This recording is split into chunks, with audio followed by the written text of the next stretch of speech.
Kensington. We've got Blair, and What the fuck, dude?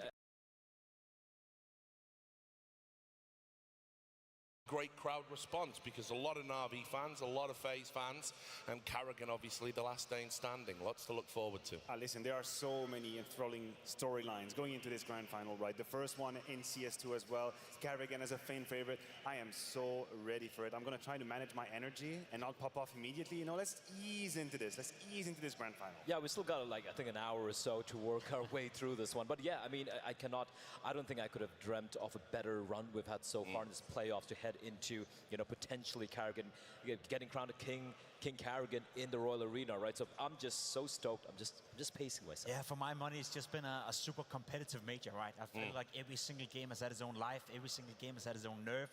The stories have been great. The individual performances have been great. We came into the tournament talking about Saivu, the donks of the world. Yesterday was Monacy stealing the show. Today it may be Carrigan. I feel like every single day have delivered something new. So for my money, it's been a fantastic major so far. Yeah, and also I said last day in standing. Obviously, you count. But there we go. I want to talk about our sponsors. You saw them getting handed out down there, commemorative disc plates. Obviously, disc plate have sponsored the major. I'll put that there. And you can see they've got officially licensed Counter-Strike artwork, over 200 different licensed materials there that you can get. Super easy to mount. They're obviously made of metal. They go on magnets. How do they work? They're just amazing. And because we've done so well over the course of the major, they even raised the discount from 30. It's up to 30%. So 1 and 2 you get 30. 3 you get 36% off if you use the code PGL. You go to displate.com/PGL for that, and also a reveal.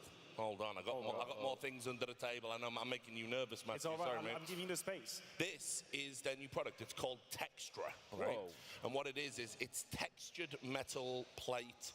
So you can see it's got a little 3D affectation. Let me just see. Oh, there it was. I've got it with the light there. Ooh, look at this. So you can see, hang on. There it was. There it is. Right. Do you see that at home? And this is like brand new.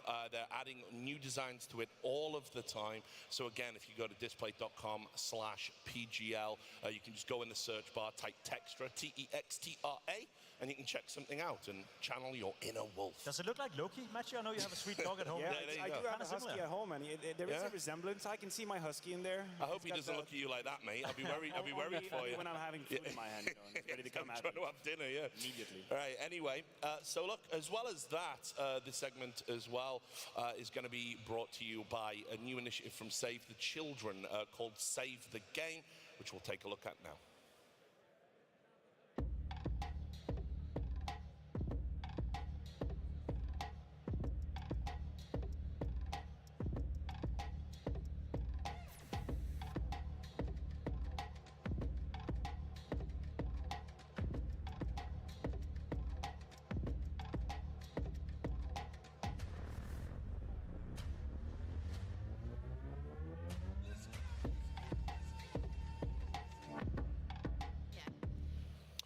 Yeah, so that's Save the Game. They're obviously focused on mental health, which, you know, it's one of those things. I'll start with you here, Jacob, because I know you've done so much to promote physical health as well. But, you know, mental health, we're still sort of catching up to talking openly about it in a way. And I think this major's been a really good place to, you know, put a spotlight on it. We had Stiko, of course, donating some of his sticker money to mental health causes. So I just wanted to get a few thoughts about, you know, the importance of taking care of your mental. Yeah, I feel like both mental health and physical health goes hand in hand. I'm sure you guys can attest to that as well.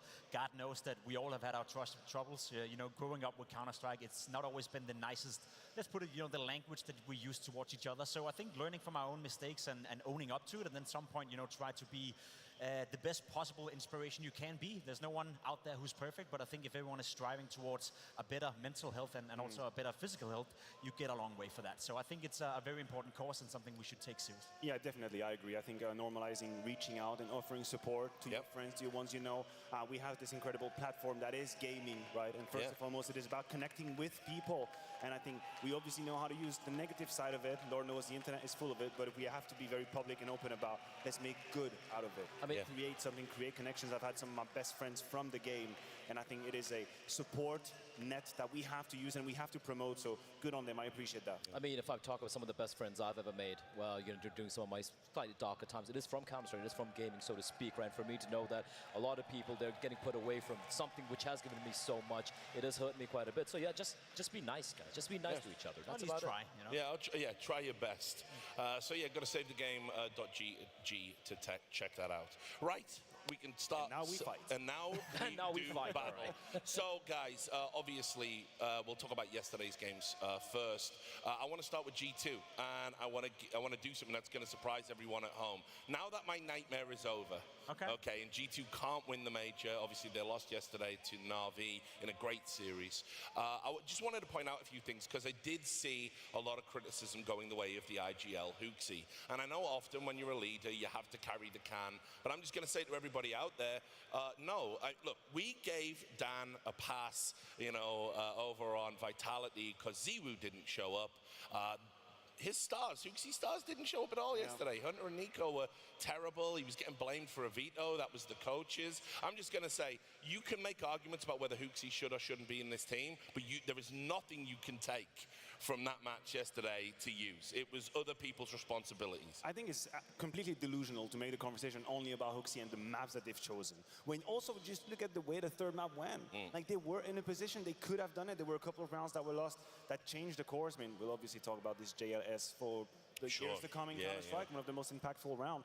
But I agree with you. I think Hooksy is a very easy target in that regard. I think it's a mental shortcut for intellectual laziness when it comes to G2 to just say, you know what, now it's time to just remove. Hey, you know what, let's look at ourselves in the mirror just a little bit and question beyond the Hooksy what went wrong in G2. And you're right, the stars didn't show up. Only really m0NESY did what he had to do in terms of expectation. So why the hell is Hooksy catching strays only? I mean, that's normal. I mean, I was critical of the veto myself as well. I wasn't a fan of what happened over there. I wasn't a fan of Inferno getting banned, but I was like, G2 as an org, as a team, you have a manager behind, you have a coach behind, you have the IGL, and I'm sure everyone had to have an agreement for that to actually happen. So yeah, putting the blame solely on Hooksy, I don't think was right. That could have been a 2-0 if Nico and Hunter then completed with that 1v2 for Well, Hunter hasn't even shown up in CS2, in my opinion, let alone in that series the other day. Nico is going to be up there by the end of this tournament, but, it took him a while to get going as well. You can only do so much if your star players kind of floundering. And let's be completely honest, right? Look at G2, look at the players, look at who's been missing. They were in a semi-final. They were 1 round, maybe 2 rounds away from booking a spot into the grand final of this major with 2 of the star players not performing. You're looking towards your Nico. You said he was warming up. Yes, the quarterfinal was a positive sign of life from Nico, but overall, nowhere near the level that we expect him to be at. He's not yet feeling comfortable within Counter-Strike 2. Hunter has been a shadow of himself. We can talk about the next JKS debate as well. I reckon it's nuanced, when you talk about Hooksy, when you talk about G2, it is complicated to a big degree, but pointing fingers at Hooksy after yesterday, as you said it's lazy at best. Yeah, and I'll give him a lot of credit as well. Did that losers interview, which if Blame F's watching at home. For the leaders, right? right? Yeah, but that's what captains meant to do. Take notes. So, a lot of respect. And I got to say as well with Taz, and I saw Taz at the bar, and we might have had a shot together. And I just said, listen, I actually coming round to the idea that, you can keep that lineup together, and you've just got to get Nexa plugged in and performing, Nico back to the player he was in CSGO, Hunter has to turn up, and they made it to a semi-final of a major not playing well. I know where your heart is. The issue that I have is I don't know if from within G2 believes that this lineup should stick together. That's my problem. Sure, maybe. Listen, we were talking about possible roster moves happening prior to the major. Noises is happening on where is Nico going. What about m0NESY as well? That's my problem. If now we have a guarantee that all of the 5 players on that team want to stick together, and it is how they want to do it, I don't really have a profound problem. But I just don't think we are at that state at all. I think it's vastly different. I agree, and I think you answered the question yourself, Richard, by naming 3 issues within the team. Normally, when you look towards a lineup, you're looking at maybe 1 player or 2 players or one situation where you feel this is not optimal. If we make a switch right here, take Na'Vi as an example, you're looking towards Ima right now. Maybe a better player could come into his position and elevate Na'Vi despite them being in a grand final of a major. The thing for G2 is, who are you pointing fingers towards? People want Hooksy out. People think Nexa is bad. People think Hunter is bad in CS2, and no one is showing up for Nico so far, right? So we have 4 potential issues within the lineup where the only constant is m0NESY. So just save m0NESY. Save m0NESY. Maybe m0NESY should just leave G2 and then I'm okay with that. I'm actually okay with that. And I'll tell you why. This is looking like Simple back when he was playing in a Flipside and all those teams, where you're looking at how good this guy is. Wasn't winning anything, although Monesi has had a little bit of success, right? It took such a long time for Simple to really find the success that he deserved, that he was earning. I don't want Monesi to wait that long. That was Saivu the first couple of years in Vitality. He was alone within that team. No one was helping out. And so much so, they were doing interviews going, hey, we're not just Siwu and friends, right? Yeah, exactly. So yeah, look, I don't know what the future looks like for G2, if I'm being honest with you guys. You know, they cut very forlorn figures back at the hotel. I think they felt they needed this one. And I think stability is always a good idea. It might just be the case these players aren't going to be good in CS2. I'm almost willing to bet my left kidney. They're coming out of the summer break. He's putting a kidney on it, We're putting a kidney on it. Mate, I actually need that kidney. I've got dibs on it. Coming out of the summer break, G2's lineup as it is right now won't be the same. I think something is going to happen within that lineup, whether it's Nico going somewhere because of his contractual situation, whether it's Monesi maybe leaving, going to somewhere else. It's going to be hard to buy him out. Whether it's Huxi being replaced. I think there's so many questions within the G2 camp that I can't possibly imagine nothing is going to happen. Yeah, okay. Well, we'll talk about Vitality as well. I know we were on the desk for that segment, so we might be covering some of the ground we covered on the broadcast, but I think we sort of have to talk about, you know, what next for Vitality. They seemed really overly disappointed, I think, with getting to a semi-final as reigning champions. I don't think they should be too hard on themselves, and I also think this was an anomaly in the sense that I don't think we're going to see Ziwu get to a major playoffs again and beat as Anonymous. I know he was coming in a little bit beat up in terms of his health. I don't think you're ever going to see a Vitality that has Ziwu essentially be second or maybe even third wheel in the team. I will agree halfway. I'll meet you halfway. Okay. One side of it, I do acknowledge that I don't think this side will happen again at this stage, because this was very moderate, very pedestrian for the one that's supposed to be the best player in the world. So we'll give him half a pass for the sickness situation, but still, I do believe that the playoffs were a fail no matter what. But what I disagree with is that I think there is base to be absolutely enraged losing that game in Vitality. You go back, you rewatch the Inferno, it is going to give you a nightmare for years as a leader. The amount of situations where advantages were found from Vitality, where you could see by the eye test that panic was the name of the game, miscommunication was the name of the game, poor decisions were made, and FaZe abused it. So for Dan, for Apex for that matter, he must be absolutely livid still this morning about the third map, because I think there was the space. And you have to realize, to win a major, you don't need to play perfect CS. That's good for the books and for the headlines. That's not what happens. You just need to be strong mentally and seize opportunities when you have them. Vitality didn't, and that for me is a cause to be absolutely disheartened about that loss. Especially egregious was the fact that on Vertigo, they did show signs of, not just signs of life, they just came back with just pure brute force, completely taking on FaZe after that first map loss, right? You're looking at the Vitality, all right, they're woken up, they didn't completely mentally crumble, and heading to map number 3, like you said, when the pressure's really on, we're not sure that you have this one in the bag, and you can see the cracks start to appear. I will say this though, even though Zywood did struggle, Spinks showed that he is the star right now. I think there's a ton of positives that they can take from this. I'm not all doom and gloom on Vitality. I think we saw not only Spinks come alive and show he can be a secondary star, we had Flames as well, and we now know there's a new ceiling for Flames that we can get to. Yeah, hopefully. You know, it's complicated with Vitality as well, because you said it yourself, Messi yesterday was probably one of the players playing better than we expected as well, and he would be the guy you would point towards and say maybe he's the replacement, maybe he hasn't fit in to Vitality just yet. For my money, the issue is not the semi-final at the major. I think they didn't play up to par. As Matthew said, the semi-final loss against FaZe Clan, the way it happened, wasn't optimal. More so how we saw them at Katowice, more so how we saw them at the Blast group stage as well. Frustrations coming out of Apex, a little bit disjointed in that regard. It hasn't been a great year for them so far. Had it just been a one-off tournament where they go into a semi-final, they lose a couple of stupid rounds on Inferno, but apart from that, they would have won a couple of tournaments already or impressed us, I wouldn't be worried. But I think I've seen, you know, certain cracks within the Vitality camp that I don't necessarily like. The honeymoon's over.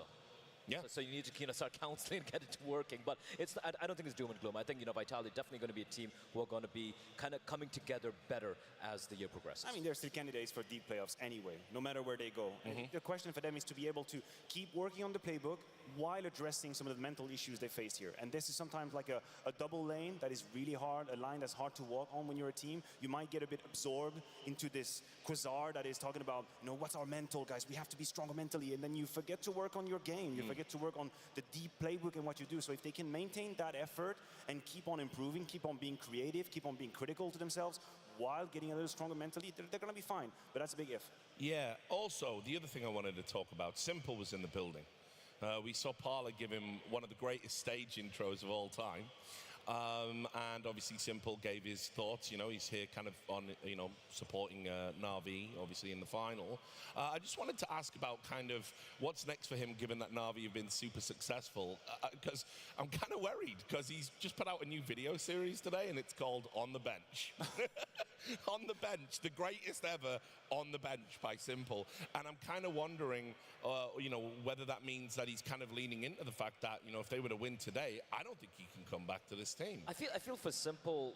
Look, obviously we all want to see him back in Silver. We all want to see what he can do in CS2, not in this considering he is the GOAT of CSGO. Yeah, but I don't want right? to see him in this team. Exactly, I agree. But here's the thing with Simple. I'm getting to the point that for him, he can go wherever he wants, right? And I know this is heresy coming out from me saying, no, absolutely not. Simple should still be playing competitive Counter-Strike. But if he wants to just move on and be on the bench and do streaming or whatever, so be it. No, yeah, I don't agree. He cannot go wherever he wants. No, he cannot. Go. If you're Simple, do you think you can walk into FaZe Clan right now? Because I don't think you can. No, I don't think so. Do you think you can walk into G2 right now? I don't think so. And if you did, it wouldn't be a great match, you know. If you're Simple, you were hoping that you could find your way back into Na'Vi in a different iteration. He's even been openly speaking about rifling a little bit, and maybe, you know, you can have that conversation. I mean, not just a bit. Well, a lot, you know. He tried it with the Falcons. Yeah, exactly. Only for one game. To be fair, it was an online game. Exactly, online game, whatever. But if you're Simple right now, your stock value, and that's a hard lesson for everyone to learn in Counter-Strike. He's been the greatest we've ever seen in CSGO. Everyone in the building in here probably agrees with that sentiment, that he's given us so much to the game. Moving into CS2, your stock value as a Counter-Strike player goes down real fast. If you don't stay active, if you don't and it perform started on at the team, end of CSGO too. It started at the end of CS2 as well to decline. So no, if you're Simple, you can't walk into FaZe Clan. You can't walk into Vitality for that matter as well, I think. You're going to be limited in your options. So he has to start somewhere else. And does he have the mental capacity to accept that instead of being the GOAT, now he has to work his way up to a better team? I'm not sure, so I'm worried for Simple. Yeah, well, I'll tell you what, I've said in the past, I think Na'Vi have played this so well in the sense that you're managing the biggest name in CSGO. He needed a break, and I think that's very good, you know, tying it to what we said about mental health. Obviously, players need breaks at various times in their career. It's a very packed schedule, or, you know, hard work being a pro. And so, obviously, I think they did the right thing, let him take some time off. The problem is now, he doesn't just want to come back. He wants to come back in a different role. We've got a very small sample size of one series, but I'm going to say this, I was not sold on him as a rifler at all. In fact, I thought he looked very ordinary. And so, Immer, yes, he's been a bit of a flop at Na'Vi. That would be the one who would get replaced. But here's the thing. If he's not playing well, right, but the team is winning, you can't justify taking him out. And if Simple comes back and is bad at rifling, then Na'Vi can't sell Simple because no one's going to buy it. And you have to consider intangible as well, right? It's not, when you replace a player, it's not just a plus minus of skill. Like, oh, Simple is better, that's a plus, and so the change is a good idea. It's about how does it affect the whole structure, the whole gestalt of a team, right? What's the atmosphere? Who is getting the space? Who's getting the autonomy? And who is that second voice to LXCB? And I think, I'm not saying that Ime is making a strong case for himself right now. Individually, it's complicated, but I'm saying it's much more harder than just saying, I think Simple is a better player. Boop, let's plug him in, it's going to be fine. I think that would be short-sighted. It would be a mistake. And anything for Na'Vi, you are being rewarded. You're being vindicated by what's happening in this roster. You have survived the loss of a GOAT. You got the GOAT in your team, and he was gone. And then you are in the final major. I mean, that in itself is a huge proof of concept of how they've approached the game, how they decided to practice, how they wanted to improve as well, and how the players have survived this idea. Again, the Reaper behind them breathing down their necks. They've been able to do it. Yeah, I think so. I think, you know, Na'Vi have done exceptionally well.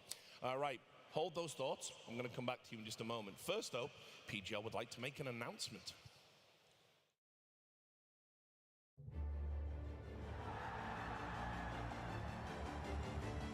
Welcome to the dawn of a new Counter-Strike era. Brace yourself for an unprecedented level of dynamism and competition in CS2.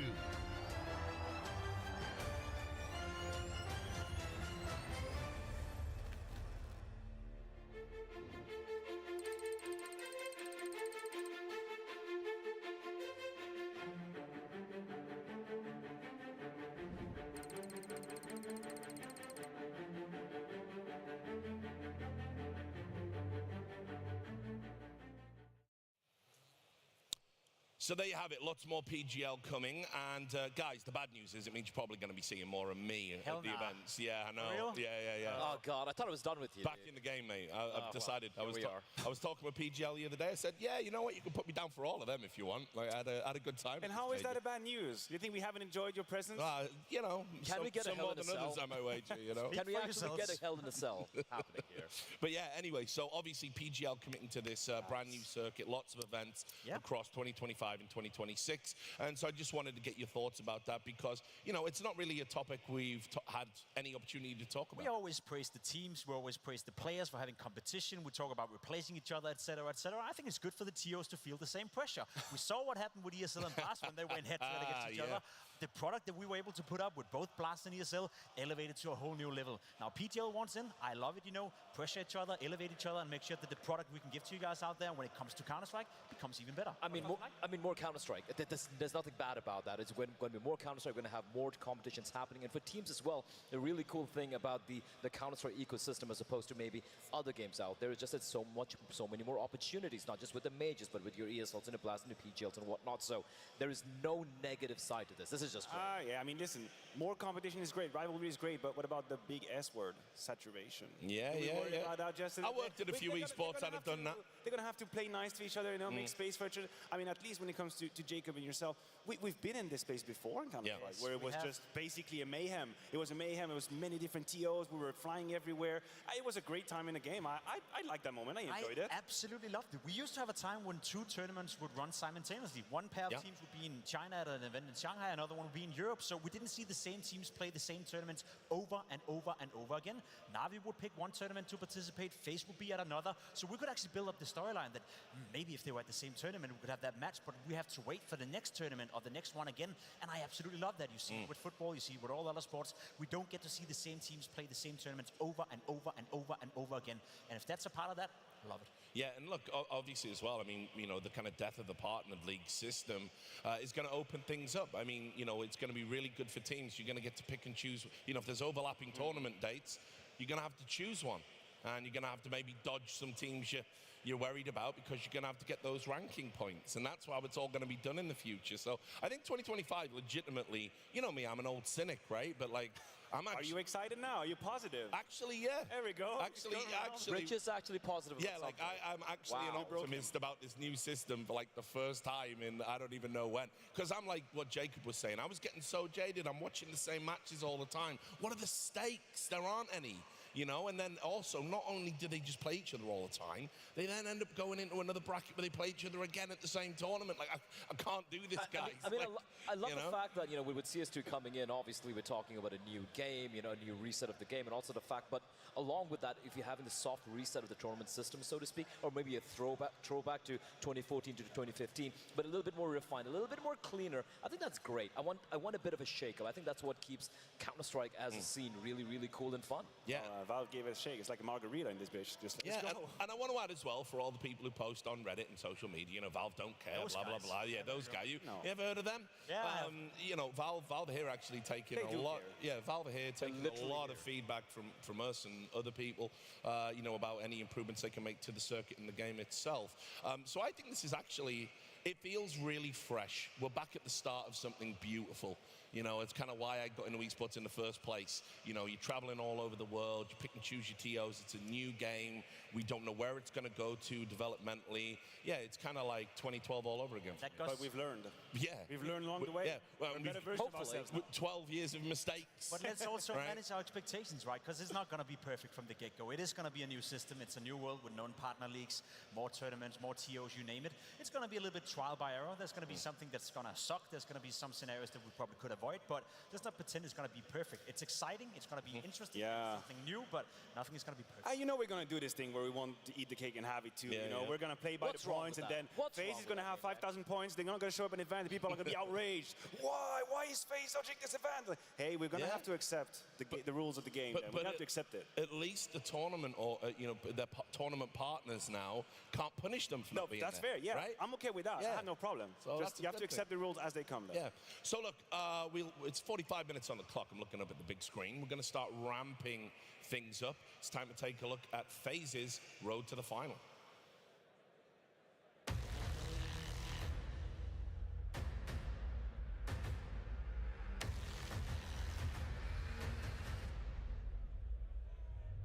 FaZe, Na'Vi, this is our first major grand final of Counter-Strike 2, and it could not be bigger. With good reason, both teams came to Copenhagen with lofty goals and high expectations. But expectations were shattered. Both teams were at one point a single match away from exiting the elimination stage of the major. However, it would seem their fates would not be sealed. Zontic's down, 5 seconds. Dead! And FaZe Clan knock Team Spirit out! Under the leadership of Carrigan, the superstars of FaZe crushed North America's dreams, outwitted the tournament favorites, and finally removed life from Vitality. Rain, always stoic, and if you let your guard down, if you do that, you'll die! Look at it! Bask in the glory of the FaZe Clan!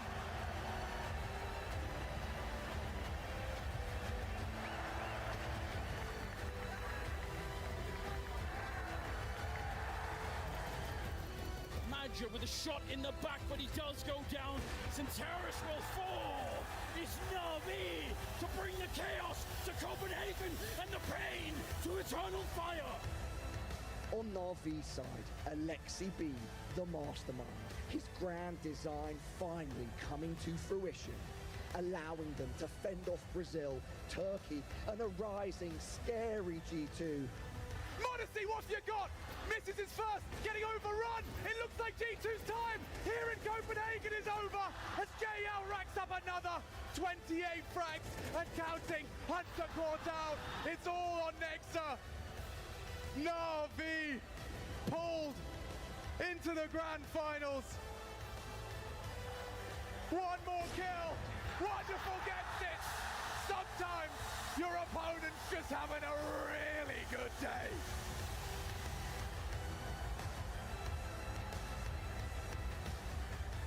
And now, here we are. Just FaZe and Na'Vi remain, both on the brink of etching their names into the history books.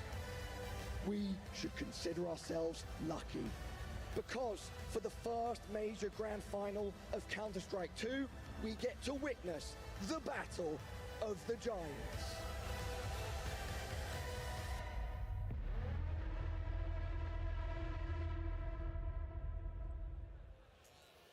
All right, we can start setting the scene. I should stipulate as well, I showed a little bit of my bias. I said it was FaZe's road to the final. It was Na'Vi's as well, of course, but I am probably rooting for Carrigan. I'm just going to put that out there. Mentally you're there. Just shout out to Pala as well and his vocal cords. Sticking in it, staying alive, respect to him. Just made it to the last day. They made it. Unlike so many others. So, yeah, let's start. I'll start with the FaZe road to the final. Yeah. I think this has been an unbelievably legit run and a masterclass in sort of peaking at the right time. Yeah, let's take people back to the group stage, because that wasn't pretty for FaZe Clan whatsoever. They once again found themselves in a position where they were close not making it to the playoff. Obviously, we can talk about the way to the final from the playoff and onwards, taking down Team Spirit, absolutely fantastic. Taking down Vitality, absolutely fantastic. But the elimination stage, the one you have on your screen right here, it wasn't that pretty. You're starting out by losing to Heroic, then you beat a Furia, who got nothing to show for this tournament, let's be honest. And then you lose 13-1 to EF, which put you in a position where you were one loss away from being eliminated at the major, and you even lost a map against Imperial in the process. Yeah, I mean, listen, there is something to be said about a major not being a sprint, but a marathon. And it's a very long event. And it doesn't really matter if on one day, it's maybe not the best of one days. That's a bit of a problem. But if you have a bad day in the office, you can always bounce back. And FaZe are the beast. They are the ones capable of stepping up and improving their playstyle. And I think we all knew. And if we are still surprised, are we even paying attention to FaZe? Like, have we learned about nothing? Their first trophy in Sydney starts with a loss. and they win the entire event. We could have seen it coming, we should have seen it coming, and once again they make a statement about their ability to step up their game when they have to. I mean, they're the most consistent team so far in CS2 at the highest level, having made the finals of every single LAN, every online event as well. You can take a look right there, winning Sydney, winning the online event right there, winning CAC, and then when they fell to the best team in current form at that point in time. You're talking about Vitality, you're talking about Spirit with a miraculous run they had in Katowice, and then right now in the major, they are once again in the finals, and you can't deny this from FaZe, right? Like you pointed out, sure, they stumble, it's not pretty at times, but they get it done, and that's where a lot of teams fail. They don't get it done. That's no joke, right? We're talking about maybe the most competitive era in Counter-Strike. We're talking about the Spirits coming alive, the Vitality. We even had G2 in the conversation. You're talking about an era of Counter-Strike where there's so many good teams, where the ground level, so to speak, where the foundation of every single team is higher than it's ever been, and you put up 7 events in a row where you go into the final of every single event.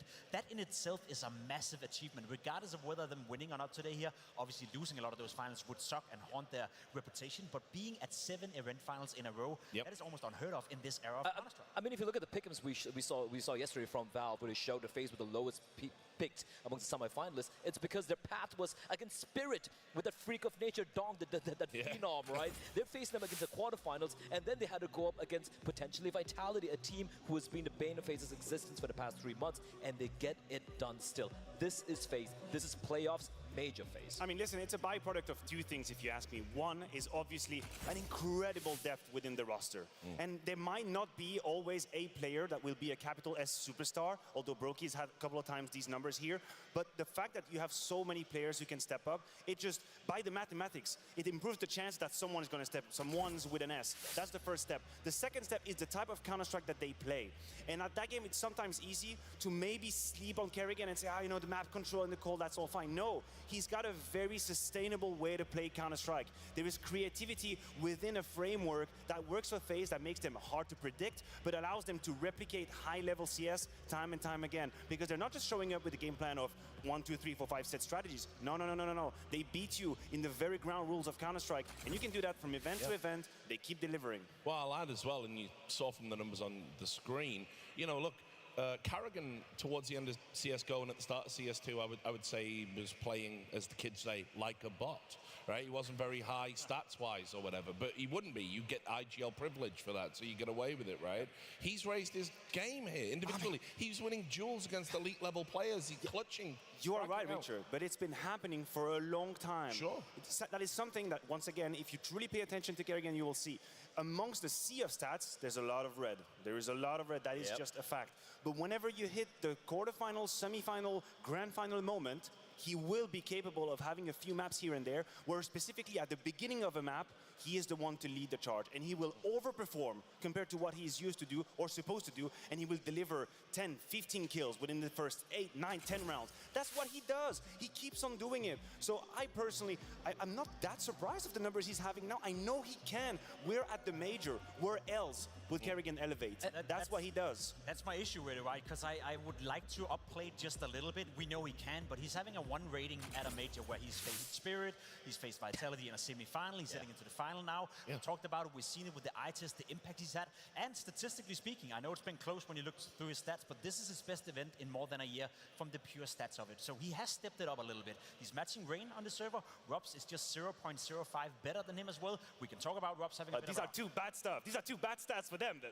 They are bad stats for them, sure, but for Kerrigan to post a 1 rating, you know, given the competition, given the pressure, given we're in Denmark, inside the Royal Arena, it's a statistically best tournament in more than a year, so we got to give him the credit that he deserves in that regard. Absolutely. Also, I want to just point out as well the contrast between the 2 teams in the final in terms of overall success. I don't know if we have the stats. I don't know if we actually put these together. What are you looking for? Are you looking for trophies or finals? Yes, I researched the numbers. That's bonkers. Yeah. Well, can we even fit it on the screen? Stats, we probably have them, but I can give you a ballpark. When you're looking at the likes of FaZe for Kerrigan and for Rain, you have it. You're looking at 40+ grand finals played for Kerrigan, 29 finals played for Rain as well, and a sea of other occurrences for Frozen, Robs, and Brokey. The amount of trophies as well. Now, you want to know what blew my mind? Tell me. The Frozen one. Yeah, I mean, listen, he's been pretty young. You have to realize. That's for real. He was in Mouse. There was not a whole lot of finals to be played. It was mostly towards the end of his tenure here, and there was a couple of trophies here and there.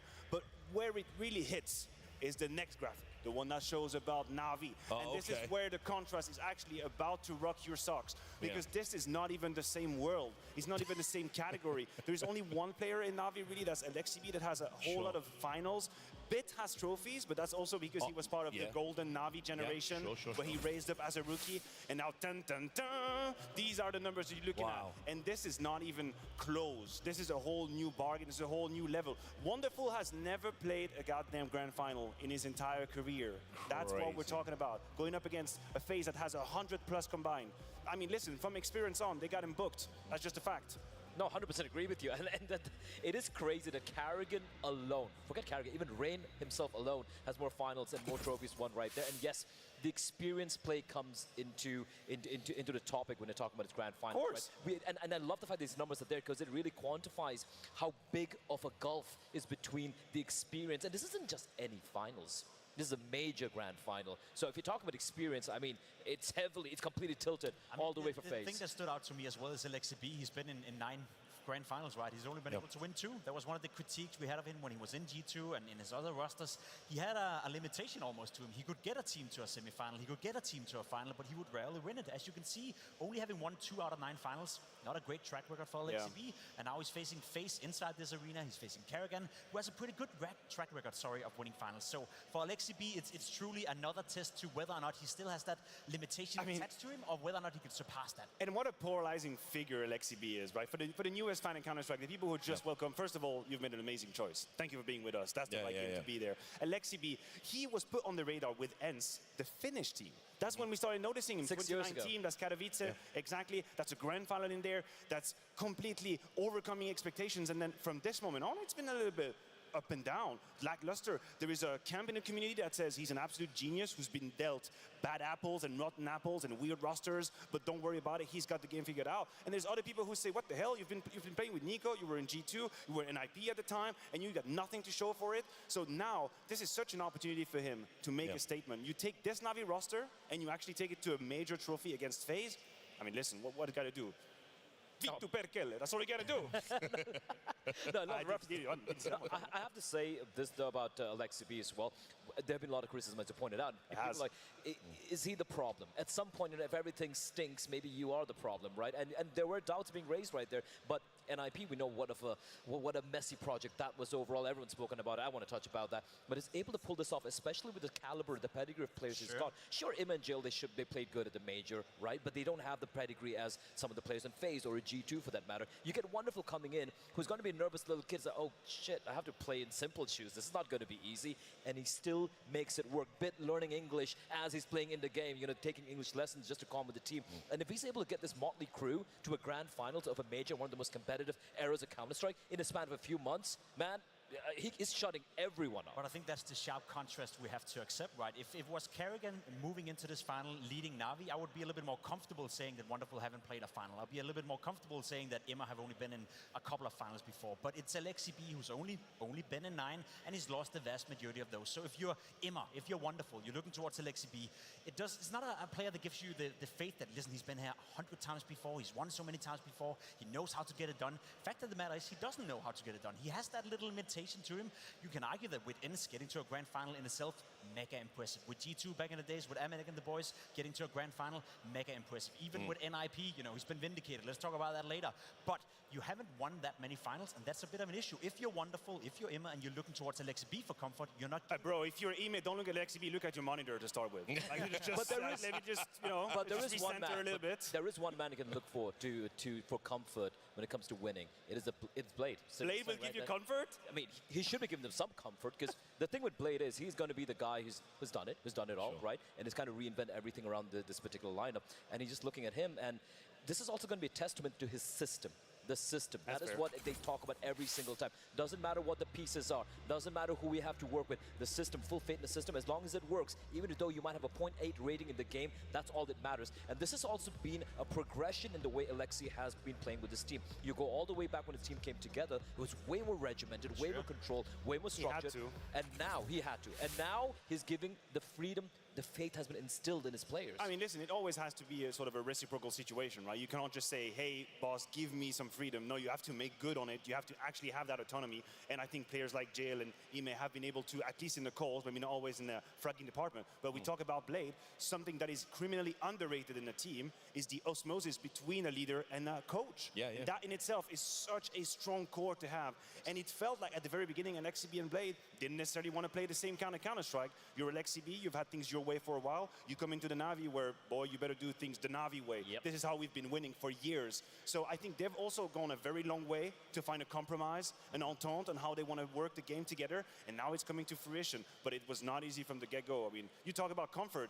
Blade is not going to give you comfort. He's going to give you feedback. And the thing that they all had, faith in each other, because you need to have faith in each other. You need to be, all right, I'm going to try your way, and I'm going to try a little bit of your ways, and we're going to see if this is going to click in. The fact is actually borne fruit so far. Listen, Blade said, he's like, just the semifinals, that's what we're aiming for. I think that's a very reasonable expectation to set, and they managed to do it. And now, obviously, if you're here, just take the final step. Yeah, well, look, there's a stat that they might find comforting. Alexi B might be extra confident today because this is Carrigan's record in this arena.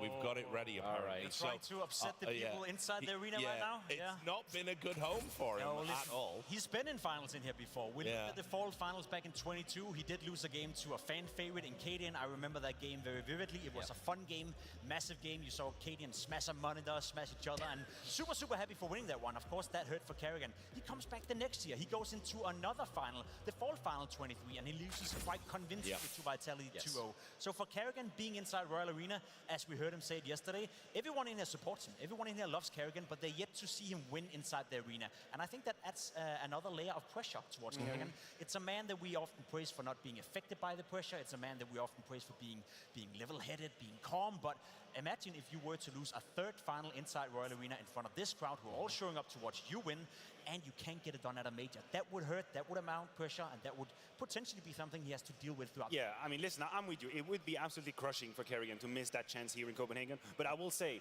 if there are players in esports that try to play the card of I don't really care about the crowd, it doesn't really work for me, Carrigan is the polar opposite. Like, he's been embracing it fully. He's the one that works the crowd. He talks to the crowd. He gesticulates as he's playing. You could see him against Vitality, a couple of calls. He was actually giving them the gold. Unbelievably I got him. calm, like crazy. He does that, and I think it feeds him. And he knows that works as well. It works for the opponent. I've played against crowd. I know what it is to have thousands of people rejoice in your sadness. Thousands of people being happy about you made the wrong call, you made the wrong gamble, you've been headshotted, you've been glocked, you've been knifed, and everyone erupts in happiness. And I know how that works, and Carrigan knows it too. And he's going to weaponize it as good as he can, and so he should, and good for him to do it in Royal Arena. Yeah, well, look, I also want to just, last point about FaZe, and then we're going to talk about Na'Vi for a bit, and then we're going to start talking about the matchup. So, you talked about the osmosis between a coach and an IGL. Neo, it's crazy that the great one, the GOAT of 1.6, has kind of like not really been talked about at all in terms of his coaching career with FaZe. Look at that record that he's achieved as a coach, and I've got to say, I don't think he's actually had a lot of credit. No, I think there's two reasons why that is. First and foremost, it's very hard for us to know exactly what's going on behind the team lines. We can often lead from interviews, we can listen into them. Some players are open about it, willing to speak about the coach's impact within the game. Blade has been a great example of that. Sonic in the major have been a great example of that. But for Neo, it's not something we hear about. Second of all, the way Carrigan is picking his coaches is not like everyone else. Carrigan is not interested in having a guy like Blade who's coming in with a way of playing Counter-Strike. Whenever Carrigan is on a team, you play his version of Counter-Strike. You're playing his philosophy of Counter-Strike. He is in charge of the team. And if you can, as a coach, stand behind him and help him make his life easier, prepare for him, maybe give feedback to him, bounce off him, that's great. But you can never overtake his team. You can never come in a situation where, let's say, Na'Vi as an example, back when Boomich was in-game leading, we gave more credit to Blade than we gave to Boomich as an in-game leader, which at the time maybe was a bit harsh. That would never, ever happen with Carrigan. So he's picking coaches that is supposed to stand in the background, and that's the reason why we're not giving the feedback that we probably should. And we're actually, I was privy to having a chance to talk to Neo at IM Sydney when he just come in as a coach. And he told me himself, he's like, I'm not trying to be Raban. I don't have the trust of the players yet. I don't know how the system really works right now. I don't know how it really operates as a family for this team. Because this team does feel like a family, like a bunch of friends who are very close to each other. I'm an outsider coming in right now. I cannot dictate the way I see the game. I'm going to take my time. I'm going to spend this event just watching. I'm going to have a little bit of inputs here and there. I'm just going to observe. And that's what he did for a couple of events. And then now you can see him really giving an input. Now he seems like it's part of it. It's gelling together. You saw what happened yesterday, right? We're all pointing fingers at Hooksy for a bad video. Tess comes out and saying it was actually my idea. I take responsibility. Takes a grenade. Things that would never happen in FaZe. Things that would never, ever happen in FaZe is Kerrigan not taking responsibility for the video. It's his team, it's his version, his philosophy. If Neo can help him, great, but it's still his team. And I'm really cool with that, and I think when you're winning, that's all nice and gloom, but when you're losing, I think this is where his position becomes a little bit complicated, because it's a give and take. If you are a coach that's hands off a little bit and your leader takes charge, when do you feel like you have the authority and the space to step in when that's necessary? And this is where we have to give him a whole lot of praises to be able to walk that line, giving Kerrigan the space that he needs to perform optimally, because God knows he can. I mean, you talk about Alexi B having been a leader for quite a while. Kerrigan's had a decade to perfect his craft as a leader, but Neo still needs to know when to strike, if you allow me to use that term, when to say, hey, listen, this is the time out now, this is what we're doing wrong, from day to day, from event to event.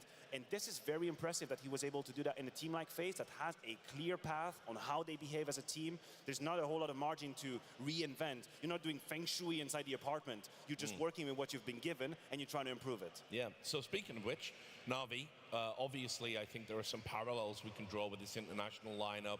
And let's say, for example, what Mouse Sports have done. You know, they have taken a lot of inexperienced players and they are giving them a crash course in how to deal with pressure and how to, you know, compete at the highest level.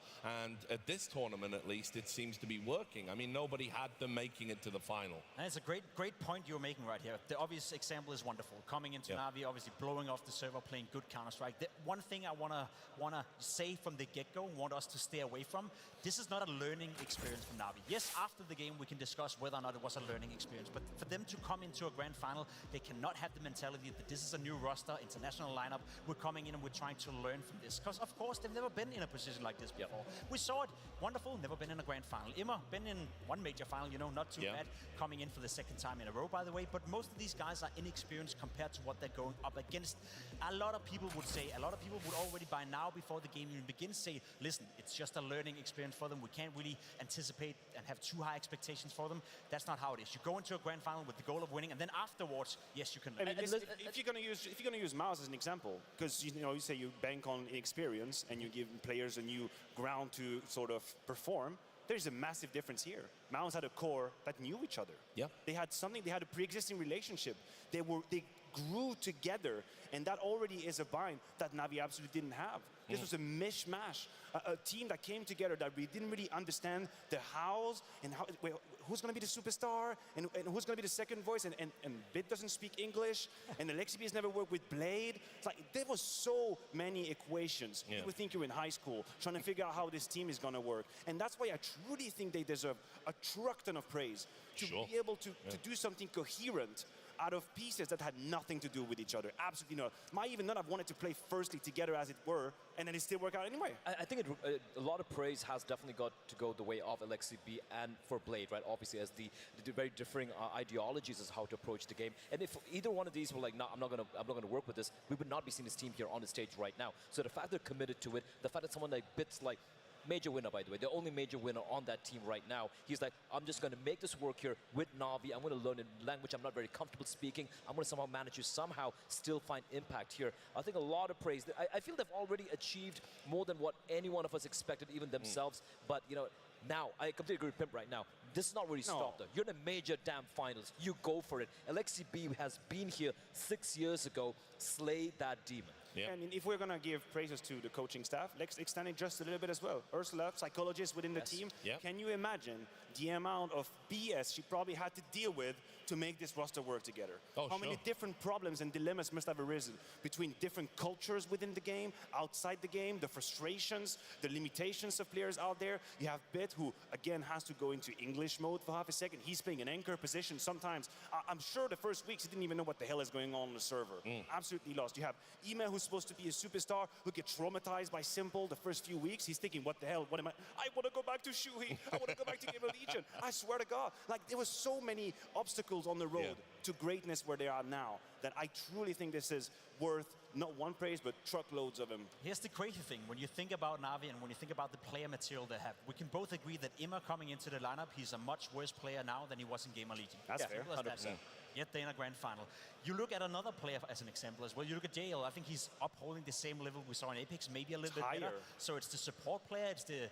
There's a world where he ends up being the major MVP. He's in the run-in. There we go. He's in the running. 100%. He's in the run-in. Wonderful coming in as the inexperienced guys. He's the one stepping up as well. You're looking at those players who were supposed to be the star players in your Emma and in your bid, and you would argue both of them are worse off in this new iteration of Na'Vi. Yet the sum of their parts is much better off. The team is playing much better Counter-Strike. So we're back to a conversation with, as you said, we don't have a superstar with a capital S within the team, but you have a team that plays together. Are you gonna really tell me Wonderful is not in that category quite yet? Yeah. Is not a star? He's had a great tournament so far. He's not there. It's a miracle run. It's a miracle run. Yeah, I need more data, Maniac. Listen, I need more data. I agree he's underrated, but there's like, okay, so underrated, rated, overrated. Like accurately rated, super you think he's spot on. actually rated right now? Yeah, he's not a superstar. Not underrated. He's not underrated. He's not super rated. Mate, if he pops off, y'all better calm down. I'm just making a point here. What the hell's going on? Listen, if he pops off in this major final, brother, right, and he absolutely lands it, you know, and seals the deal for his team and destroys FaZe. Right, so the goalpost is becoming the MVP of the major in the grand final. Yes. Tell me that's a pretty high goal. Tell me, It's a pretty high a label. 1.30 rating, 1.13 rating right there is a superstar at a major. He's had great games, he's had great impact, maybe even more impact than the stats suggest. A 1.30 rating is not a superstar. You're looking at your Nikos, your Saibus, your Donks. You're looking at ratings Well, and two players of the names you've given are below that. I know they played a shit tournament right here, but over the course of 6 months, they've been absolutely fantastic. Maybe not Nico, but the rest of the guys. You look at players who are able to consistently put up a 1.3, 1.4 rating at the biggest events. Wonderful is not You also need to win. You also need to all. win to have these numbers. Yeah, you need sure. to win to have them. And also, in the loss, that's hard. Wonderful's in the final, huh? I think the expectations we're setting here for Wonderful, I mean, it's understandable, obviously, right? But Jail was here yesterday after the win they had, and it was Jail who said, you know, it doesn't really matter. You know, he's running in, he's playing with conviction. As long as we get the win, it's good enough. And speaking of Jail, man, like, he has just transcended, I feel, at this particular event. He's actually, you know, after he got picked up by Na'Vi after the post a major, he kind of struggled a little bit. But coming into CS2, he has just risen. This exponential rise. And if it tapers off here at the major, it could just be the perfect storm. I mean, Blade gave us a peek behind the curtain a little bit in an interview, and he said, you know, Jail has this apparent ability to switch into psycho mode when he gets into the server, just wants to destroy whoever's in front of him. I've been very impressed. I've been impressed with the way he's played. I've been impressed with the way he's communicated in the games, like firing his team up. Yeah, and I've been impressed with the way he's carried himself, you know, outside of the game. Like, and that's risky. Yeah. That is risky because in esports, we all want to have a personality. We want charisma, we want big statements. So we can hate on them. Exactly, but if you do and you fail, oh, mamma mia, people are ready. They have already 50 tweets in the draft, and it's coming right there. So for JL to be able to walk the walk after having a bit of smack talk and personality, and I mean, again, I will say, I do think his ace versus G2 was a life-changing round. I think it is a life-changing round. Literally, it's a path to a grand final in a moment that is incredibly pressurized. So if JL can do that again, man, listen, that's just respect. All right, guys, we've got about 6 minutes before we're going down to the stage. So let's start setting up the specifics of the matchup. Obviously, we know FaZe is the more experienced team, the more tenured team, the one with the most achievements. But Na'Vi are the young upstarts. They were not meant to be here. We've got two great 1.6 legends working as coaches, one certainly more experienced than the other. We've got two fantastically gifted IGLs. Let's just get into it. You want to talk specifics? I think we should continue with the wonderful conversation going up against Brokey. I think both those players in this tournament has been fantastic for the respective teams. My issue with it is Brokey has played well for FaZe Clan, but Brokey can have a game off and FaZe can still walk away winning this final. Whereas if you're wonderful, you cannot have a game off. You cannot play well in this grand final and expect to walk away with a trophy. So this matchup right here, both players have had a fantastic tournament so far. As I said, for Wonderful to have a 1.13 rating, I think arguably he's been better by the eye test. He's had some massive matchups. But my point stands right here. If Wonderful is having a game off today, there's no way Na'Vi is winning. They depend on this young man. The biggest disparity for me when I look at the 5 players on the side of FaZe and Na'Vi is, sure, take away the IGLs, take away Carrigan, take away Alexibi. You have perhaps, arguably, the best players for each respective role in this phase team. You're looking at Brokey's the op, a potential clutcher. You're looking at Robs, you know, the lurk. You're looking at the star player in the form of Frozen. Looking at the entry, the caveman, that is Rain. It's like on any given day, each of these players could be the best role player in their respective roles on this particular team. And that is what separates them from Na'Vi. My point is, as well, if you're calling Wonderful a superstar with those numbers, what does that make Brokey? I mean, that's an incredible performance he's having here. I'm not going to debate it at all. But not a superstar. And there is a definite correlation if you look at the trophies from FaZe and Brokey's performance. What we've attacked him in the past is inconsistency, is having incredible superstar-like performance, because that's what he's having here, and then having 1, 2, 3 tournaments where you barely usher his name and you don't even see him with an AWP. So I think it comes with the territory, but yes, this is absolutely a superstar performance from Brokey. He's delivered on all cylinders, and he has fully embraced. I think this is the danger with FaZe Clan right now. The danger for Na'Vi is going into chaotic situations with players that absolutely revel in it and love it. Brokey loves it. The crazier it gets, the freakier it gets, the better it is for him. And that's a thing that they have embraced fully. They've done it against Vitality, and I don't know if I was going to call them the kids of Na'Vi. Maybe I'm exaggerating. But I don't know if the kids can actually deal with that kind of situation. Because FaZe already, they're going to do it dirty. They know how to do it. They did it to Vitality. Yeah, is there anything that we're not seeing about Na'Vi? Because I'm telling you, I've been in these tournaments before where we have a heavy favorite, a home favorite, a crowd favorite, and you've got an upstart team that aren't supposed to win, and they just silence everybody. Well, I feel like the one way we could go about is we can talk about Mavido a little bit later. I think that is one discussion we can touch upon where Na'Vi could try something a little bit sneaky. We talk about Carrigan and his mind games and his vetoes. Maybe Alexibi could sneak in something of his own. But look, the pressure really isn't too much. There is pressure, don't get me wrong. There is a major final. You are the absolute underdogs. But if you can get into your minds and be like, guys, even if you lose, it doesn't matter. Just play the game. Just don't play too safe. Don't play the classic Na'Vi Alexibi style, slow and structured, because as Matthew just pointed out right now, Carrigan's going to be throwing everything at you, including kitchen sink and maybe even a nuclear warhead your direction. And you need to dodge that. You need to handle it. You need to dance with it. And also, we saw the interview from Blade. He said Alexi is giving way more freedom right now to his players. The faith is there. The trust is there. This is where the trust comes into play. This is when you're like, wonderful, you're feeling it, go for it. And that's what happens with G2 and m0NESY, by the way. That's why m0NESY shines for that particular team. And if you have that faith in your JL, in your wonderful, to maybe go for a play which doesn't make sense according to your plan book, but if you have the faith, that is how you play this game. I've been thinking about your question a lot, you know, and I'm having a hard time pointing in any specific element within the game where I feel Na'Vi are the favorites in this game. Yet they still find themselves in a grand final, and I've been trying to think why that is. I really think the way they default on pretty much every single map is on a top tier level, world class if some may say.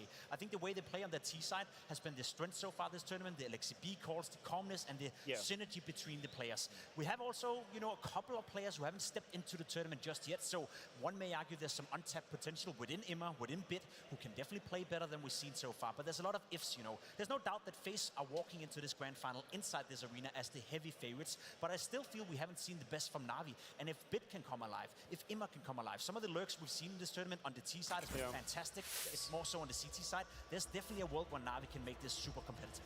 And I like that you mentioned Ime, because I do think we have to be careful. We have to be honest and not be too lenient with the situation. Because it's one thing to have a headline where you say, you know, if we win, it doesn't matter my scoreline. I guess he has.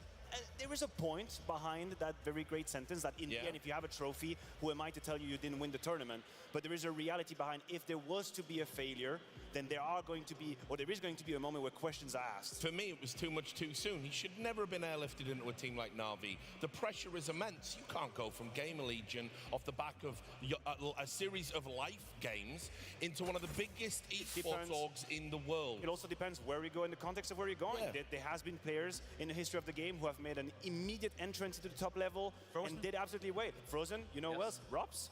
These are guys who were immediately thrusted into the very top level of Counter-Strike, delivered immediately. So there's always a double conversation. Looking after them though as well. That's my point. Yeah, right. That is my point. That is the context.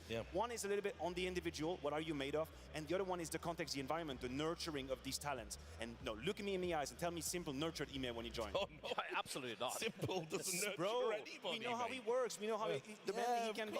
So there might be something to be said about the context of where he started too. And maybe the damage is irreparable. That's my fear. I'll tell you this, the this might actually be unprecedented in a way that there is a team in the grand finals of a major where your star player plays all the star positions, well, most of them at the very least, on your CT side. He is your worst rated player, even, you know, second worst rated player alongside LXCB.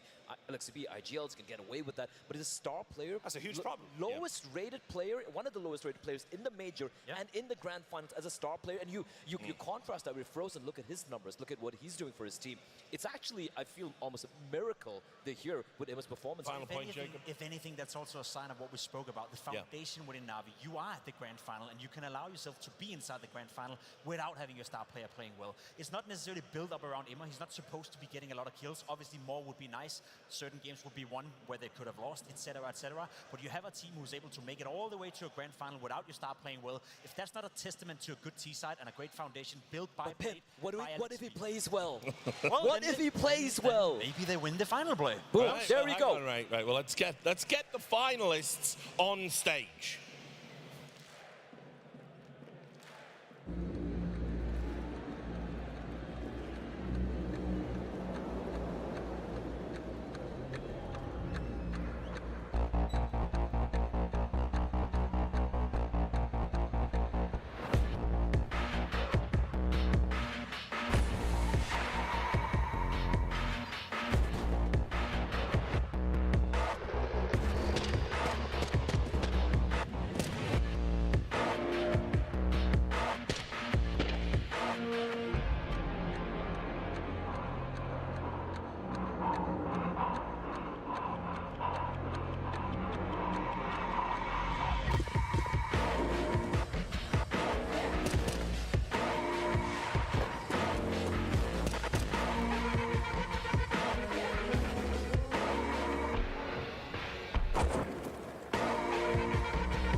Royal Arena, this is what you guys asked for. It is the Copenhagen Major, and this is the grand final. Are you ready?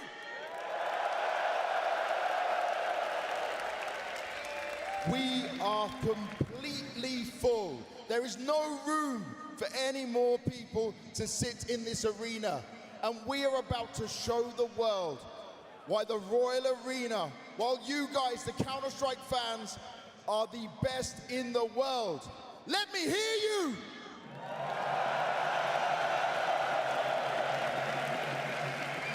Now, you guys all have mobile phones in your hand or something that'll make some light for sure, yes? Get your mobile phones out. The lights are gonna come down. Put your lights up in the air. And look at that. It is absolutely beautiful. Thank you so much for being here, because Counter-Strike, the Counter-Strike Major, is a celebration of everything we love. And it is a celebration of these teams that fight and work so hard for this. The boot camps, the time traveling away from family, from friends, the dedication to a game that they've spent their lives playing. And the ultimate goal for every player is the major trophy. And both of these teams are fighting for this today. So Royal Arena, let me hear you!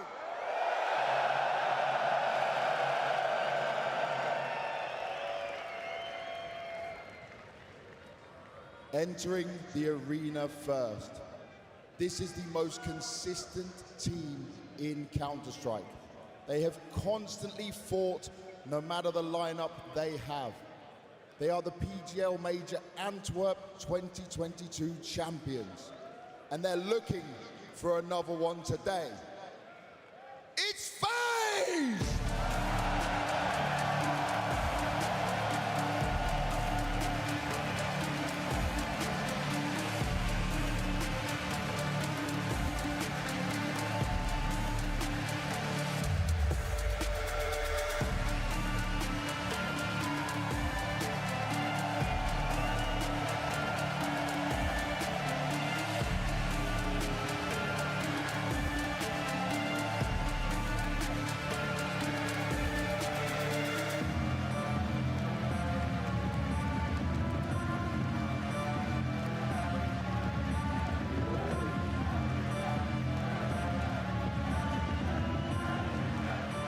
And their opponent, they have successfully attended 20 out of 20 Counter-Strike majors.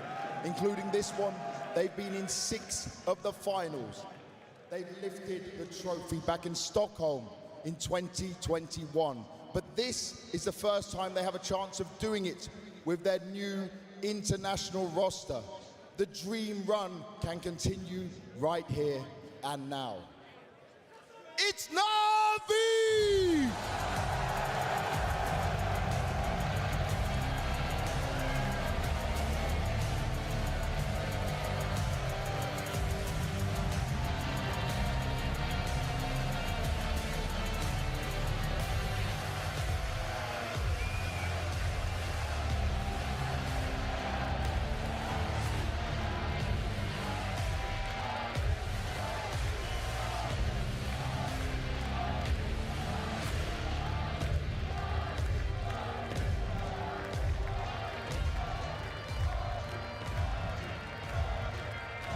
The teams are now on the stage.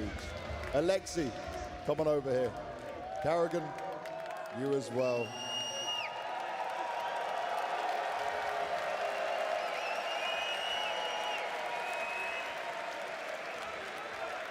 Carrigan, you told me, right? The boot camp before this major was to give you that little extra percent. You think you have it now? I think we have played some great Counter-Strike. And I think now has played super great as well. That impressed me. I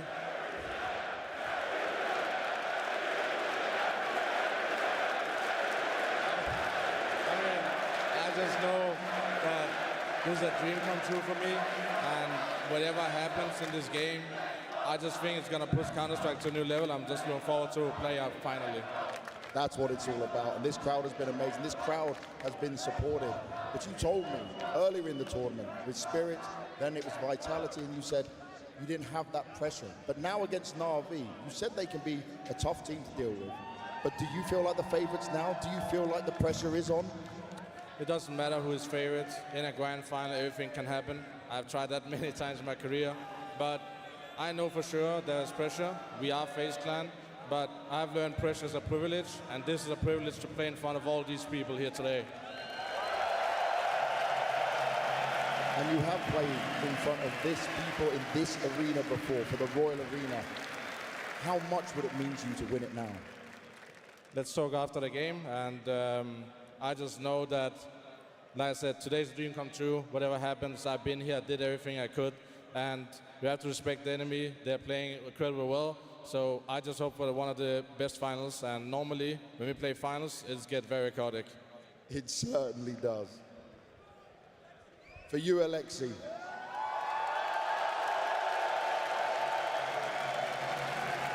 When we first spoke, it was a long boot camp for you guys. It was 15 days of boot camp coming into this event. But there has seen a change in this Na'Vi. Is this a change enough for you to go all the way now? For sure. I think we've been living and breathing Counter-Strike for the past, I don't know how many months.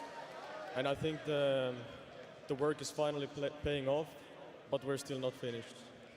They're still not finished, and we will soon find out how it goes down. But on that, what did you say to your team? Because in comparison to FaZe, right, this team is not as experienced when it comes to the stage and this situation. We're just so happy to be here. We're so happy to share the stage with such legends.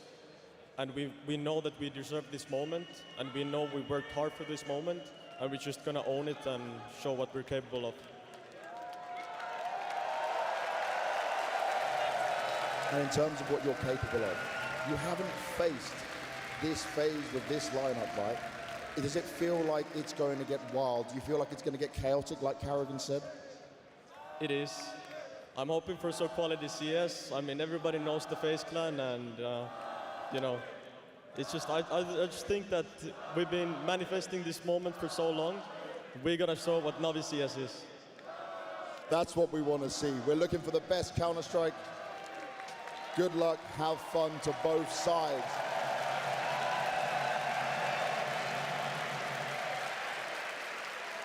I've sat on many stages. I've been privileged to see this so many times, but this is absolutely beautiful. You guys are amazing. But are you finally ready to see someone lift this trophy?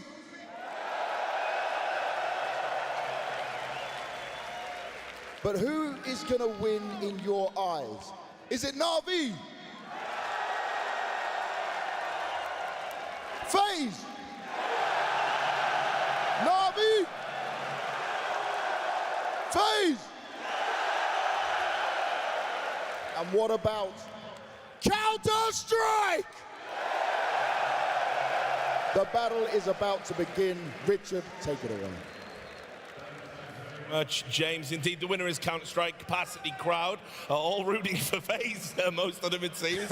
What a final. Anyway, podcast mode over, major mode activated. Let's start breaking this down. Obviously, so much dependent on the veto. Let's start there, guys. Where do you think we're going to go? I mean, FaZe have the edge. No, FaZe have the edge here, obviously. Yep. You know, the Vertigo, both these two teams don't like playing Vertigo, so obviously, if you're Navi, you're not risking it. Not in the major grand finals. They're going to play the first Vertigo right there. They should be banning it out. This is where FaZe have the advantage. That's where they get off to a right foot. They can just ban out a map where, you know, Na'Vi probably have the edge over them. Maybe an overpass where FaZe have struggled a little bit on. Maybe a Mirage, which is a comfort map for Na'Vi. Listen, I think the interviews were very telling. A few words we've heard. Alexibi said, I would like to see quality Counter-Strike. It's not going to happen, but it's not going to happen. FaZe is not going to give you quality, good CS. I know he would like to have it by the book because he's a problem solver, he's a mathematician, he's a scientist, he can do it. That's not what's going to happen. So you talk about maps, give yourself a bit of breathing room in the map. Give yourself something tactical. Maybe we can slow down the pace. Don't go down in the octagon with FaZe. They're going to choke you out. There's no way out. What about Mirage? That's my issue, right? Because I feel like Na'Vi so far in this tournament have played fantastically well on Mirage. We do know FaZe is the team who also like to play Mirage. They destroyed Spirit and Mirage. Absolutely wrecked them. But if you're Na'Vi, are you picking into Overpass with the risk of starting T-side, where we have seen Na'Vi struggle as well on the exact map of Overpass, or do you go into something where you've actually found success every time you played it at the major, which is Mirage? I agree with you on that, and that's why I feel, I mean, I'm not doing predictions, so to speak, but I feel Na'Vi should just go with Mirage. Play it a little bit safe. They have really good protocols. FaZe, though, Nuke. Do they go with Nuke here? Because Na'Vi can play this map, even though, you know, it has been a little shaky yesterday, for example. Is it going to be a safe veto, is the question. I think FaZe stick with Nuke. I think they play the best Nuke right now in Counter-Strike. Well, they changed the tires. The switch up. The switcheroo. God damn it, Carrigan. Oh my God, you're going to give Na'Vi Ancient after the map that we've witnessed against G2? I mean, listen, Carrigan has that moniker of being a little bit of a madman. The Mirage this is insane. From Na'Vi. And listen, Jacob, I'll extend you the courtesy. I think you're right. There is a question that we need to figure out that goes beyond just the maps is Na'Vi ready to play a grand final? Yeah. Do you have what it needs to actually step up the game and resist the chaos? That doesn't really matter on the map. And we have Inferno as a third. Yeah. Oh, boy. Is that not the best map as a third, historically? Listen, historically speaking, it always delivers as a decider. I'm glad no overpass, honestly, as well. I'm okay with that, but the fact that Nuke's taken out here, and obviously it was going to be taken out if FaZe are going to float it, it is absolutely mental. They've gone for this, but once again, Carrigan, he's done it at every single game so far in the playoffs, and guess what? It's always worked out. It's always worked out, you know. I'm just thinking for Carrigan, what is the reasoning behind picking Ancient? He must have seen something yesterday. He must have seen something he liked, you know, or he didn't like on behalf of Na'Vi. I think if you're Carrigan right now, you're coming in well prepared. You also very much know that there's nothing Na'Vi can do to change from yesterday night till this grand final. So you can prepare 100% for Ancient. It's a big risk, but if anything, I have trust in Carrigan. And I think historically, he's had some of the most incredible calls on Ancient. Some of the most incredible maps of Counter-Strike that FaZe hasn't played on Ancient. But I will say, the mid-rounding is a little bit below what I love to see from FaZe, and that worries me just a tad. Some of the qualities that we like to give them, Carrigan being able to find gaps in the defense with 50 seconds left, I don't feel like it has been such the case in Ancient. They can have the good calls, they have the good executes, but I feel like if you're Alexi B and you can survive the first 30 to 40 seconds, you can force them to slow down the pace. There might be something in here. There might be something in the water in this Na'Vi team. I feel the fear I have here for the side of Na'Vi. Yesterday, sure, they won it, and they had a massive lead until, you know, G2 almost clawed it back. Sure. But they were never really tested. They were never really tested. It was a G2 looking completely disjointed on the T side in particular, where they kept hammering the B bomb side, and JL was just getting away with murder every single time. Yep. So even though Na'Vi said they have been prepping on this map, they have been putting in the work, I don't think they were really tested yesterday, and maybe that is what Karrigan is counting on. If anything, I think it's also a sign of respect from Karrigan and FaZe Clan towards Na'Vi. We saw Na'Vi beat Spirit on Nuke, and they did it in a fashion that was super impressive. Overtime game. Granted that JL had a fantastic showing, but he said throughout the entire matchup. Maybe Karrigan was looking at that game thinking, listen, Alexi B, listen, Na'Vi, that was quality Counter-Strike. I would rather not play Nuke against you. I would rather not go into the T side on a map that, yes, we've been playing well. Yes, we did well against Vitality yesterday. So if anything, it could be a sign of respect for FaZe Clan, admitting that, listen, Na'Vi, they can play Nuke. Let's try to go to Ancient. Yesterday against G2 was a little bit shaky. But that's our criticism. That's our criticism of G2 yesterday. We why didn't you pick Inferno? Inferno is your best map. You should have 100% picked it. And it said, yeah, we don't want to play, you know, in a map that they're also kind of good on. That's the same criticism we gave to HooXi, and I think we should give that to Karrigan as well. I mean, listen, the way FaZe will beat you can happen on Ancient whatsoever. True. There's two very clear factors to me. It's early round aggression, whether or not it's successful, where you're going to see the Rain being fully committed on the B lane. We see Karrigan going down B as well. Yep. Some of the mid fights, you see the map space being taken away by Robs. That is going to happen again, and then it's the clutch situations. And at that game, I think the advantage is clear on that stage, Richard. There is one team that knows, lives and breathes Counter-Strike, the pressure. They drink it. That's how they play the clutches. And I'm sure FaZe is in a prime position for this grand final. I can't wait to get it started, guys. Thanks for all your thoughts. Now, I don't need to tell everyone at home, Counter-Strike has been blessed with some of the very best storytellers from across all of esports. And like teams and players, they too dream of one day getting to a major, because it puts you on a very short list of elite level names, the true greats in your field. I am so honored to say today we add 2 new names to that list. Everybody show some love for Harry and Hugo. Thank you, Richard. It is an honor and a privilege to bring you this first major final in Counter-Strike 2. Karrigan may be the king of Copenhagen, FaZe the nobleman of this royal arena, but now a new challenger, a former foe, flying the flag of Na'Vi, coming in from the north. Yeah, Antwerp was a long time ago, but that's where FaZe made their fortune. 16,000 people in the arena tonight. So let me hear you!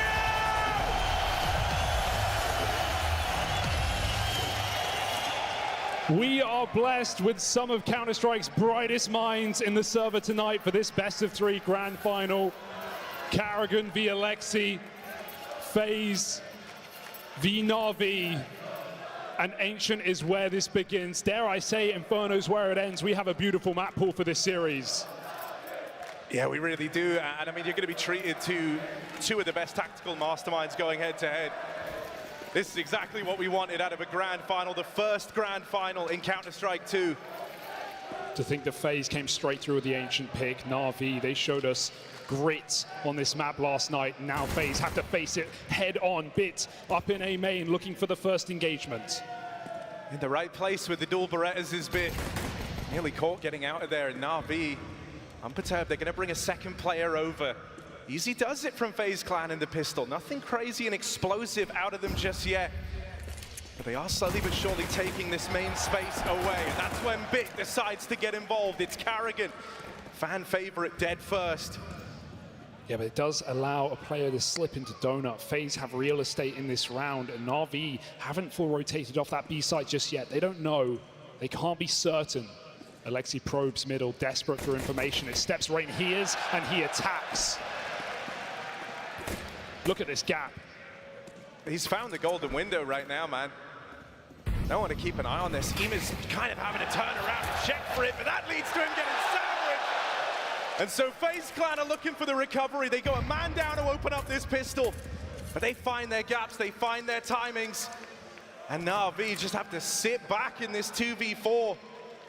They've got to come to terms with it. It might have started strong, but it's FaZe Clan picking up the pistol. Slow and steady does win the race for Rain, and what a double entry for him, getting behind enemy lines. The MVP of Antwerp, FaZe's major trophy.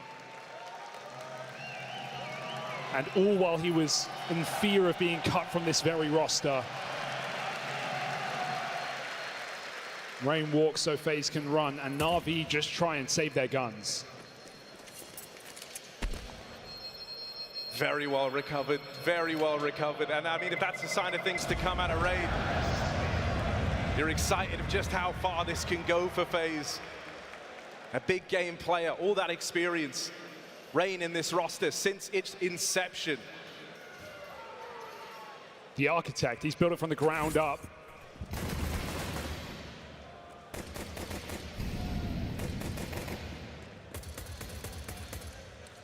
And a gut punch for Ema. Back-to-back grand finals for this guy. No one expected that, not with the form he came through into this Na'Vi team. But yesterday against G2, he performed when it mattered most. And we're going to keep our eyes on him today as well in this final and see if he can bring that near MVP level performance he showed us in Paris. We know it's there, he's just got to dig deep. FaZe just trying to keep this clean. MAC-10s and methodical into the cave. I mean, Na'Vi having stacked so many bodies over towards that other side of the map, I mean, FaZe have got them right where they want them in this round. There's not much to get excited about here for Na'Vi. FaZe, this is very measured. Yeah. Their hearts are racing as much as everyone else, Harry. I mean, you know, they've seen what Na'Vi can do on these pistols. They've seen what JL can bring to the table there. The fear of the Force is always a factor, but they've heard a USP towards this B-bomb site, so FaZe shouldn't be too concerned. Sooner the better before these rotates come in. And Carrigan at the helm. Just going to brute force his way into the empty site. They don't know it yet, but they've already stuck the landing on this conversion. So that plant comes in right now. There is one man in the site with them in the form of Alexi, and he isn't being accounted for, but surely he can't make this weird. One kill off of the USP. Is there anything else from Alexi B in this round? They got him boxed in. If Na'Vi can play this late enough, they can force FaZe to die with a bomb. We know how large that radius is on this site, on this map. And so Na'Vi go into the final few seconds to keep FaZe on their toes. Brokey loses his face. This one's getting expensive. There's that JL Deagle and Ema moving in alongside him. Frozen is trapped right now. Frozen might need a helping hand. And so this round, it's not a win for Na'Vi, but it's damn close. A Pyrrhic victory for FaZe, as they lose nearly everyone in that anti-eco round. A round that was supposed to be crisp and clean ends up being anything but. Yeah, Alexi keeps his troops tight, and that was a lot of rifles for FaZe, so it's not going to be too good of a feeling after that. Na'Vi have them ripe for a reset, right to break their money in round number 3. The buy comes through. Na'Vi's aggressive B-ramp moves are something FaZe need to keep an eye on the CT side. As Ades said, plenty of data, recent data, plays that can't be changed since that semi-final. FaZe want to set the pace, though, into the A site. All right, it's been pretty slow and measured up until now, but FaZe trying to deal an early knockout blow here, running straight through main. Na'Vi have got the rotates, they're bringing everyone over, but will that be enough to stop the pace out of FaZe? Carrigan dead first, Ema and Wonderful put on a show. JL on that rotate in, and Rops is cut down. Na'Vi aren't messing around, those guns come out and immediately FaZe feel the full burn of Na'Vi. A confident call to arms for Na'Vi. You see those instant smokes, you don't know whether to doubt them or not. Is that a commitment off the execute? Do we really want to drag every single player over? It's the mind games that we'll be keeping our eyes on in this matchup between these two in-game leaders. But Alexi calls right, and Na'Vi have just enough inside of the site. Now it's FaZe's chance to dance with pistols.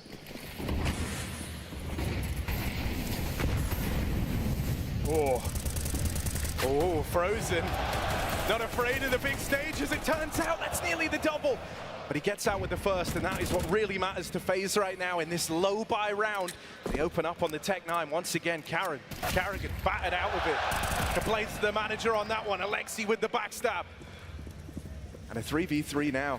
Silence across over towards this A site. Alexi still pressuring through middle. This is a dangerous reset. They could lose the bomb on this mid fight right now. Alexi has no idea, but the Deagle is coming through. Brokey lines up, but he can't connect the shot. He can reset. The help comes through. Frozen saves the day, and he might go for a little bit more. JL with a tap down mid, and suddenly FaZe are favorites no more. Only Rob's left up in this one. But we've seen many a clutch out of this guy, some on this very map at this very major. This reset is beautiful. There's no way you're ready for it. He forgot the bomb. JL's got it in the bag.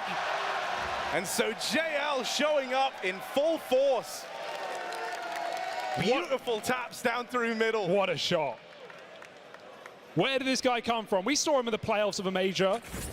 We saw him with Apex making a bit of a run, falling to the champs. But he was not putting up rounds nor matches like he has been here in the Na'Vi jersey, playing up to the level, playing up to the stakes and the pressure. His rating exceeding that of ever before. No time like the present for JL to step up. And if you remember in that G2 game, it propelled Na'Vi forward on a 7-round streak. That one ace he found so early on the CT side. Can that explosive beginning for the Lithuanian do the same here? It certainly has to the money. FaZe have nothing to show for it. A very well recovered round, considering how it starts as well, with Frozen getting the ball rolling out through mid. Those are very hard rounds to put away versus FaZe Clan. But with the just Glocks here on the FaZe side of things, you're not too worried. Wonderful is posted, right place for this AWP. This is kind of a nice call for FaZe because it feels like a bomb plant is guaranteed. Unless Wonderful risks it all and re-swings with a USP, which he has been known to do, FaZe should be able to get a bomb plant here, certainly. And that's overall a win in this round. The info spotted on mid. Now Wonderful knows what's up, but can he put a stop to it? Awkward miss. That's going to let the Glocks in. Ema will take up position in at CT. Bomb start. Right now that bomb is trapped out behind the box. It moves through with Ema backing him up, and so it's well contained. Plant denied. The one thing FaZe wanted to get out of this round will elude them.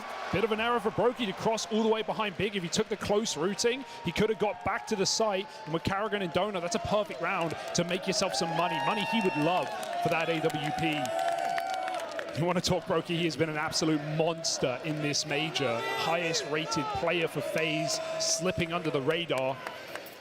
So many players, so many question marks on the MVP of this tournament. And not just the winner of this final match, but who's he going to be? No op for now. Brokey has to sit on the sidelines.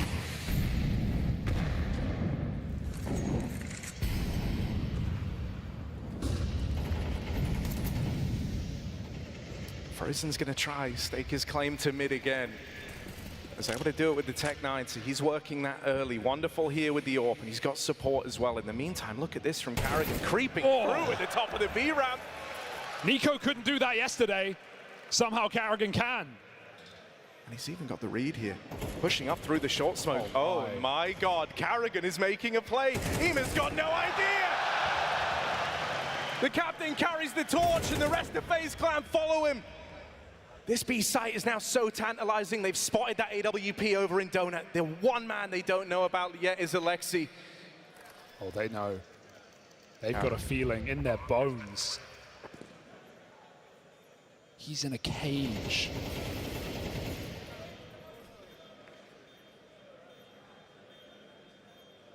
If they don't clear this, he can make a slippery play, but FaZe seem more than aware of this possibility. The one part of the map they haven't cleared. Alexi doesn't bite, he doesn't budge. They wanted him to shoot off the flashbang. Brokey will clear it, and well checked there. Alexi now knowing about. And so getting out is not a certainty for Alexi B. He is pinned in, boxed in, Frozen. Should have this one dead to rights because Alexi eventually has to make a move. He's the one under the pressure to try and save this M4. He's dead. Oh! 3! Alexi finds a way. The slippery Finn saves his AK, but FaZe saved the day, and it's all from the man on your screens. Amazing double entry, pushing through 2 smokes in that round, and catching Na'Vi by surprise.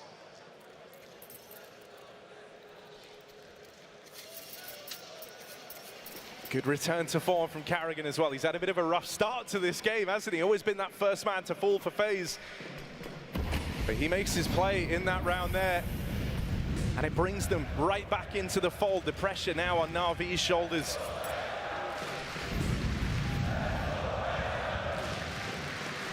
Frozen once more trying to dance with these two players in middle.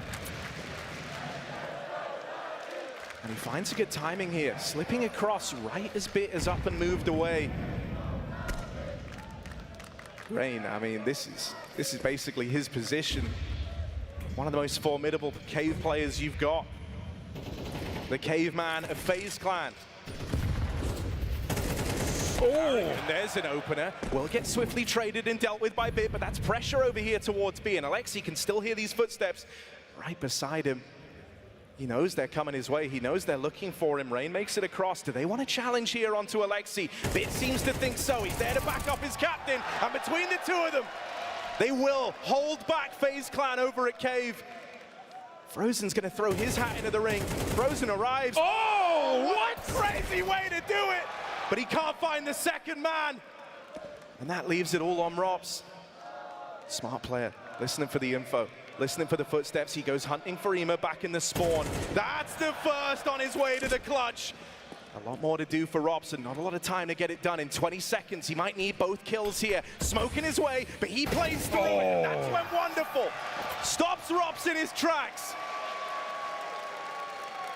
Fantastic double cave setup there. We're already seeing a lot of fights going on in this side of the map, and Alexi plays it to perfection with Bit, trading off of him. You could feel Rops cooking, but a smoke down at 30 seconds, too tall a task. And right now, trading rounds are these two teams. Swapping punches, and both coming out bloody and bruised. It's FaZe with an early timeout. Legendary players and coaches on both sides chipping in. Hey, even a former in-game leader for FaZe at one point, Brief, was Neo, but now back behind the boys.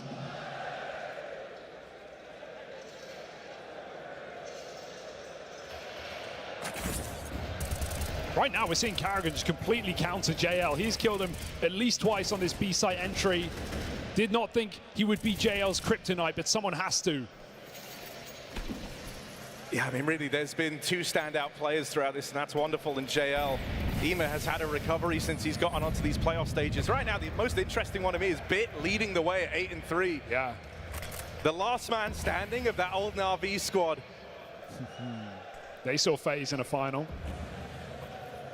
And he's got something to prove today.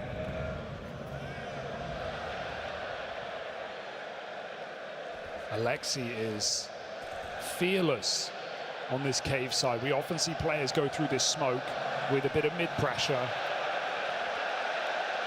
But FaZe stoic indeed, holding back behind the doors. Rain setting up Rops for an entry now. Alexi's going to get out of there, and at just the right time as well. Couldn't have been better. Alexi still floating around, wants to try and end this over in Cave. Rain goes first, Rops the trade. Rops, can he do it? He can't measure up to Alexi. And so that AK is lost. And with it, the round, it all comes crumbling around FaZe Clan as Na'Vi go flawlessly into the lead here. This is such a confident game from Na'Vi right now, despite the things that FaZe have thrown at them, right? That instant A-rush in the first gun round. Carrigan just going through smokes on entries and boxing Alexi in. Na'Vi looks so unperturbed by the rounds they've lost and just keeps stacking them up. Flawless. That's going to go a long way on this CT economy. FaZe may have bitten off more than they can chew with this cheeky map pick. Remains to be seen. A rebuy now. Got to bring your best move for the table. That's a nice grenade. Ema gets bruised early. Solo mid, supporting util from Bit, who will go back to reinforce. But right now, this B site's needed little assistance. Alexi's lights out.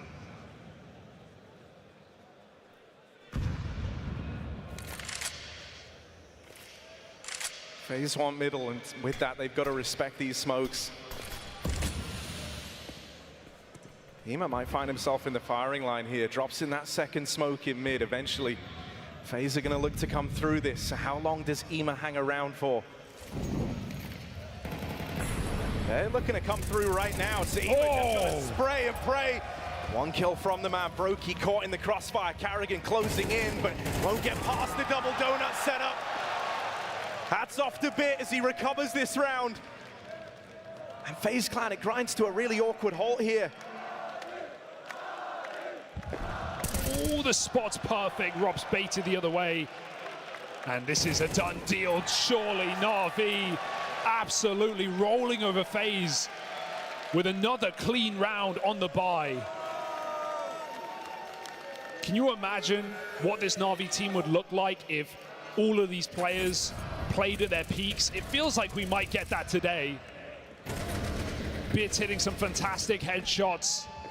JL has done the same. And Alexi, an in-game leader who has been known to hold his own individually. And it's safe to say that's the case here. Right up top of the board alongside Bit. We've not even seen Wonderful's orb matter yet. So there's still so much more to come for Na'Vi. And a worrying start for FaZe. Just forcing a B execute here. They've got so little to play with. Just Tech9's running through smokes. Nothing to lose, everything to gain. JL inside of the site. Alexi wins his fight over at the cave, but it's Bit run down first. JL and Ema trying to contain this. As FaZe move in, they've seen a lot of names. Oh no! Starting to get out of control. Alexi wrestling with the AK. Support from Wonderful. Alexi can't deal with the last man. Wonderful misses the backstab. Brokey's now got time. Brokey's now got a chance. A long way to go for the bomb plant. But don't underestimate Brokey in these clutches. He's so decisive. He's going to go straight for it, fearless, knowing he's got that great timing and that Wonderful is a long way away. The question is, where does he go in the post plant? Brokey clearing out positions and putting it together. Piecing this flank from Wonderful. There's only one place he can be, says Brokey. No health advantage, but the info, the position, the risky post plant, does it pay off? FaZe desperately need this round. This is their best chance yet, and Brokey playing with his food and with the backstab! And that's what Brokey's all about! That's the FaZe we were here for. That's a FaZe you paid to see. The clutch factor, the X factor, the star power. Brokey saves it. That was Tech9's on a B rush. Na'Vi melted them.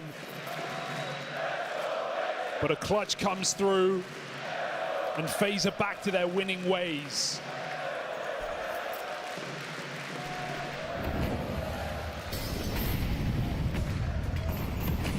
Okay, more decisive B control now. Rain wants to tackle with this cave.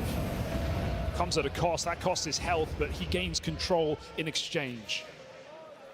Brokey's delivered them the lifeline, but now FaZe have got to capitalize on it. It can't just be the one and done. This is their chance to break through and tie up the half right here, right now.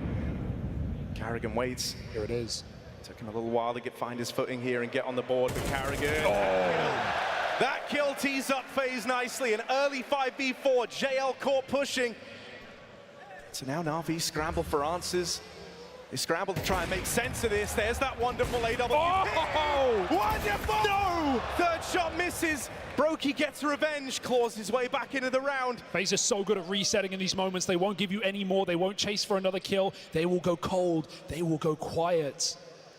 The seed of doubt in Na'Vi. Can they find anything? Oh, Carrigan does it again! Every time FaZe have needed these little advantages squeaked out, Finn's been good for it. So now FaZe set their sights on the A play. Bit will move in and deal with the captain of FaZe.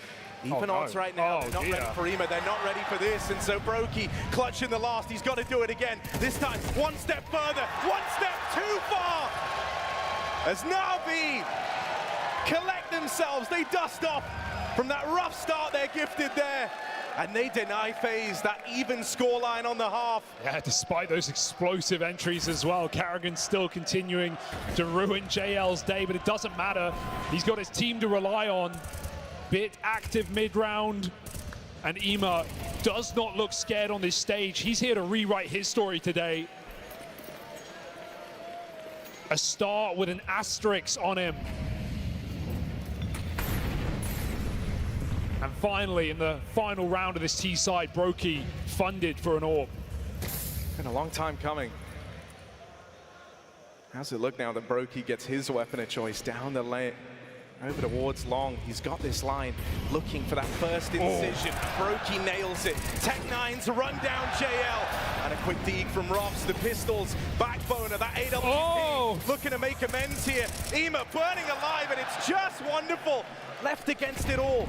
Makes the smoke open, but that shot sails past, and FaZe with one AWP and a collection of pistols. They've left an impression here, trading blow for blow down the stretch at the end of this half. Wonderful is just praying that anything connects, that he can get something to give him an edge. Brokey wants the knife. Brokey's getting ballsy.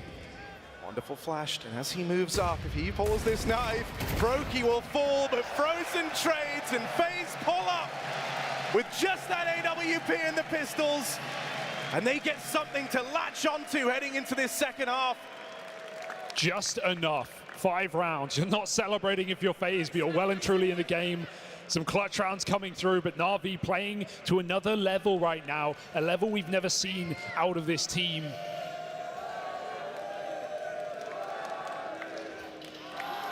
A crew put together off of the performance of Paris, and you were ready to write them off, but they are in the major final. Yeah, it would have been so easy to think that those were, one-hit wonder performances, the highest heights that a lot of these individuals had ever reached was there on the stages of Paris. But they look to prove the world wrong here and now. Na'Vi, a confident display to open up in that first half. And I think it's Alexi leading as well with the kills. 13 and 6 on the Finnish captain. Certainly not cold here. His job's going to get a little bit harder leading this T side now against a very mobile, very active FaZe, making a gamble in this pistol. They roll wrong. Rain with the dual Berettas, it's all him. Na'Vi move on in, they flood over the site. Carrigan will get here in time, but he's one man against the world right now. And run down. Locked off from Spawn. Who from FaZe is going to make the first move here? It might have to be Rain. They reroute through middle. Ema offers something up.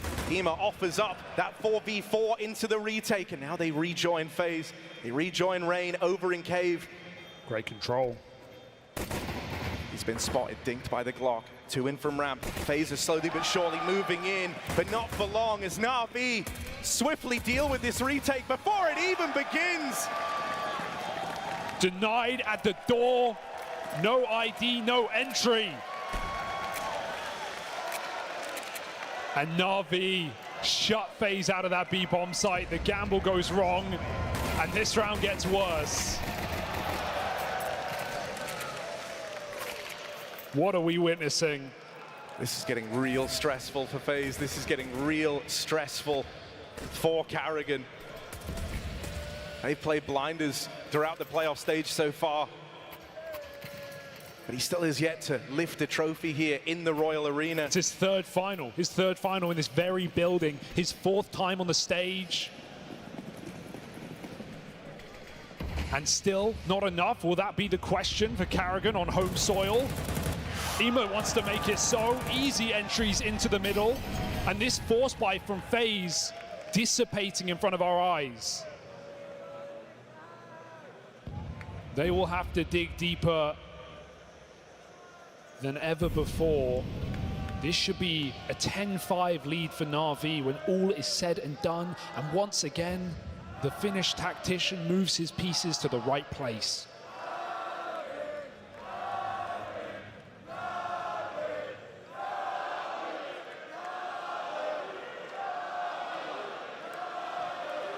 Ema is very wounded, very hurt, and so that kill is given over for free. Oh, hang on a second. Carrigan might be onto something here. He's just caught a whiff of Alexi going into the cave, but he can't best him in the head-to-head.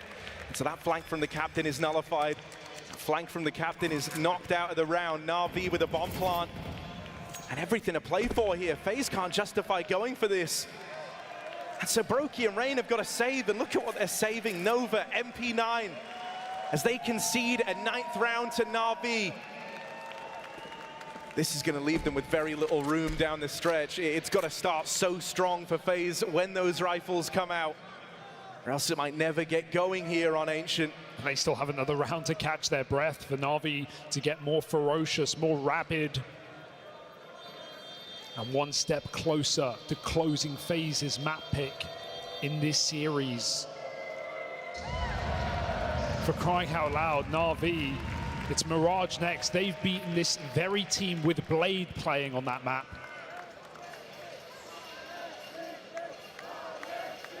Na'Vi must be feeling unstoppable right now. And once again, the question is posed to FaZe.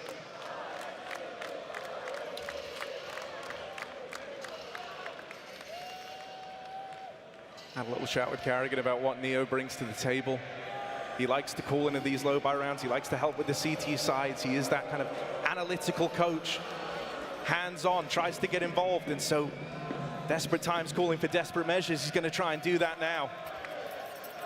Let's see what Neo and Carrigan have cooked up between them in a round that FaZe have absolutely no business winning. They come into this with a shotgun and an MP9, a handful of nades. So the FaZe Clan artillery is certainly getting ready, but will Na'Vi fall for the trap?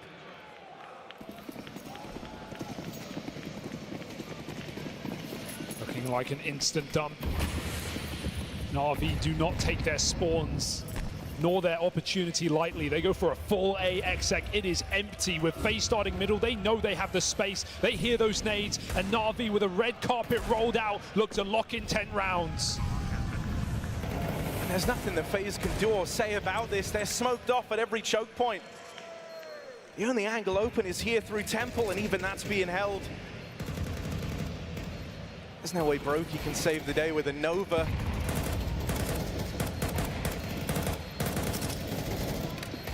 And so FaZe have a very tricky task rolled out ahead of them. The moment these rifles come out in the next round, they've got to find success and then keep finding it. And that's been the struggle for FaZe, chaining together anything more than just these one-and-done rounds. They've got to embark on a streak here, because Na'Vi have pulled up in title-winning form. Alexi leads the way in and out of the server. And there is not a weak piece in sight right now for Na'Vi. You were at least ready to write off players like Ima, but he has only gotten better stage by stage, game by game in the major. Bits having his best performance yet right now, it feels. And Wonderful has not even been required, but he was the reason that G2 had problems yesterday, that they couldn't close that semi-final. He's the reason they're here. How deep does this pool run for Na'Vi? Will FaZe drown in it? Brokey had to wait till the end of that first half to bring out the opener. What a crazy opener on a Frozen. It takes Rain with a wide swing, and Brokey's Orb getting involved to pull this back the other way.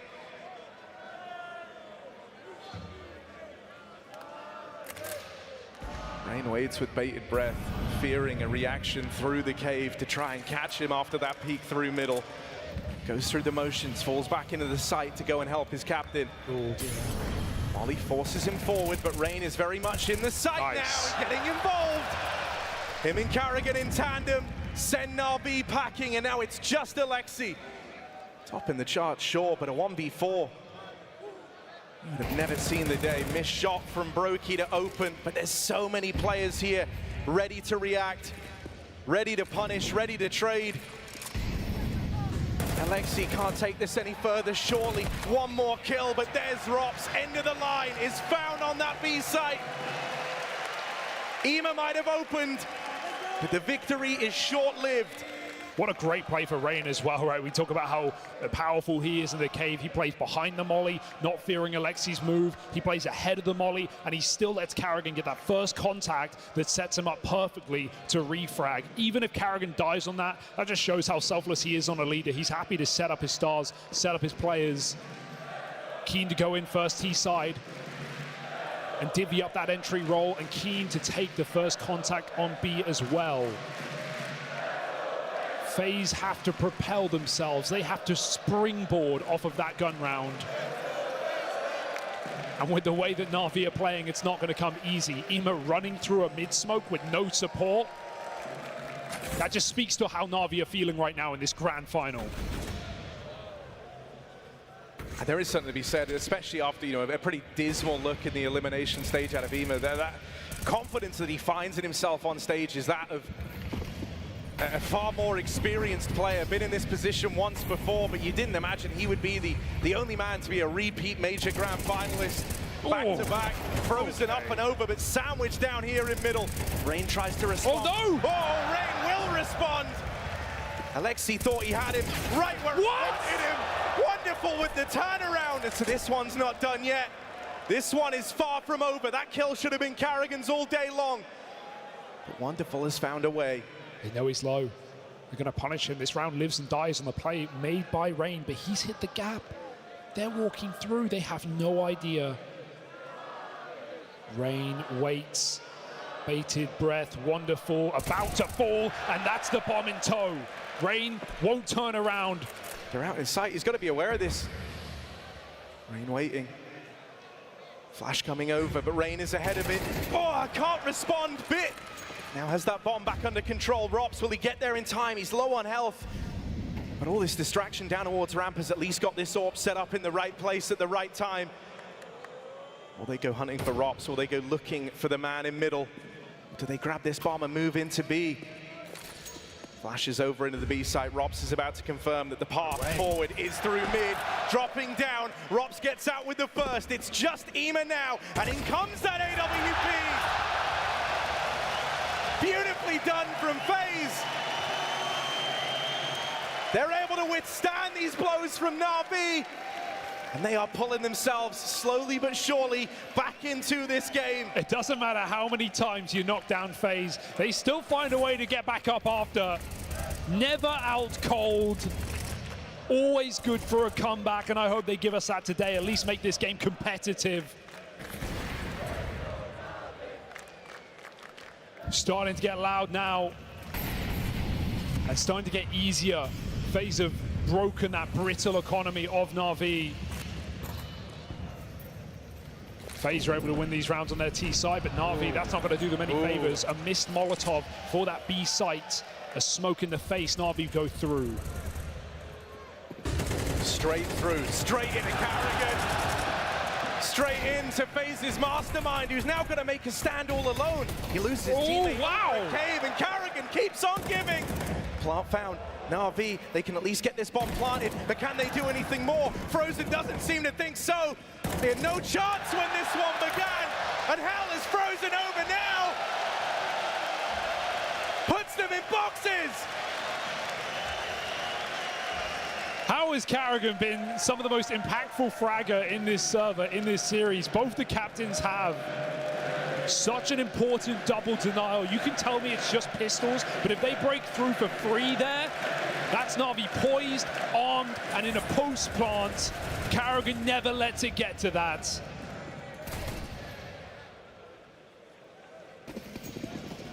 FaZe find a way. 2 rounds the difference now. Alexi's got to dig deeper, get that shovel out, but the ground might have frozen over.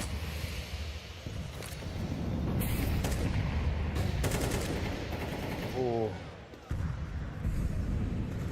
This time FaZe are trying to fight for middle, and Na'Vi are willing to meet them there. 2 players out on an island here in mid. It's Frozen and Rops making this play through the front.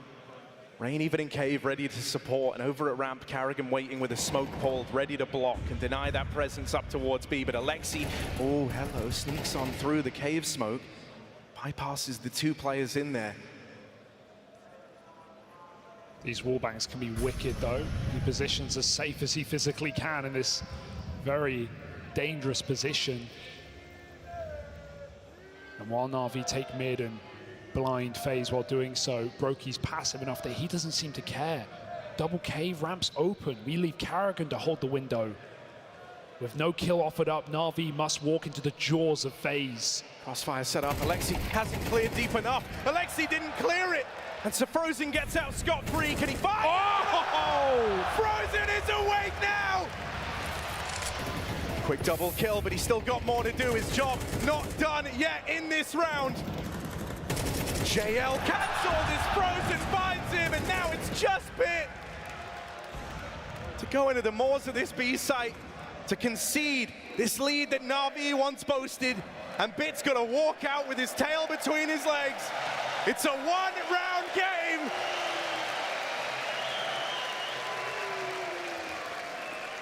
Na'Vi cannot get ahead of themselves here.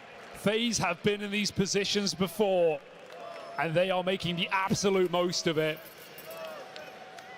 Frozen looks so good in that FaZe jersey. Look at this, reuniting core, that old Mouse squad. Carrigan moved to greener pastures. He pulled Rops up, and Frozen waited. Frozen waited 2 years in Mouse to get his chance, and he is not going to waste that opportunity. Back-to-back backbreakers from Frozen. And Na'Vi needs something right here, right now, something to celebrate. They need a hero. We mentioned how this performance from Bit has been uncharacteristic. Well, he's the one with the AK. He's the one with the big gun here. The guy who would have to kickstart it all again for Na'Vi, and that's what he does. First kill found out of Bit's AK. Looking a little better now in Na'Vi as they rush up through the cave. Carrigan and Frozen will try and contain this. Frozen, they smoke him off. They're putting a lot of pressure on Carrigan's shoulders, and that weight might be too much to bear. Carrigan goes searching forward, but overran, overwhelmed. B-site getting dicey. Frozen with the reply. Surely no more, surely not another round, and JL will draw him to a close. Can they cool off? Can they reset right now? They have time, and the question is, does Rops' brain read this? Does he go one step ahead? One step too far, perhaps? He makes that rotation. A guessing game right now, but Na'Vi, well, they must be fearful the Rops lurks in the darkness. They go right back into the battleground. Ema attempting to find that player, but soon the plant presents itself. And Rops is a long way away. He's got to give this a go. Might have dodged that first contact. You can dodge Rops, but can you dodge death? Na'Vi over at long. Rops is opened, and now it's one man left to beat JL. Oh! Playing with confidence. Jay Lionheart, in the face of adversity, he takes it on head on, and that's what brings Na'Vi back into the game. Yeah, the face of this team, the courage that JL brings. And he shows that in the clutch, just going for a straight-up swing against one of the world's best mechanical aimers. Rops has been silenced. And to be fair, this is Rops' lowest-rated major in that FaZe jersey. Those are the rounds you need him to win. And without it, Na'Vi now sit on the precipice, 2 rounds away. A break in the action for the black and yellow. Throughout this whole thing, you've seen FaZe Clan getting tested, slowly warming up in this second half, but this is the toughest moment yet. This one decides whether or not there is still hope for FaZe on Ancient. They're all in. Live or die by the AWP. Brokey mollied out. He has to concede. He has to give the site over. Na'Vi is slowly pulling that bomb around. Rops down in middle needs this kill, and he will get it. Meanwhile, Rain found pushing the extremities over at B, but the bomb's already out through main. Oh, JL's just a red herring. FaZe take the bait. Still fishing for that kill, they can't close it. Carrigan's here putting up resistance in the site, but that molly might force his decision. He has to smoke it. Brokey misses his shot. That was a chance. They're slipping by now. Wonderful closing in for the kill. And Carrigan gives him a wiggle, gives him a jiggle, gives him maybe yet another round. Can Brokey save the day? This is it, live or die by the AWP, and Brokey is cut down. Na'Vi, soldier on. They didn't let that streak, that hot streak of rounds that FaZe were on, shape them. And with Bit and JL breaking them through, the rest of the team now stand tall. And there is nothing left for FaZe. Maybe the end of Ancient here in front of our very eyes. $2,000 a player. They went all in, and now they may be out.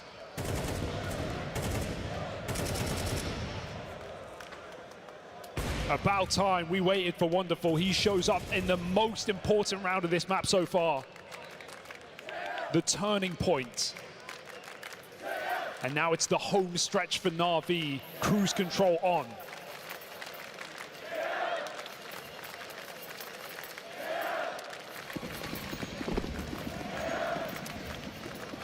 FaZe have got next to nothing. So much is weighted on this first fight, and Ema mid has been his territory, his domain. But this time the nades will get the better of him. It's a huge upgrade. They need that gun more than ever. That's how FaZe have been looking to counter Ema's plays out through mid all game long, and so finally they get that reward. They go a man up on the back of the util down in middle. Very risky play to make. Is that the olive branch? Is that the lifeline for FaZe Clan that they so desperately needed? Can they convert a low econ round, but a man up? The mid retake is nice because FaZe shouldn't have double or triple players here, but it does mean the rifle is in position to win the round for FaZe in the middle if Na'Vi go for it. JL's got a lot on his plate. A 1-2 punch ready to swing. Carrigan again taking that contact, but it's all frozen. It's all that solved AK. And in this moment, all alone in middle, the round is on frozen shoulders. They creep out. It is David v Goliath, and he is removed. Bit deals with him. Na'Vi can feel this. They want this. Just a pistol of Brokey, and it stands the test of time. JL, can he save the day? Can he cook something up here? 1v2, not a lot of time to do it. FaZe know that. That bomb is right there for the taking. Can he get it and get out? 20 seconds for JL to make his decision, to make his move. But Brokey again, a step ahead. He doubts it. JL's got an open runway.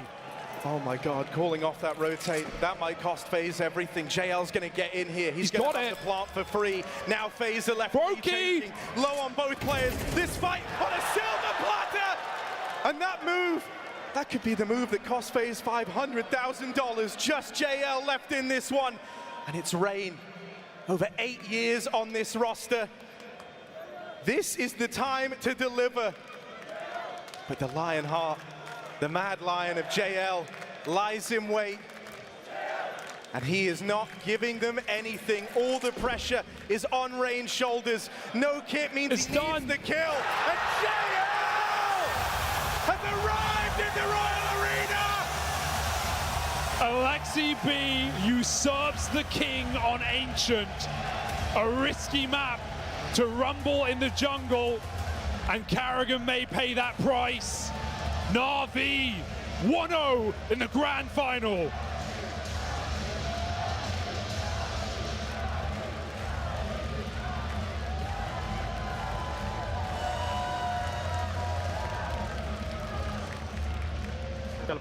Heaven, coming heaven one guy. Two guys elbow, yes. Guys, they think it's B, I think.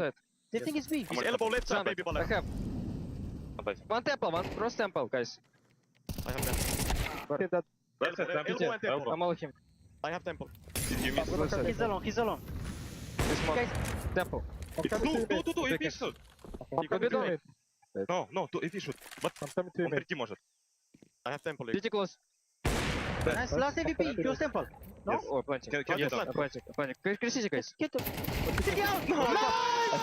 Nice! Bro, how I killed frozen middle.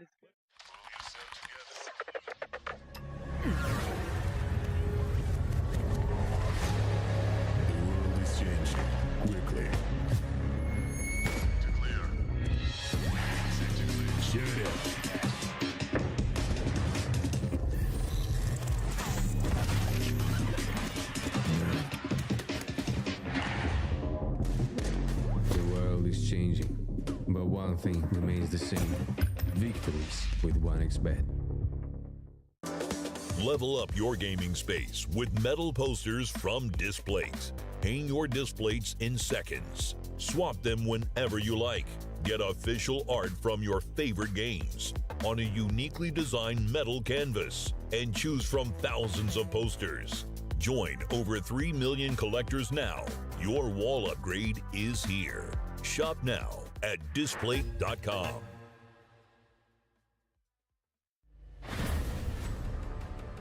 We are proud to announce new additions to the XL series. Both are using fast TN panels and newly upgraded Diac 2 technology. Fast TN panel with its faster native response time can reveal enemy outlines quicker during flashbang attacks. For IPS panel, more overdrive is required to enhance response speed, leading to dynamic image blurring due to the panel's inability to handle the load. These new monitors integrate new dynamic accuracy technology, DIAC2. The upgraded dual backlight design not only provides FPS players with clearer visuals at dynamic aiming and spray control, but are also more friendly to your eyes. Moreover, built in the monitor panel, DIAC2 functions independently and doesn't require any sync with PCs, ensuring no impact on game performance. XL setting to share now has auto game mode feature. Besides download, save, share your settings, it will auto apply different color settings based on your usage scenarios. Outlook of the latest monitors are refreshed. It has incorporated industrial-grade bearings into the height adjustment mechanism, allowing easier and smoother adjustment to the exact desired height. The new monitor series continue to evolve, refining details to ensure players can perform their best consistently in games. This is a brief introduction of the new XL monitor. Feel free to DM us if you have any questions.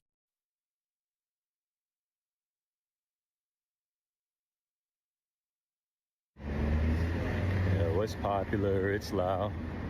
And this is ASON's commercial. But ASON spent all the money to make the headphones good, and they got no money left for the commercial. So I'm gonna need you to head to ASON.io. ACEZONE, yo. Code PGL, 50 euros off. Got some headphones. It's now or never.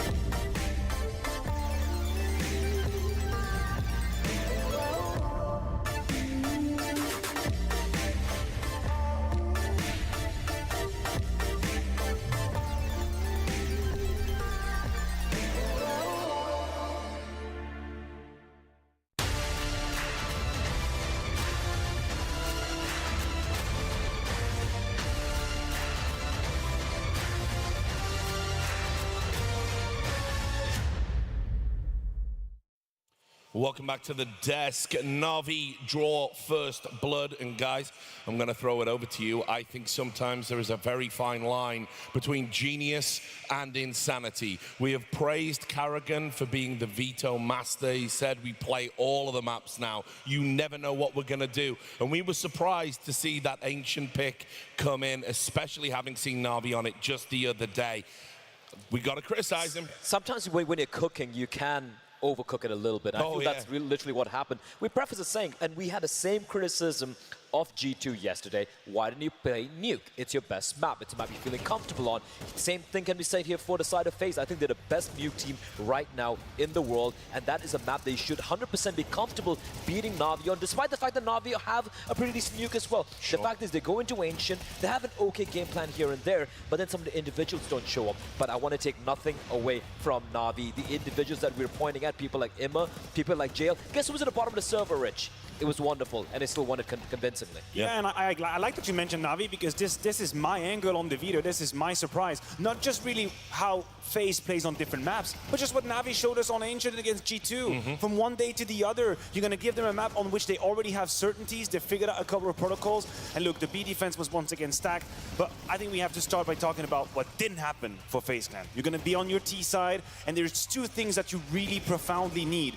You need entries from Rain, and you need closes from Robs. You had neither. None of these pieces came together. It was only about a couple of execute, change of paces that worked out. But in the depth of the game, they were behind. Na'Vi was better. Yeah, 100%. I'm a little bit disappointed in the performance from FaZe Clan on Ancient on their T side to begin with. Carrigan had a round where he ran up B ramp, got a double entry. That's a round win. You have 2 rounds where you win with the Tech 9s and the pistols. Apart from that, there was no default. There was no controlling the pace, controlling the game. We spoke about coming into it. One of the biggest strengths of Na'Vi is how they default on pretty much every single map on their T side. How they're able to take map control, control the game, and then have a finish and an end product somewhere on the map.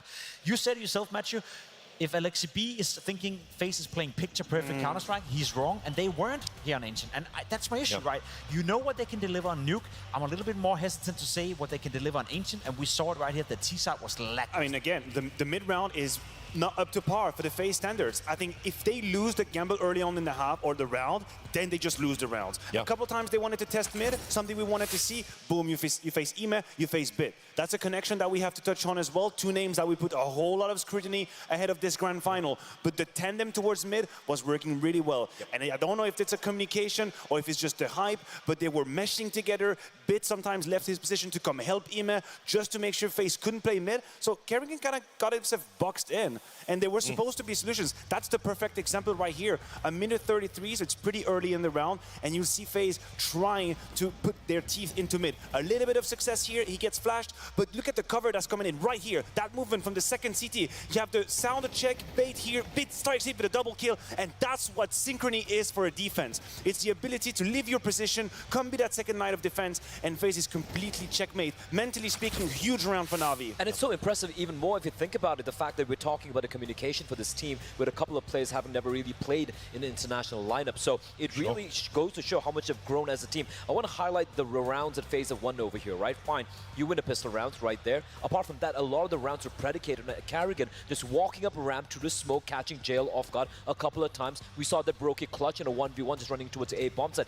The scrappy rounds they were struggling to find to get on the T side. So considering you picked this, looking to punish Navi's CT side, which you saw yesterday against G2, I didn't really see much of a game. I also just want to contextualize that. As you said, you win pistol, you convert, you win a couple of force buys, you win Kerrigan one round where he walks up B ramp. T-side Ancient, we label it as a T-sided map, right? It's a map where you get to control the pace, where you can make it super difficult for the CT side. Obviously, we have a lot of new viewers, watching right now. And normally back in the days when it first came out, it was a CT-sided map. No more. A T-side where you only get 5 rounds after winning and converting pistol, and you even win a couple of force buys as well. It was a lackluster and a horrible T-side for Kerrigan. We praised him so much throughout the tournament for playing good T-sides, for calling great. This was not one of them. No, it wasn't. And also concerns about Rops. I mean, I think you said it perfectly. What you need is Rain to go and do the entry kills. And if that isn't happening, then okay, we've got Rops as the closer. And honestly, Rops is another one of those big names.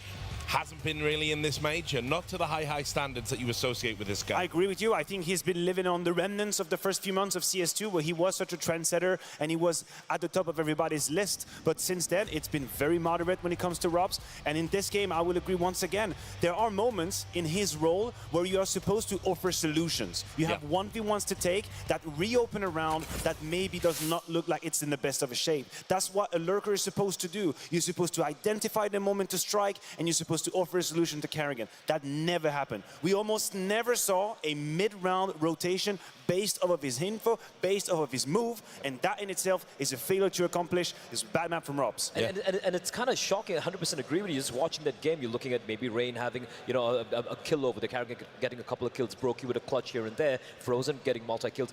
Robs just, you barely saw him on that map right there. And I feel like this tapering off of Robs seems to have coincided with Frozen joining the team, right? Once he joined on in. Initially, the first couple of months, first 3 months of CS2, Robs was the brainiac of the game, the best rifler right there. Kerrigan was praising him. But ever since Frozen came in, maybe he's taking a step back. Maybe he's trying to, work around Frozen to set him up, because Frozen has been fantastic, absolutely. But at some point, they need to find a solution to get Robs back to what he was, or rather he needs to, because we know what a beast he can be. I think using Frozen as a cop-out is just easy. I think Rob still has the roles he's got to perform. I don't think that's the main reason. And if you want to make a contrast, talk about Ime for a second. He was the one finding a few of these 1v1s. Right? It's very important. When you play these roles, it's not just about having 25 frags at the end. It's about finding the moments where you 1v1 is yours and you take that risk. Ime did it. He didn't have incredible numbers. But whenever Na'Vi was applying pressure on the B side or cave, Ime was sliding in towards middle, and he was sort of isolating the 1v1, either in cubby or in window, making sure that there is a little bit of space being taken, and that is something LXB works with.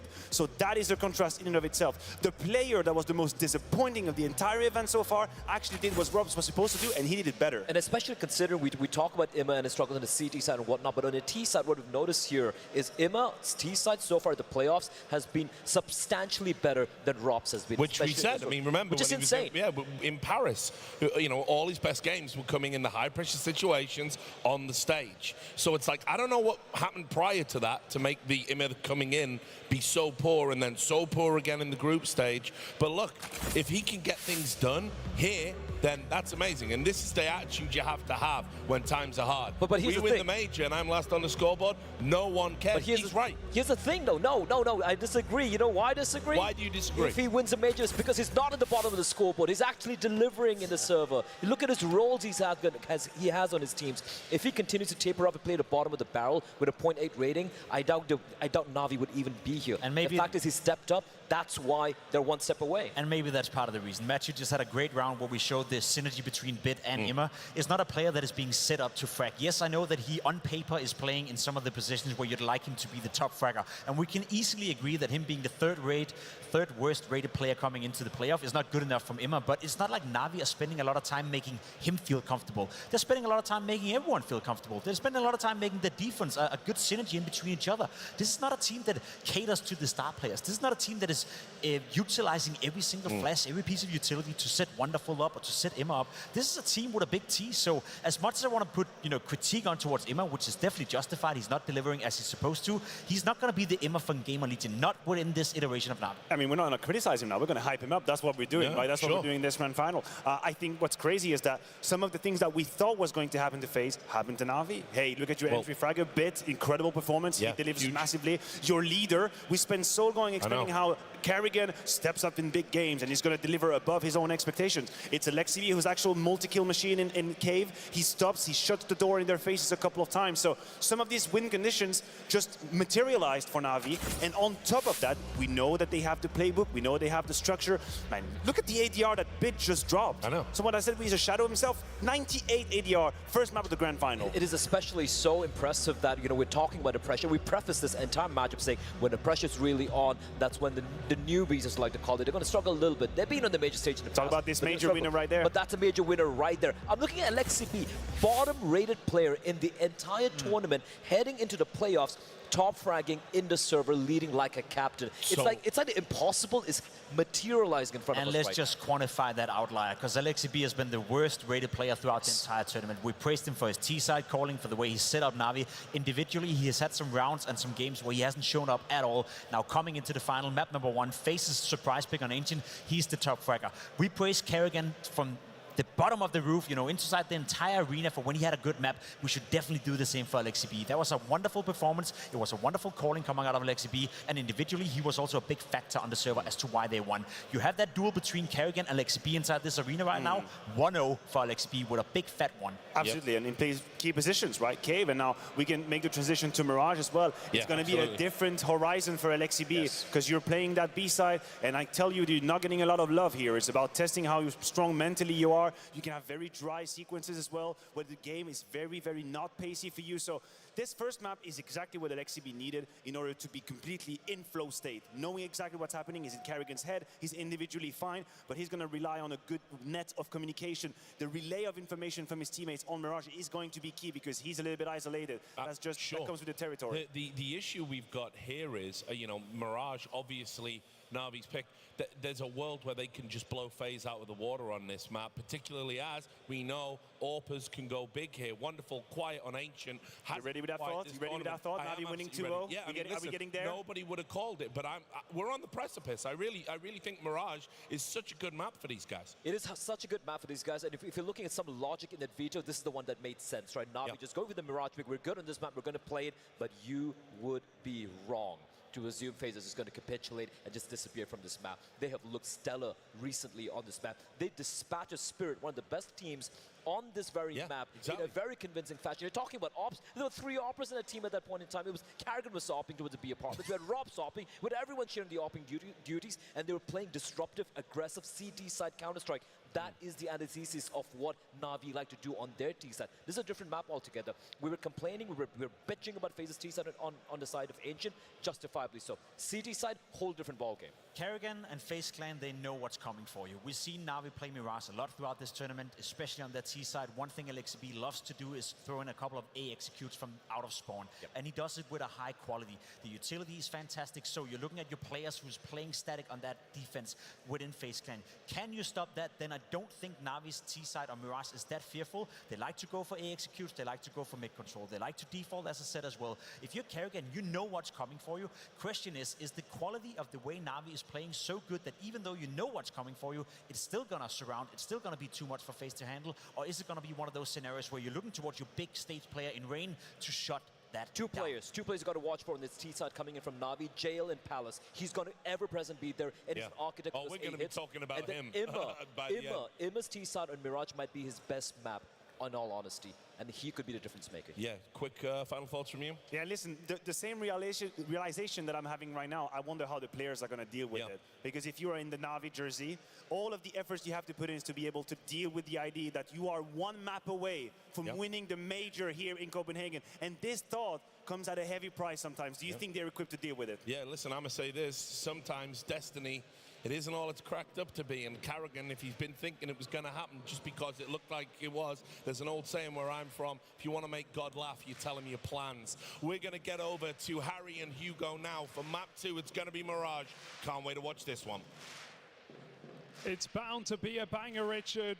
Na'Vi are 13 rounds away from engraving their name in a new game with a ragtag international roster. And here, as we sit this evening in the kingdom of Counter-Strike, I ask for one thing, Royal Arena. Raise it! Give me your energy!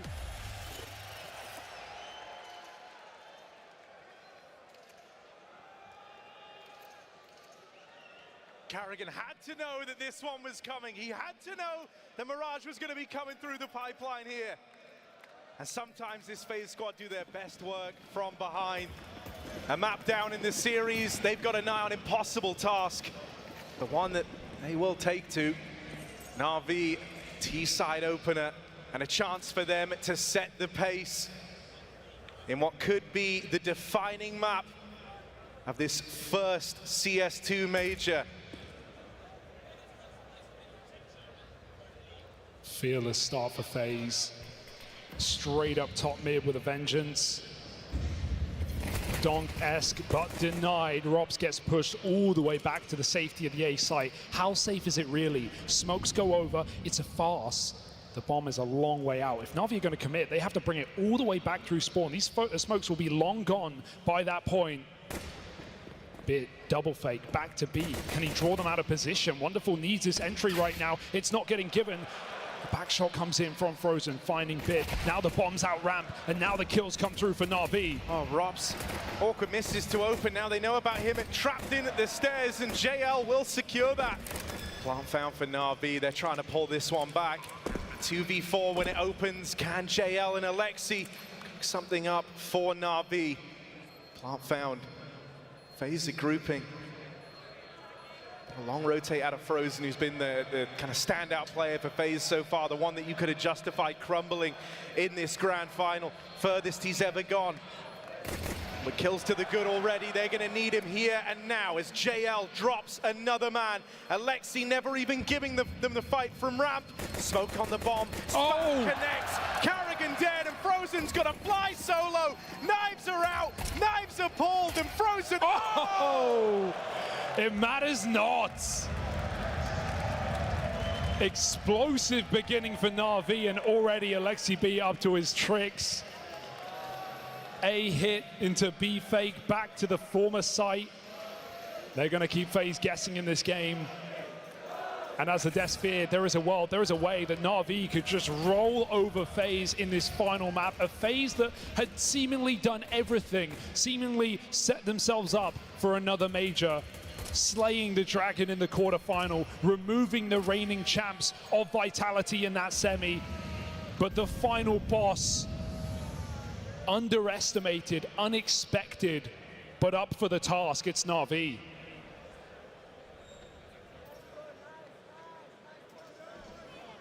I'll put everything into this round. Finally, a nice long stretch for FaZe to play with. Don't have Na'Vi breathing down their necks just yet, so this is their chance to get involved early. M4 put in the capable hands of Robs.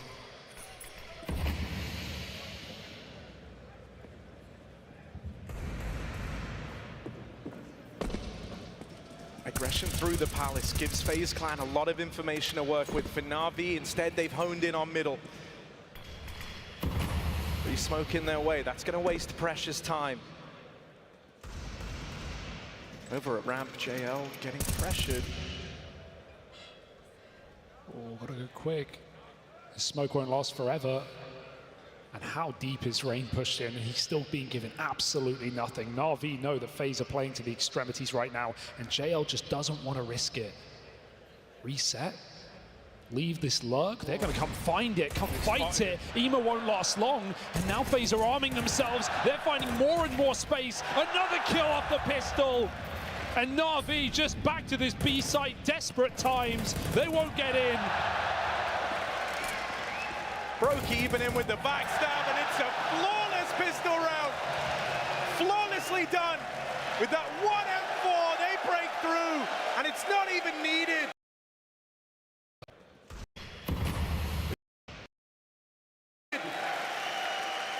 Ferocious for FaZe. Didn't want to start off at a big deficit on the back foot straight away as they're put down to this 4-spy round, but they reap the reward. They find success. And that means a lot to FaZe right now. They need to keep themselves in this more than ever, and that's what the captain is trying to do right there. Get this crowd back on his side. He needs it. He needs all the help he can get right now. These stars of Na'Vi shining at the same time in the most important game of their careers. There's never going to be a better opportunity for Na'Vi to take a 2-0 over FaZe. We go to Inferno. Questions again are raised. Can Na'Vi put it to bed early? Finding a force back here feels inevitable, or impossible rather. FaZe armed and ready. Nice swing for Robs. Frozen dealing with top mid, but he won't last. Lovely dig to open, but they don't take it any further than that. Window locked down by Brokey. And so this return to the force for Na'Vi does not net them the results. It's just Alexi B. He wants to give them nothing. No grenades, you kill me. All you get is the score. Have your headshot. Na'Vi will be back. Oh. He shouldn't be ready for Robson with the backstab. Shouldn't be ready for this man coming in to take it all away. Brokey even poking from top mid, trying to challenge him, and Brokey just chases the kill down. I mean, this is a FaZe that beat Spirit on this map. We thought that no one was going to do that. We thought that was impossible. They did it on a stage. They did it with all the pressure of that Katowice final going the other way. FaZe had a great CT side on that second half. Never let Spirit get started. So can they stop Na'Vi before it even begins? That force by may have made it so. Pistols again for the T side as we wait rifles.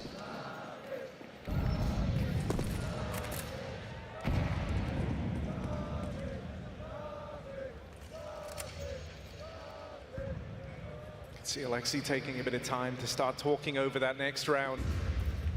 That's the important one. Goal here for Na'Vi. Anything resembling a bomb plant would be fantastic if they can somehow break through, but not going to be easy, not with Rain in position and ready to shut this down.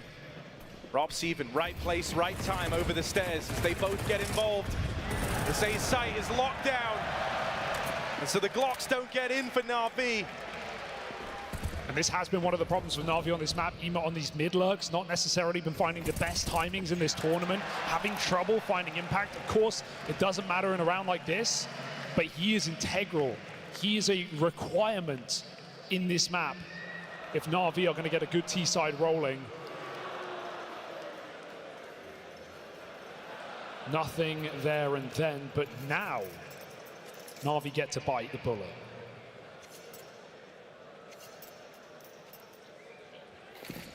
Yeah, the question around Na'Vi is, can they keep it together across this second map? Don't have to look much further than their opposition on the other side. They know what it means to be close to achieving greatness. And they also know the heartbreak of falling short when you're in the lead. So Na'Vi, the pressure never goes away. It never stops. They have their fans in the arena, but right now it feels entirely against them. The FaZe cheers, Carrigan waits, he lets them in. Full blind as he gets his first kill. Might need more out of Carrigan, but he keeps on giving. Oh, even the dink. Carrigan's on a tear. And even though they flush him out, the leader of FaZe has done his part. He has done enough. And this first attempt at the B play, an up-tempo round for Na'Vi, scaled back immediately. Lexi and Wonderful don't even have time to come to grips with their failures here as Rain looks to come in on the backstab. And Rain should have this one locked in, dead to rights. Looking for a clean man, and Rain cleans all. Oh, no vision needed. These are very clean rounds for FaZe. Confidence building on the CT side of Mirage, money getting made. Na'Vi yet to show us their map pick, the reason why. They've had a streak, they've got some legit wins here. But this is still up against a FaZe who refuse to go down without a fight. Alexi buys a scout into the eco. All right then. Let's see what Alexi B's got up his sleeve, shall we? Scout in mid, but that shot sails on past them. So that was the chance to get involved early. Bit of a classic here from Carrigan, as he's pulled out the AUG. One of his more comfortable guns and perfect position to use it in that new van boost. It's got a nice angle. Na'Vi should know this is coming. They just clear middle instead, letting the Deagles lead. Alexi's going to take first contact, but another shot misses from that scout. Nade even finding more damage. Robs just toying with him in middle, trying to bait him into the pistols is Alexi. But Robs will not take that bait. He knows better. Gets out of the danger zone, but that does leave the catwalk open, and Na'Vi sights set on this B split. The pressure is going to be on Frozen and on Carrigan. Frozen open, spots them over it short, a kill from Carrigan, but that's the end of the line. It's Frozen and Rain who hold on. And as Alexi moves in, over the bodies of his teammates, this 1v4 is not happening. FaZe Clan will not give Na'Vi an inch of ground on this second map.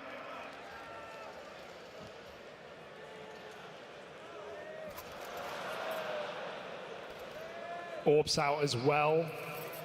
About time. Wonderful slow to start in that previous map, but wasn't really a requirement for Na'Vi. Now they need him. They need these opening kills. FaZe have shown a couple of aggressive mids. Mid takes, Frozen and Rops at the front of it. Gonna go back for more. Boost up. Nice movement from Frozen. Gets him straight into the ladder room. Brokey posts as well. But JL highlighted on the desk is the guy to watch out for in this Palace position. Brokey knows, he awaits. JL just misshoots, I think. Yeah, bullet missing, but he's gonna peek him close. Can Brokey hit this in time? It's a very strong reaction out of JL. Trying to play the close angle to throw off the AWP. Meanwhile, his teammates are taking middle. Brokey waits all round. Oh, no! And comes up short. JL deals with him over in Palace, and so now the gaps start to show. Bit with a kill through the window. Frozen at least brings it back. Rain prepares himself for the lengthy defense of this A site. Tucked into a corner with Frozen dead over on the short side. It's got to be Rain. It has to be Rain. Carrigan moves in to help him. Rain puts up the first, but they're deeper than he's ready for. The backstab's right here. Oh no! Carrigan's bailed him out! And this one still has legs on it! As FaZe respond! It's just JL, starts his round over in Palace, looking for the crown! But the Kings of the Royal Arena are right here! And they rule with an iron fist. A stellar defense for FaZe to start this game. And that's what the people want right now. FaZe wake up just in time. And they don't roll over. Not in a grand final. That's your veterans not crumbling under the pressure. Rain over 8 years in this very roster. And Carrigan with more time spent playing professionally than players like Donk have been alive.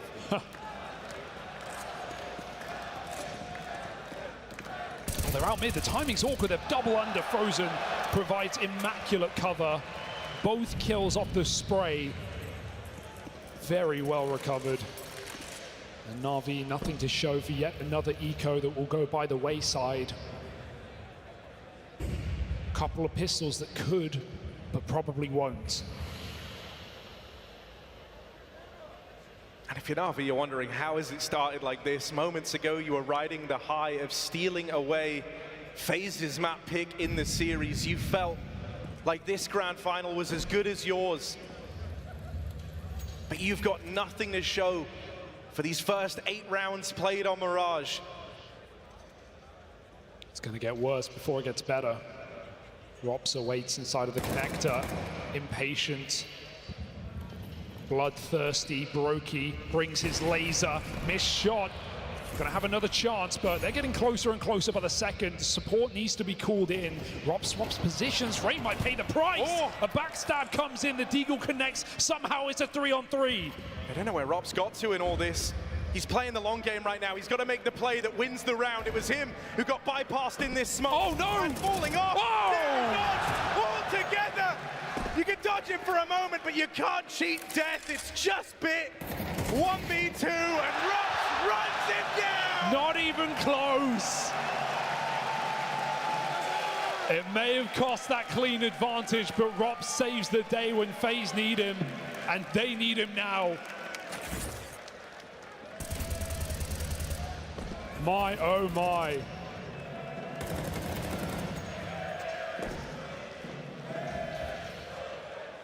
Na'Vi need a breather. You want to talk tacticians, Blade joins that conversation, standing right behind, ready to bring wealth of experience.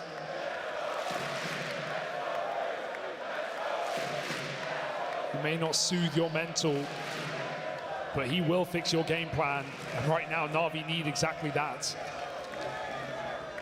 That extra pair of eyes on Na'Vi trying to bring them back into the fold. I mean, that round was the closest they've come in a little while to truly breaking through. So a time to talk this one over, a time to try and recover the beating that FaZe are dealing them. It's this round or the T side will disappear in front of your very eyes. And FaZe have more plays to make. They have more ideas, a new setup. Goes the same way for Na'Vi and execute into this bomb site. We won't see necessarily a commitment off of this util volley. JL makes his presence known in Palace as well. But FaZe block it immediately. Molly, smoke, double ramp. There's no getting in here. Sure, Na'Vi have burnt the util of FaZe. They can recommit with a second attempt. But it's costing them time. It's allowing FaZe to sit and wait. 3 in the site.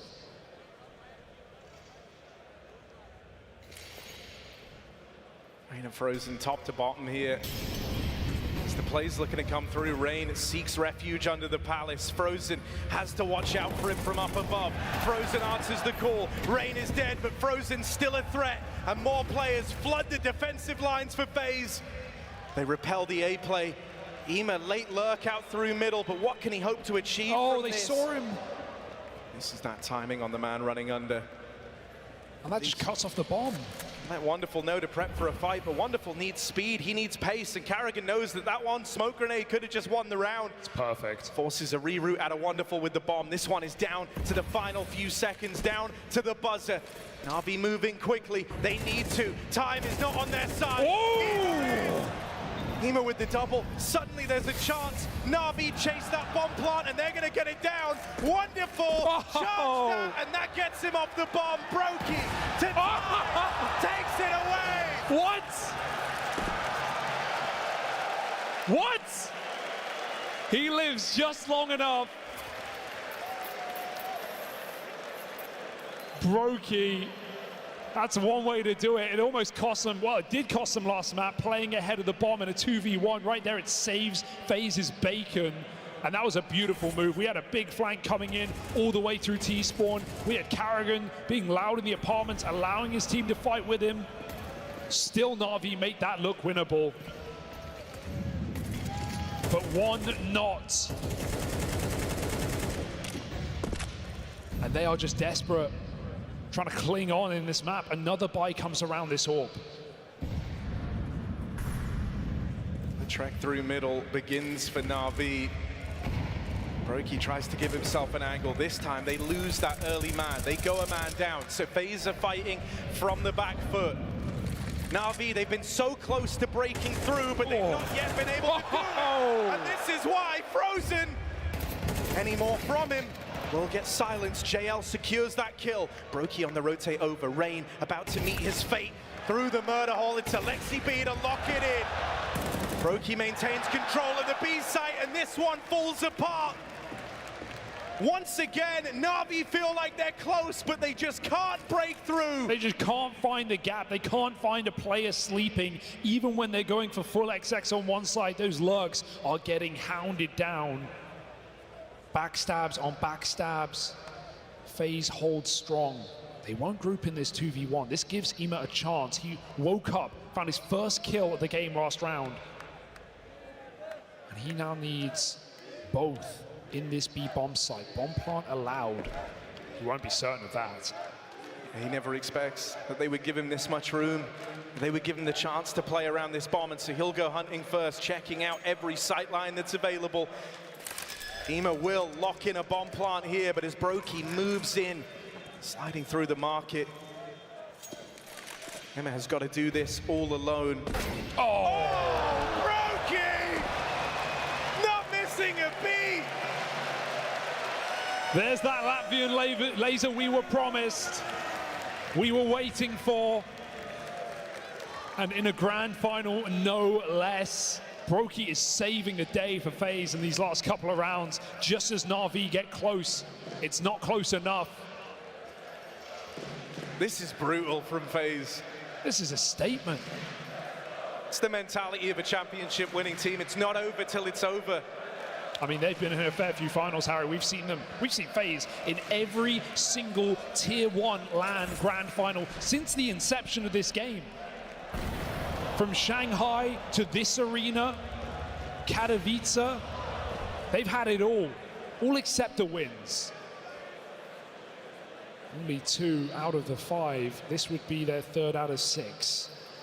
If FaZe can bring this back in a reverse sweep, right now they're making the case for it. They can't just be that 2nd place team. Carrigan right now, 6 kills, 6 deaths, 6 assists. He's bearing the mark of the devil. Done a deal with him to pull them in this position. FaZe are looking to embarrass Na'Vi on their map pick. They want to send a message. And it feels like that message has been keenly received by the Na'Vi squad. They are terrified as they embark out through middle, an area they've had for free. In so many of these rounds, everything is uncertain.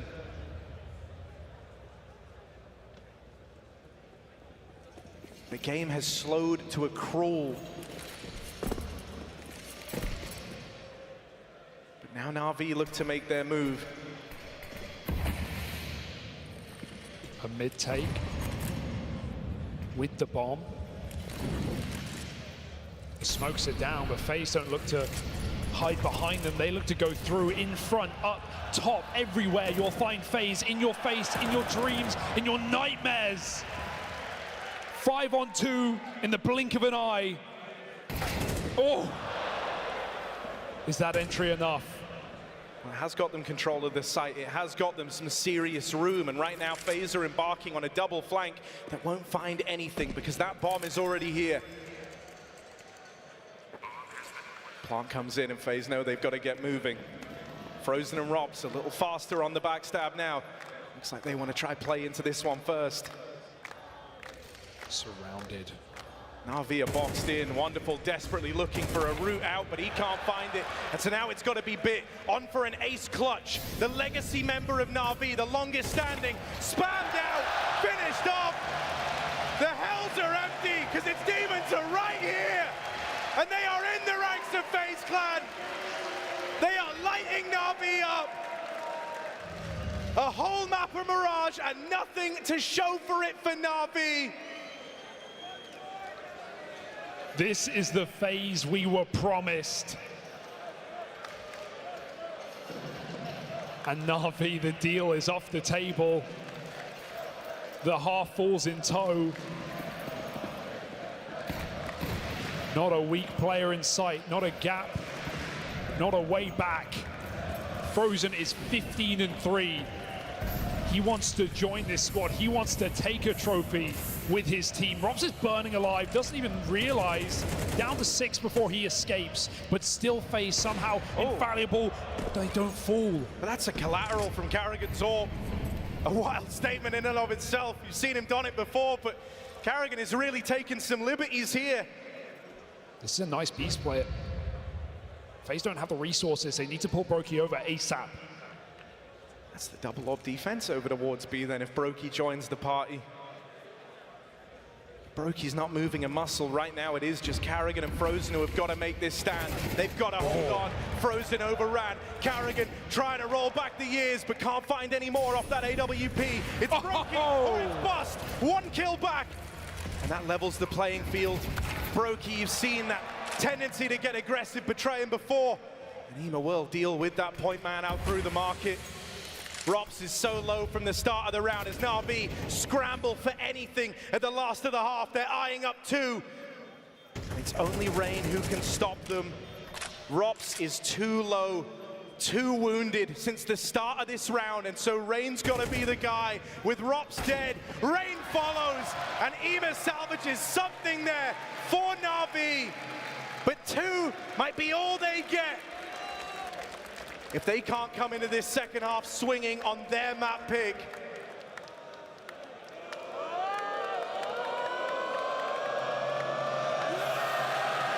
Hold your horses, because we may have one more map in this grand final. A 3-map affair, unseen since Boston 18. We have been waiting. We deserve it here in the Royal Arena. 16,000 people here to watch the greatest game to ever grace our screens. That's Counter-Strike for you.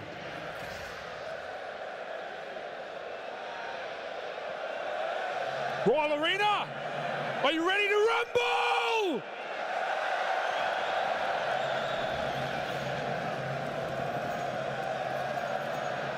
Right now, FaZe could make a statement. They could have Na'Vi believing Ancient was all a fluke. And it would all start with this pistol round. Slow in the beginning, but the moment that ball gets rolling, will you be able to stop it? Bit thinks so. Him and Ema combine for a kill, but run down at ramp. Ema falls, wonderful, tapping away, can't find a thing. FaZe move in, and they're going for the throat.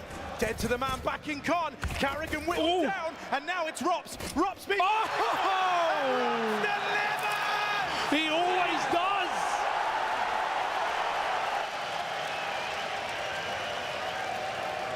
Lowest rated major in the FaZe jersey. He wants to change that tune right now, and with that 3rd map waiting, Inferno feels inevitable for FaZe to Na'Vi to battle on. Even Carrigan's dad knows it.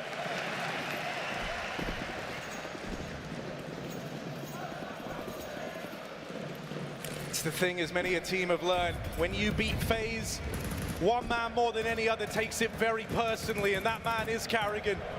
They opened up to an L at Na'Vi this year at Sydney. And so since that point, the cogs have been whirring, knowing it would come up today. But the solution has been a long time in the making, and FaZe have solved this problem. The final boss of these grand finals.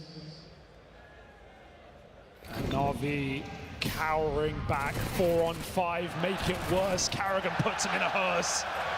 And FaZe go berserk in this 5-on-2. There's not an inch for Na'Vi to take.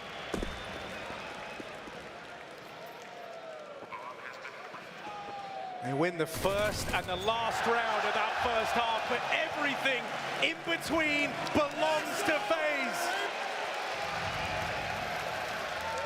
They will make you work.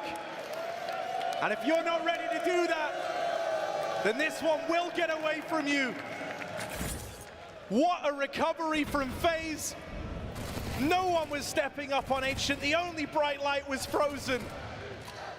But as this grand final is lurched on, as Na'Vi have tried to play catch up, everyone is having their moment for FaZe Clan. There has been no saving grace. JL's courage, Wonderful's flicks, Bits headshots, all denied by the inevitable FaZe Clan. A trade out in middle. JL makes a move. Carrigan gets that jump spot, but his head cut off. It's opened up a path back to safety for JL. He'll take it. Barely standing. A heavy gust will knock his head off, but FaZe want nothing to do with this shot. Gonna be round the world and back again into Bit. Na'Vi are left with the thought that this round is so far from over. They've been in better spots than this, and so it's still plenty of time to go wrong. Bit dead first. That opens up the A play. That opens up the ending of Mirage. One that Na'Vi hope is just a facade. One that they hope disappears. This can't be real. That's what they're thinking. Oh, but it is. FaZe Clan teed up to take it. A man down as they embarked on this final round, this final journey. They want this one to go all three. They want this final to deliver, and they'll look at it! FaZe Clan recover! They flip the script, they land on their feet, and now the job is just beginning.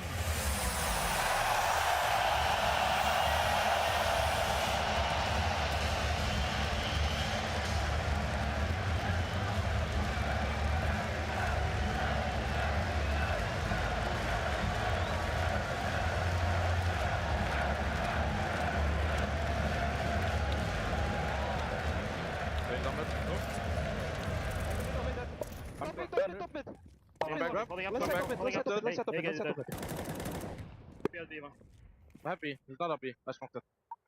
Guys, one under, guys, one's falling under. Up B now. They're gonna beat him. This guy was mid. Only one. How much did it? Yeah, we just go double lock. One should be late BS, boys. I saw him mid. Ready? 15 seconds ago. Now short, please. Kitchen, homie. Landing. There's second guy then. Yeah. Both side. I confused steps, sir. Now short push for now. Good spray. Both I side. confused steps, sir. Now short push for now. Good spray. I'm peeking in some. Yeah. Move up, guys. Move up. You can Flashing move short. from car. Short one. Short. That's stopping. Short dead. It was stopping. And then kitchen. Backside. Rocket Bench. Rocket a bench. You hit it. Nice. Nice. Fucking perfect execution, but they got Yes, sir. Good fucking call, boys. fucking good shit. The world is changing quickly. Shoot it.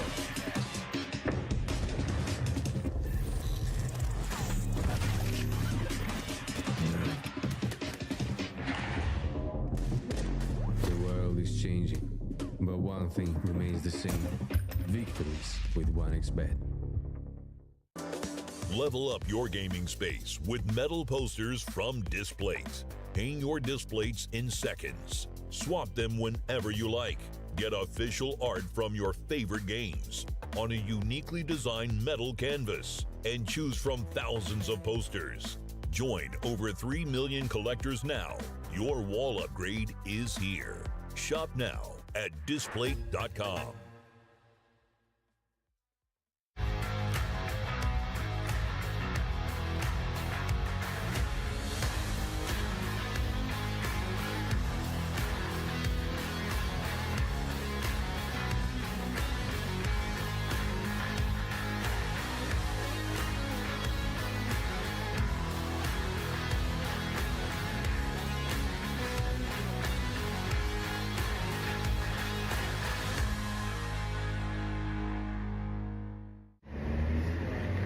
it's popular, it's loud.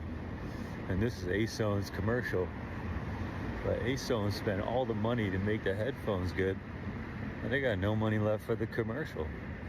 So I'm gonna need you to head to A-Zone. Embark on your legendary adventure in AFK Journey. Along the way, you will venture into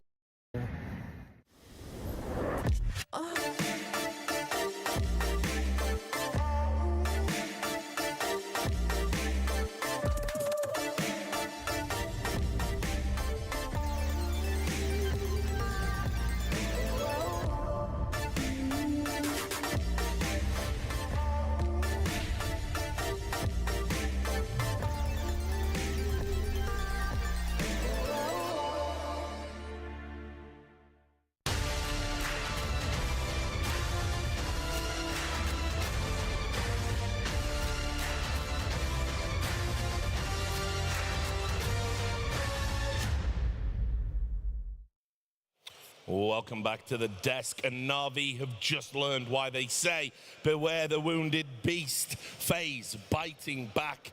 We've got Maniac, we've got Blair, we've got Pimp, of course. They're all here. Well then, guys. Yeah, that happened. It's like the end of Indiana Jones and the Last Crusade. It's there, it's fingertips. But then no, son, just let it go. I mean, listen, at this point in time, if you didn't realize that FaZe can bounce back from any situation, then really you haven't learned anything. It's happened within games, it's happened between games. No matter how hard a loss looks like for FaZe, and that was the case on map 1, they showed up on Mirage like nothing had happened. They kept the same mentality, the same proactivity. They dominated in terms of duels. They made the right calls. They played like they were 1-0 up. And this in itself is magical. It's a brilliant performance from FaZe, and that's what you call an absolute sucker punch in the guts of Na'Vi, because that one hurts. I mean, the fact that this is even more dominant, that the beating they gave in the direction of Spirit, it just goes to show that when it comes to mentality and just tenacity, when it comes to this team, they seem to just thrive under pressure. Yeah? Like you said so eloquently earlier, man. Yeah, when it comes to pressure, they drink it, they consume it, and it seemed like it awoken the beast in them. We were talking about Robs, where the hell was he? Here he was just kicking ass, taking no names, and just absolutely demolishing Na'Vi. So yeah, if FaZe are back, they're definitely back. They are definitely back. It also goes into the conversation about FaZe and momentum. You know, yes. It is a team that once they get rolling, once they feel that, I would say, you know, proactiveness unfolding on the server, then there's no way of stopping them. We called out Robs for having a rough tournament. He heard us talking shit, mate. He heard us talking shit, and he said, hell nah. Karrigan had a great showing as well. Only 9 kills in the scoreboard, but 97 ADR up there. Every single player from FaZe Clan showed up. And that's what we talked about coming into the game, that from top to bottom, everyone would... The lowest ADR there was, I think, about 84 or 85. That's actually nuts. Everyone just sharing the load when it comes to, you know, just getting the kill, getting kills, and just shutting him down. And it goes into what we touched upon, the CT side from FaZe. They're very disruptive. They're very in your face. You can't do a tried and tested, slow, methodical approach, because they're going to throw in a wrencher or sometimes even a kitchen chair. I mean, listen, they put Na'Vi in their place. This was a very uninspired, timid, shy Na'Vi, not daring at all. And there is a reason for that. And that reason is called round 2. This is where the nightmare, the unfolding happens for Na'Vi. FaZe round. You win the gun round, you put yourself in absolute success position, and now you're about to get absolutely curb stomped on your force buy. We see here M4 force, good timing from Karrigan as well. And what it tells you, if you're Na'Vi, is that you cannot take individual risks. You are going to be punished. And this has put such a stop to the momentum of Na'Vi. They all got, again, very shy. And I will tell you this, from this moment on, they got 4 kills in the next 4 rounds. There was 1 kill per round. People have to realize the weight mentally of what it is to lose a round like this. It completely reset them, and I think it set them 3 steps below in terms of the Counter-Strike they wanted to play, and that's why they didn't show up. Yeah, jump in, boys. I mean... Are you Na'Vi after this round? Yeah, like, listen... Is that what's happening? No, I've got to say, I mean, look, we've talked at various points about capitulations, and it's like, look, you're in a major final. You have to dig deep. You have to know what to say with the timeouts and try and find some motivation. Remember, you're ahead. You're in the lead. No need for stress. No, it's hard to quantify what happened right here. As much as I want to say there was a bad calling from LXCB, it was a bad performance from Na'Vi as well, I just want to give it up to FaZe Clan for having a player everywhere on the map being good for 2 kills. Whenever they tried an A execute, they would be shut down. Whenever they tried a late round into an A split, they would be shut down. Whenever they tried to apply pressure on towards Karrigan, which they did the first 4 or 5 rounds, Karrigan shut them down. So there was no weak link within this lineup whatsoever. And this is where it really hurts. This is why when the score is 1-5 and you're presented with a good option, you actually fumble it. Na'Vi in a 4 versus 2 here, completely unable to convert that advantage. And you can see how people are not playing together, how they're not daring to take the duel, they're undecisive. And that is what Counter-Strike looks like when you lose track of what is supposed to be the simplest call. I don't really care that FaZe had the right setup here. I don't care that Karrigan was here to help Rain. The matter of the fact is, when Rain is known and located, there is no speed in finding him. If the scoreline is 5-1 at that moment, I guarantee you Na'Vi swarm him like alligators, bees, hornets, whatever animal that goes fast, an eagle maybe. But here they were more like a slug. They were kind of slushing their way to the side. This is what happens when you're cell-shocked the way they were. This was such a telling round. And so spread out, which exactly indicative of a and breakdown you're just waiting. You're waiting for your next teammate. It comes down to the. It comes down to. Sorry, bro. Do that again. Do that again. Do that again. I want to say. No, but here's the thing. I completely agree. We talk about body language outside of the server. Let's talk about body language in the server. Like they were, like you said, some players they were creeping, not making a sound, and FaZe is just thunderfooting around, being like, we don't care, we're still gonna outduel you. Round number 8 is more indicative of a more normal round, so to speak. Now we're going to be going for an A setup here, right? And it is going to be FaZe, just going to be, sorry, round number 9 rather. They're just going to be in your face. They're not able to take them down here. This is like just a very defaultish setup, beg your pardon, coming out from FaZe. And in fact, they're not able to get any kills there. It is so confusing, but look at the way FaZe moves around. It's a 4 versus 2. They continue to push. They continue to prod. A lot of other teams in a situation like this, when you're 7-1 up, you're a 4v2 scenario, you're just going to play it safe from the bomb sites, play 2 versus 2, but no, they're going to make you feel very uncomfortable. We could see the last 2 Na'Vi players just running around like Tom and Jerry, just running around the map trying to find some egress into a bomb site, and in the end, they still couldn't get it done. That is FaZe never allowing you to kind of gather your resources and maybe try and inch that round away from FaZe. And it's something Na'Vi haven't experienced so far on Mirage. Whenever Na'Vi have played their T side, they've been successful at getting into A executes, winning out the trade duels. Worst case scenarios, you get into a 3v3. Every single time they tried for an execute, whether it was towards Karrigan on the B bomb side, whether it was towards Rain on the A bomb side, FaZe would win out the duels. They would always find themselves up 5v3, 4v3, 3v2, so they always had to play from behind, something that throughout the entire tournament, Na'Vi have not tried on the T-side Mirage. Yeah, and look, we talked about it, standout player. It is important, I think, that, you know, Rops gets in the mix. He was absolutely missing on Ancient, hasn't really showed up this tournament to the standards we know he can. If he can deliver the major final to them, I think everyone can forgive him. I mean, obviously we will. That grand final is going to dictate how we look at Robs here in Copenhagen. This was an absolute brilliant map. You don't need me to tell you this. The numbers tell all the story you need to find. I think he had a perfect balance of when to be aggressive, and here we have a couple of good examples as well, and also when to be a bit more safe. He played it beautifully. I think he's a very composed player, even in the hard time, so good for him. I mean, this was a clinical from Robs here, and again, the amount of kills that he finds in Flux, that just tells you all you need to know. He was definitely a step ahead. And this is just classic vintage Robs coming out right there, right? And it's not just about, look, we know how cerebral he can be, but it's when he takes his fights and how he's able to make his micro decisions in the instance as it's happening while taking headshots. And we missed that, Robs. That's what missed. It's not like he's playing absolutely terrible Counter-Strike. It's just that when it comes to taking duels which he would have won with his eyes closed a few months ago, he had kind of disappeared when it comes to this tournament. But to see him perform at that level, if it takes us talking shit about him, I want to talk more shit about him. No, I don't think we have that kind of power. I think we're being egomaniac at that point. No, I don't think we do. I think we do. I think the power's real, dude. I think we got it. I've done so many segments now where you're like dunking on a player and he's like looking over the desk going like, what? Who are you? Like, but anyway, look, we've got Inferno coming up, the decider. Yes.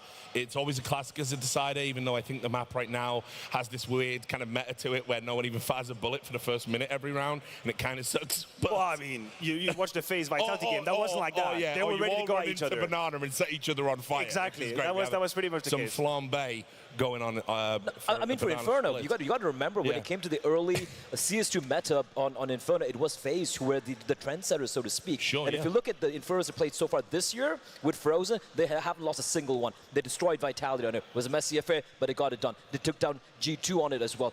this is a team who haven't had too many maps played thus far in Inferno, but they are undefeated. That is a number you can't mess with. For the side of Na'Vi, yes, they've had a couple of close losses, close wins of Eternal Fire, but there are weaknesses, man. That A bomb site. If you're Lexi B, if you're Blade, you saw that game against Vitality yesterday, and yeah, maybe on the scoreboard it looked like FaZe were dominating. They weren't whatsoever. There was a lot of loopholes. There were a lot of mistakes being not utilized by Vitality, and I think if you're Blade and if you're Lexi B, you're looking at that as a great opportunity to go in here and be a trendsetter on the map. There's one player I want to bring the spotlight to, because we had the conversation in the beginning about Wonderful. He's had a fantastic tournament so far, and he's I heard he's a superstar, mate. shitting the bed right now. He's having a terrible series. He has 17 kills so far over the course of more than 36 rounds of Counter-Strike, and he's supposed to be the superstar. I said it coming into the game, there's absolutely no way that the man on the screen right here can win a major with Na'Vi if he's not playing well.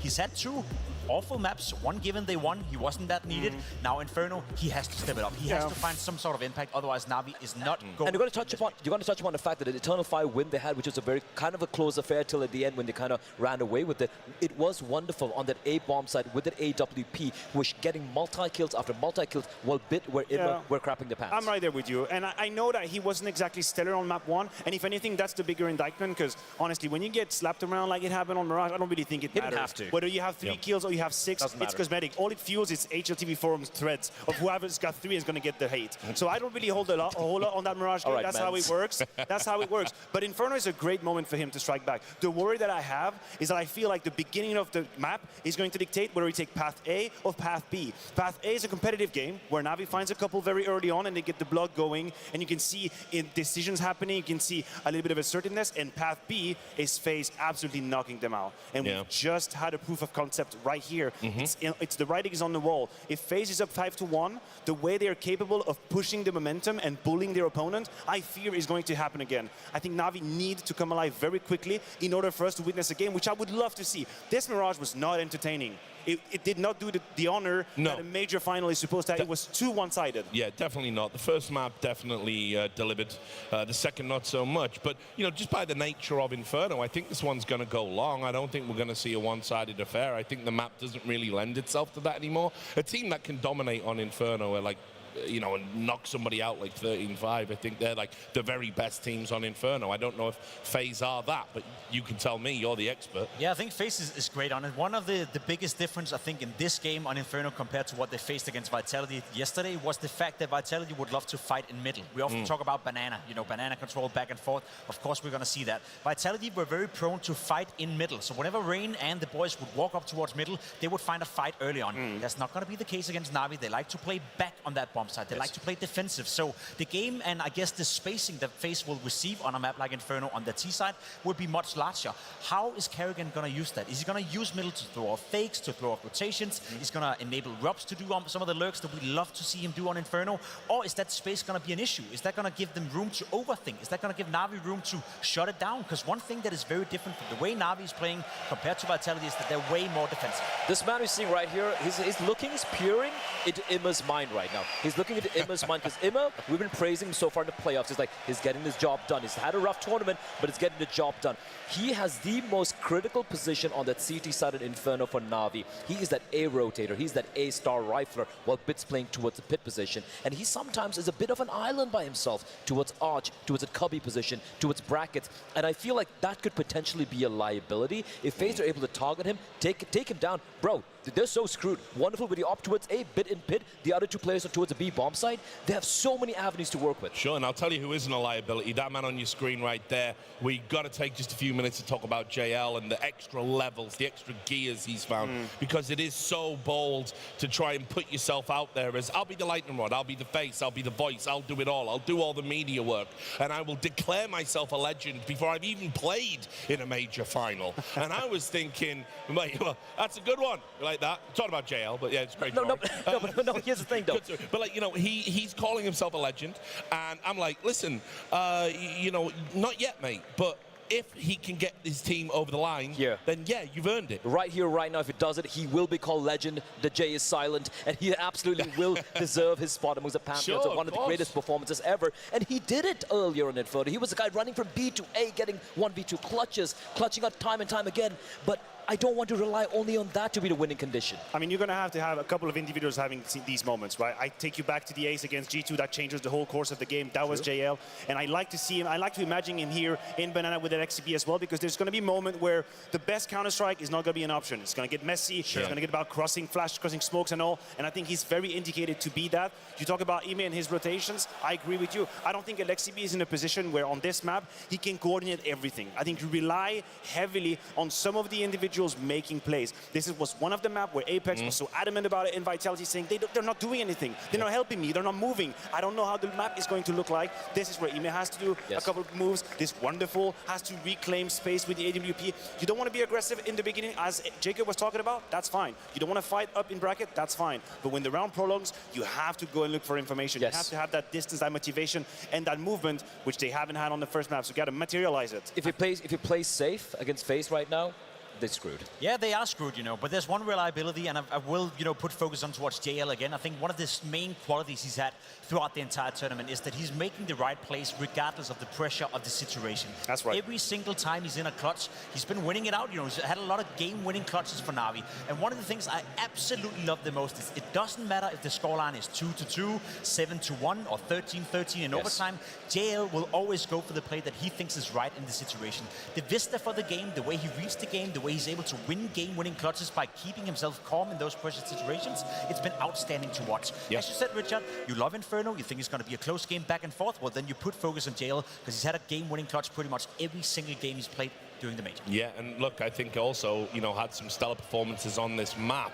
They need it now, though. So, guys, we're getting close. There's like 1 minute before we're going to take it back to the casters. So, I don't do predictions. I think I've learned over my long and illustrious esports career, they're worthless because we can't see the future. That's and ultimately, you can only lose because if you get them wrong, you know, that's that. But I'm going to ask you, are we seeing Carrigan's history, or are we seeing the makings, the beginnings, the origin story of the real LXCB? Which is it? Man, listen, if there was any moment to tame the beasts of FaZe Clan and beat them with your mind, that would be the moment for Na'Vi. The system of Blade prevailing. I'm going to take a risk. I'm going to say we see an upset. Okay. King Carrigan gets crowned tonight. Less than an hour, Carrigan would have won this major. Yeah, okay, I love it. We're setting them up like Professor X and Magneto, guys. I love this stuff. We're going back to Harry and Hugo for the deciding map of the Copenhagen CS2 major. The last time we got all 3 maps in a major final was Boston 2018. That was where Carrigan at the helm of FaZe experienced the greatest anguish of his career. For history to be made tonight, maybe history has to be broken. The final map is Inferno, just like it was all those years ago. Is it heartbreak again? Or did FaZe rewrite that story right now? Pressure makes legends, and only one team can be that. Na'Vi writing a new chapter, a new book. FaZe trying to right wrongs. And Carrigan, the king of Copenhagen, at the helm of it all, versus an LXCB who has finally led an international team, not just to major playoffs, but to the grand final. Inferno is bound to be epic.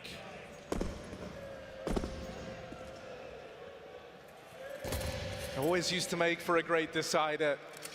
And so let's see if that holds true here and now. ropz starting things off over in the boiler.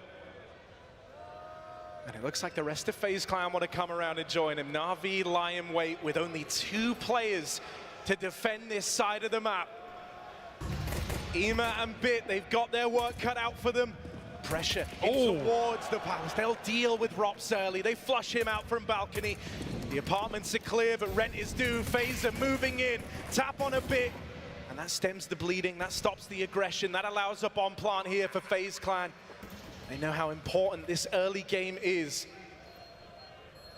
So they want to try and take space away. They're going to pressure Ime, but he will not go down without a fight. Bit takes up his position. FaZe Clan still searching, still hunting, but that might hurt them in the long run. Bit has the chance right there, and with Brokey dead, it's just the captain, it's just Carrigan, alone in the pit. No one by his side. And so Na'Vi, they're the ones to get off to a good start now. That is not an easy round for Na'Vi, even with a 5v4. They may have FaZe surrounded, but we talk about how hard these retakes are, how easy these post plants can feel. FaZe feel uncomfortable. They're shaking in their skin, just trying to hunt down Na'Vi, who hold off for the right amount of time. A huge pistol. FaZe come through. There was never a doubt.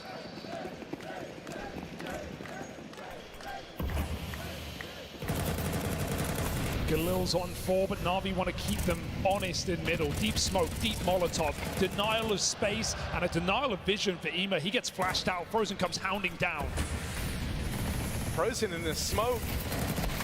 But spammed out by Alexi. He'll go no further. They waited over in middle, waited for this smoke to fade, and now they try to play their hand through it, and it's fast up in the top mid. Explosive, but into the crossfire. Wonderful. Will hold the fort down, and he buys enough time for JL to come in and finish what he started. Oh, motor mouth for Alexi. Rapid calls as well, making sure his team are lit up and awake for this final map. They were gone. Disappeared in Mirage, but an opportunity presented for Na'Vi to start strong on the final map of play. Months in preparation.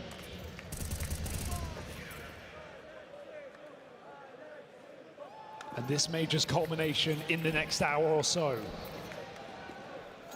It's the exact start Na'Vi wanted.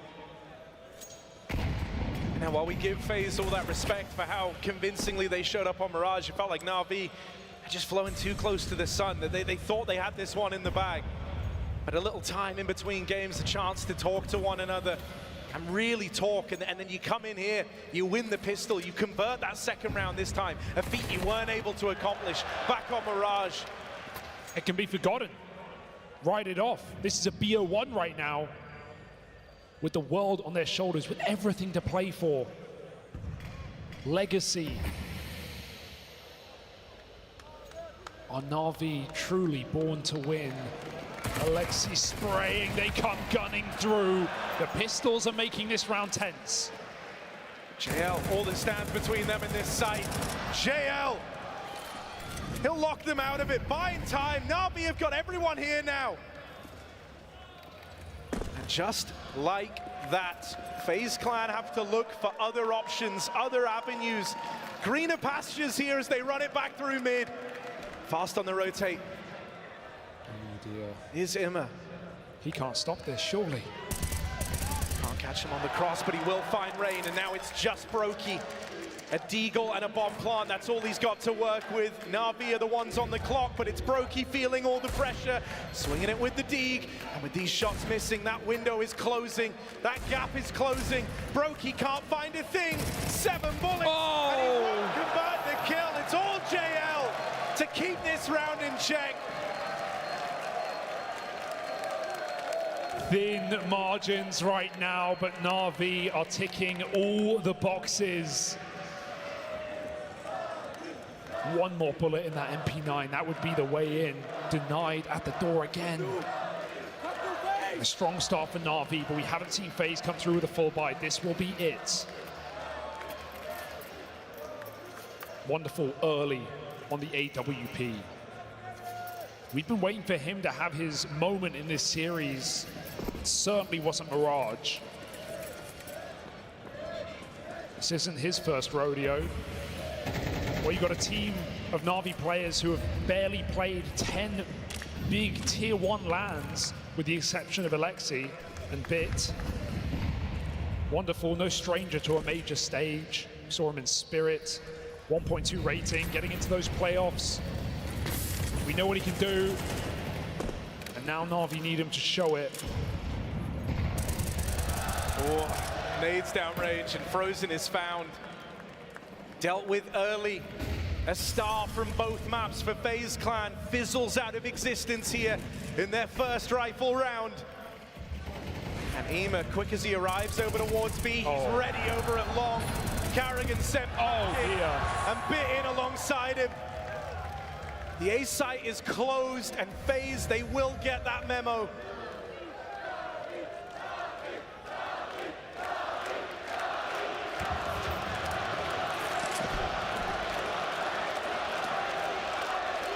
So here they go into just one man, JL.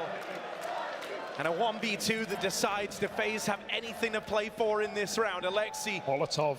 Beginning that rotate, and the Molly's going to be there in time. Time is the one resource that FaZe Clan do not have.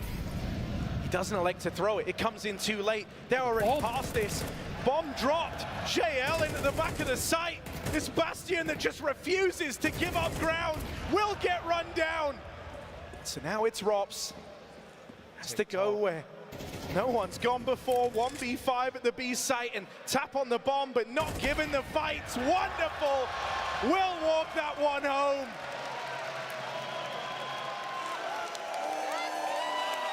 The composure from Na'Vi. This is a different team to the one we saw on Mirage. Absolutely. Got to give it to this roster for resetting in that way. Sure, first map looked fantastic. We didn't doubt FaZe to show up in the second. But the fashion that they did, the threat posed to Na'Vi, and still they do not shrink under the lights on the stage. In the highest pressure game of their careers, they rise to the occasion. 4-0 now on CT side. Do those doubts come creeping in?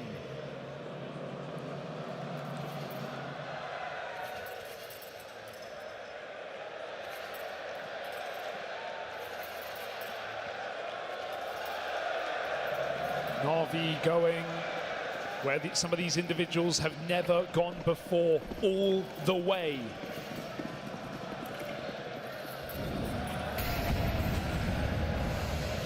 I think it comes off of an incredibly one-sided map as well. The resilience to believe you still got this one and to come back into the third in outstanding form. JL is the one leading the charge. Almost 170 ADR. Huh.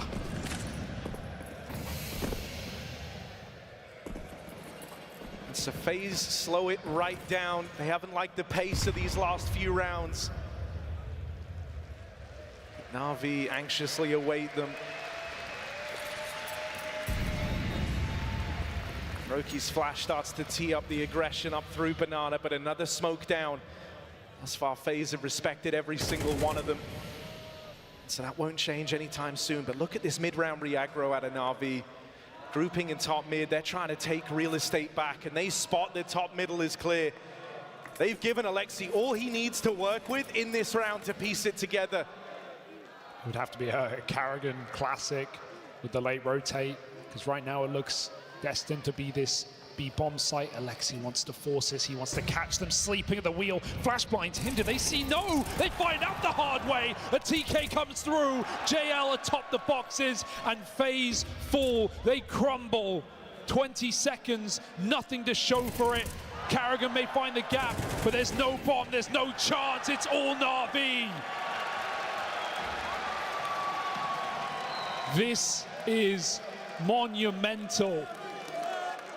FaZe cannot get a grip. 2 timeouts after 5 rounds. They're feeling the pressure, they're feeling the burn. Alexi's got them right where he wants them. And we're finally getting that form out of JL again, that terrifying form. The best form he's ever displayed, shining through in the Na'Vi jersey. 9-1 to start this game. This could be a career-defining performance if JL can keep this up. This could be an MVP locked in for JL. He has been the outlier for Na'Vi. He has been a rock in this competition. Going from a middling man in Apex back at Paris, sure, they make a run, but he wasn't the star. He wasn't the outlier. Right now, he's writing a new chapter.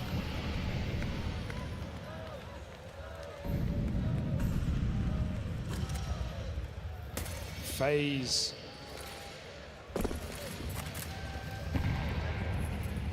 Back to basics. This banana position so difficult to break through. But FaZe have not lost this map in this year. They've played it 4 times. They have the depth, they have the belief. Do they have a chance? Na'Vi are giving them no way in. Alexi retreats to grab more utility back in the spawn. FaZe finally flashed through that smoke at the minute mark. But Na'Vi don't let them in for free. They're already ahead of the Molotov. They played right through it, and so Alexi's got to be gun on. Straight shooter, first kill found. It's Carrigan as the IGLs clash. Alexi's got to have even more, getting run at by the pistols. He won't stand the test of time. This is huge. Bomb plant found. Hell of a spam out a bit. What a great time for it. That tips the scales back in Na'Vi's favor, even though they're the ones playing catch up. Another smoke spam. Bit, what is this for? He doesn't even see them. And now they run in. Rops is shut down. It's all Bit, baby. He bites back. And once again, he looks for vengeance against FaZe in a final.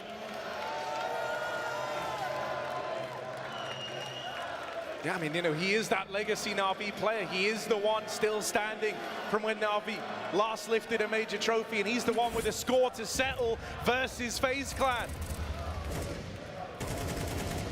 And it was a close game last time. They lost Inferno to FaZe, but they lost it in OT. Right now, FaZe have barely broken through. A couple of chances, a bomb plant here and there.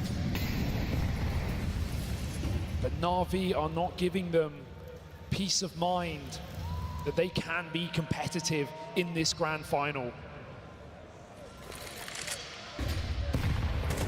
Was Mirage just a smudge for Na'Vi? Because they're seeing far more clearly now.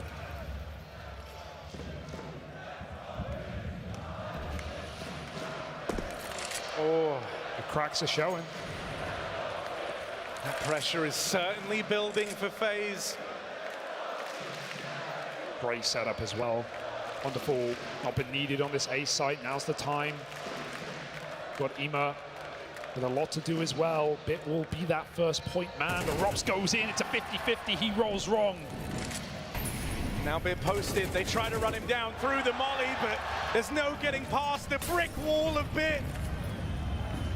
Nades do so much damage, and Bit is not content with just the double. He wants everything!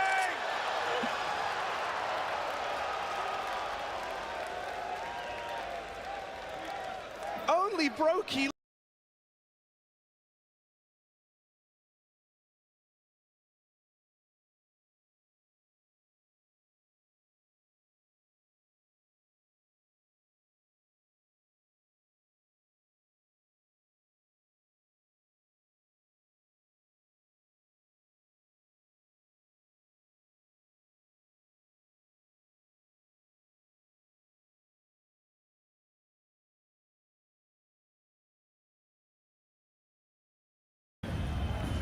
Nades do so much damage, and Bit is not content with just the double. He wants everything!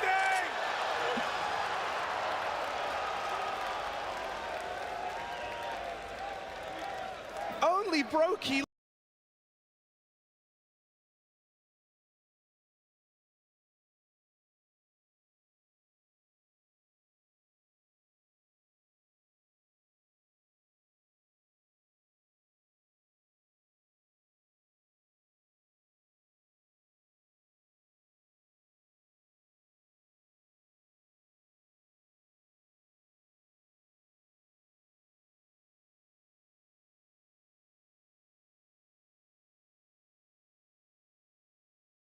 Full bracket info. That should free up Alexi. He will be required eventually. Re-smoke, good time. JL bides at the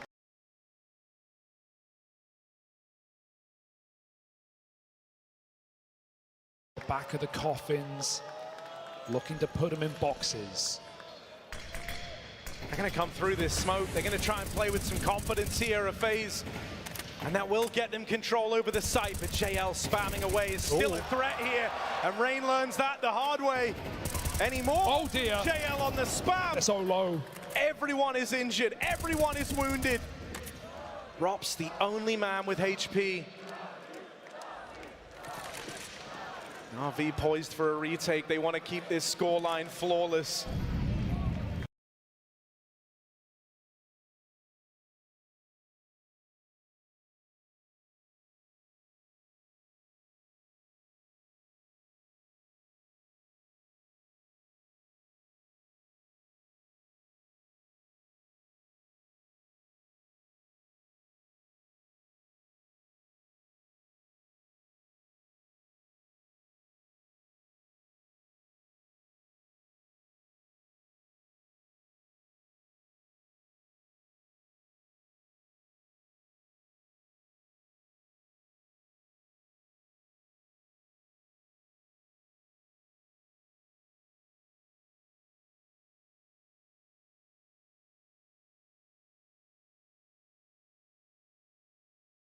And the timeout is immediate.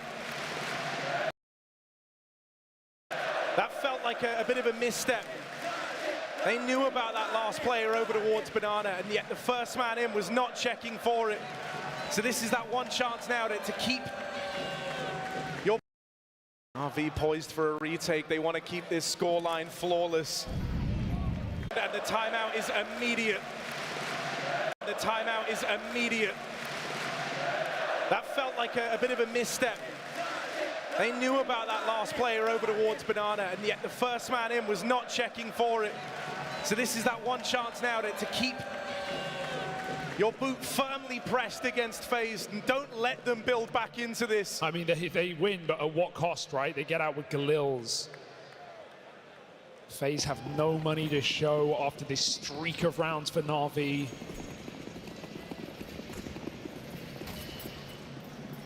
They cannot get comfortable, not yet. Again, blistering pace, back up Banana. Wanting vengeance once more, but there are 3 players in this bomb site right now. Oh, awkward for JL, but he will get flashed in, and as they fall away, it's Imma to spam Carrigan out of the round. 0-9. How many smoke spams have we seen in this game? I mean, we see Inferno played at the highest level, and it is so punishing. FaZe cannot get anything for free. It comes at a cost of health or time. They're going to explode again.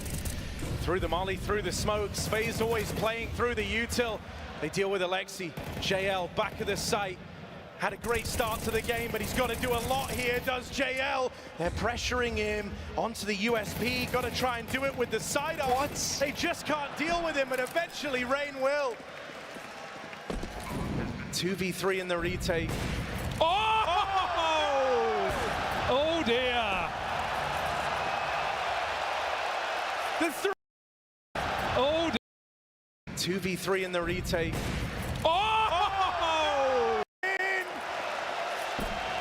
Who can be trusted? Take a deep breath now. That may be FaZe's fate set up in this 3rd map. Still a ways to go, but it's certainly not a bad way to start. I think it's clear that they've got Na'Vi feeling a little bit of pressure, considering this was a 7-0 start. You wouldn't imagine that pressure build-up is so soon, but it was wonderful. First man in to that 1v3 that gets given over to Frozen. The hardest round is the last round, closing the game. That's the difficult part. It's one thing to start 7-0, but stopping a comeback, a very different reality. Hey, FaZe know exactly how hard that final round can be. If I say 15-9, you know what I mean. Oh. 15-11. And that was a 2v3 that Na'Vi looked interested in as well. Yeah. They wanted to try and keep punishing FaZe. They wanted to do anything to stop them chaining rounds together. If you catch FaZe sleeping, you're in the golden spot, but it's a team that can build back very, very quickly. You don't want a 1v3 and a TK to be the defining outcome, the turning point for FaZe. And so this round, JL throws himself into the fight, straight down Banana. He's opened this up for Na'Vi. Make good with what you got, right? Limited weapons, limited util to buy this time for Na'Vi on CT. So JL just throws himself in. It forces phase reaction on the other side of the map. Concessions made, but options opened on A. For how long is the question? That fourth rotate is here. JL committed. And FaZe's solution, an apt one in these last 2 rounds, has been to play ahead of the util, explode through the smoke, catch Na'Vi on different timings. And while it's been effective back-to-back, now they've got to beat back the AWP. Let's see if Wonderful is feeling that pressure. Holding the line, he opens with the first. Carrigan churned up at the first light of that AWP. They try to find it over towards Long, and in doing so, they run up into Alexi.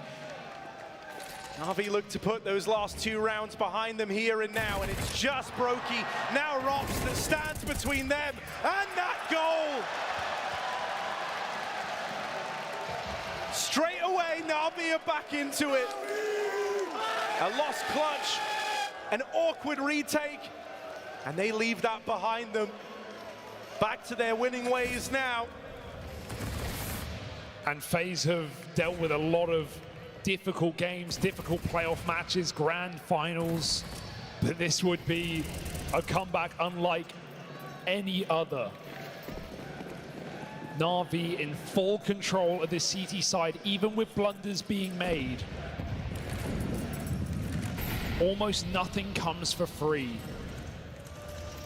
Carrigan killless still.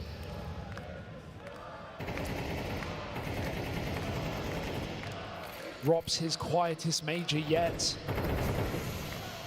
And Rain not feeling like an MVP anymore. It's only been Frozen saving this one for FaZe. The new boy on the block. But they need to go deeper than that. Carrigan over towards Long, first man in, first man to fall. Rain will reply. That's a foothold taken over on the long side. Wonderful tries to react with this AWP. Hasn't had to do much yet on this CT side, but he's been good for the kills whenever they're available, and that's another example of this. Rops offered up.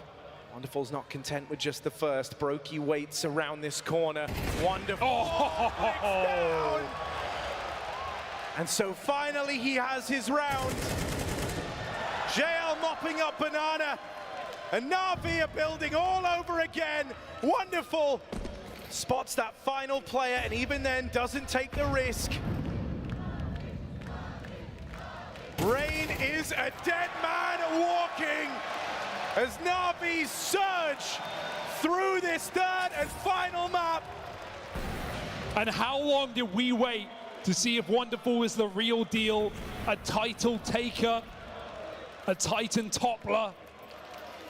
He was left to wither in Sprout. But now up on the big stages, unfazed by the pressure. In this final bout for glory, for legacy.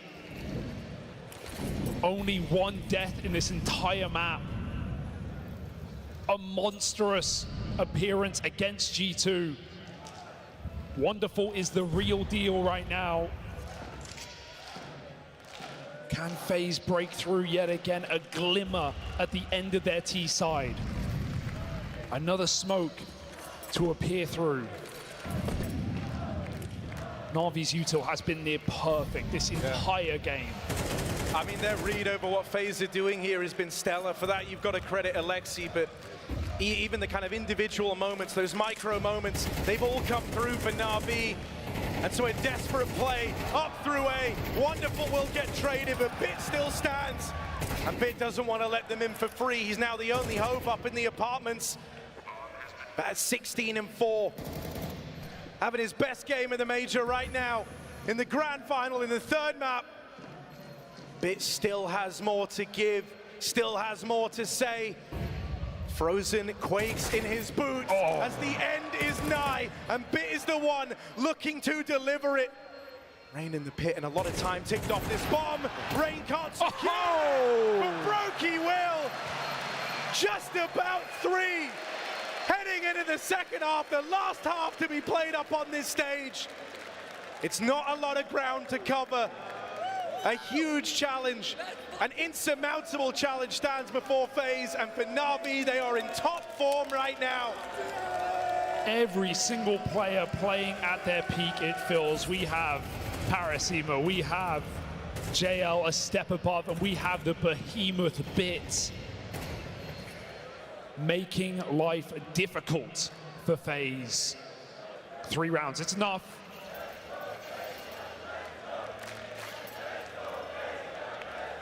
It's just enough.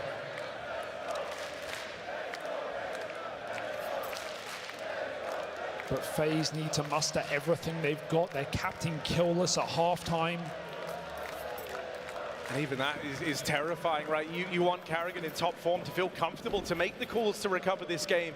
And for him, this is like deja vu. He's got to trust on it. This is a nightmare.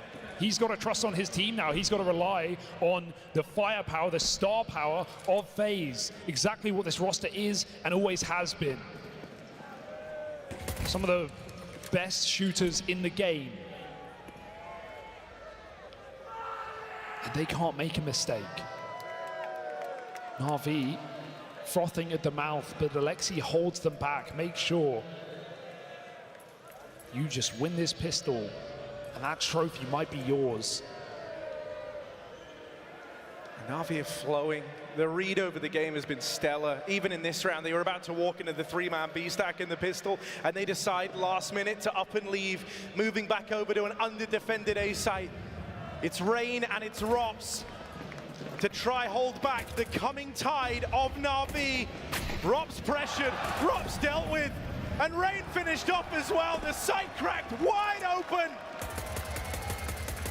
There is no respite for FaZe. No pistol to give them a freebie to elevate this number. No, it gets worse. Na'Vi, you have to throw yourself through here. 10 rounds is right around the corner. Can Na'Vi squeeze those shots out? Glocks on a crossfire, some whiff bullets, but JL recovers, and he looks to close. 2 more kills, and Wonderful is there. As Na'Vi know, this is inevitable. It has to be.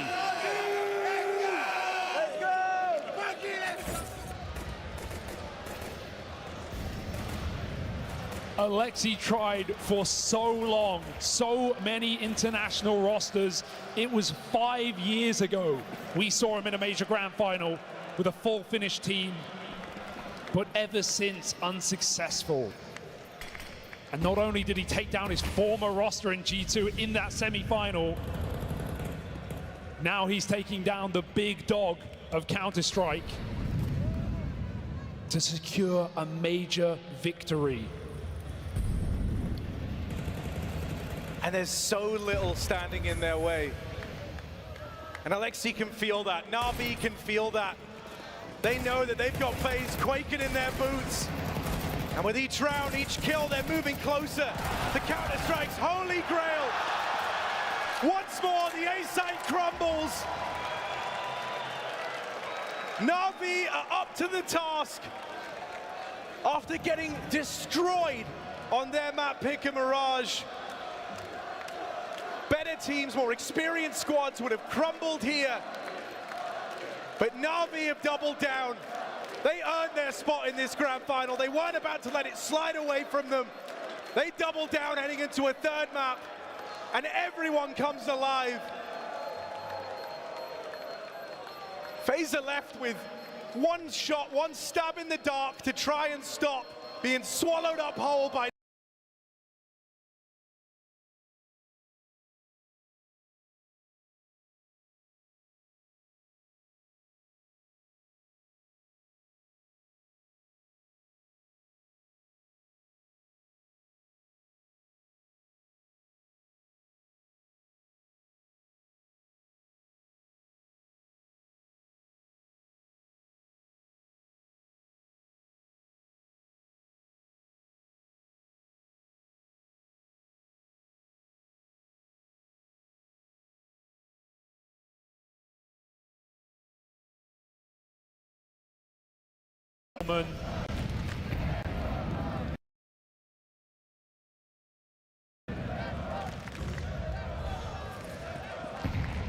Na'Vi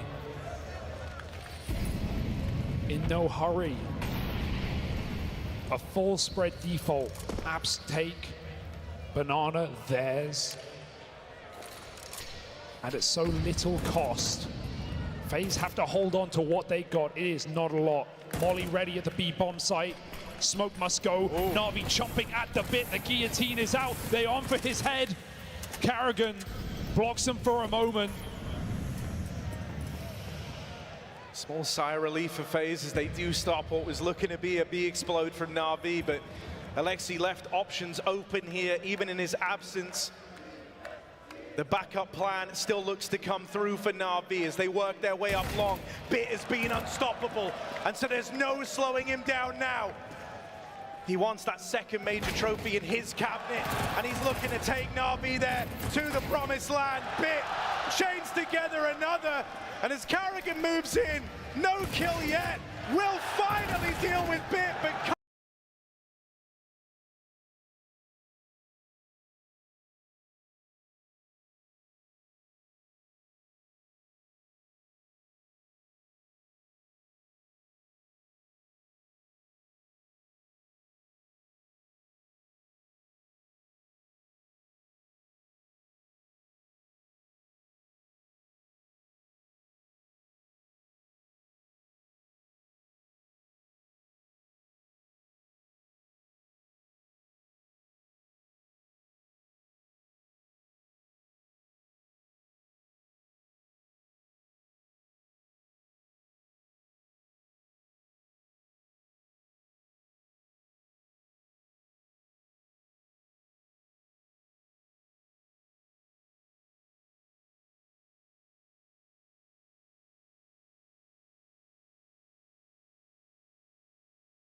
Their final foe.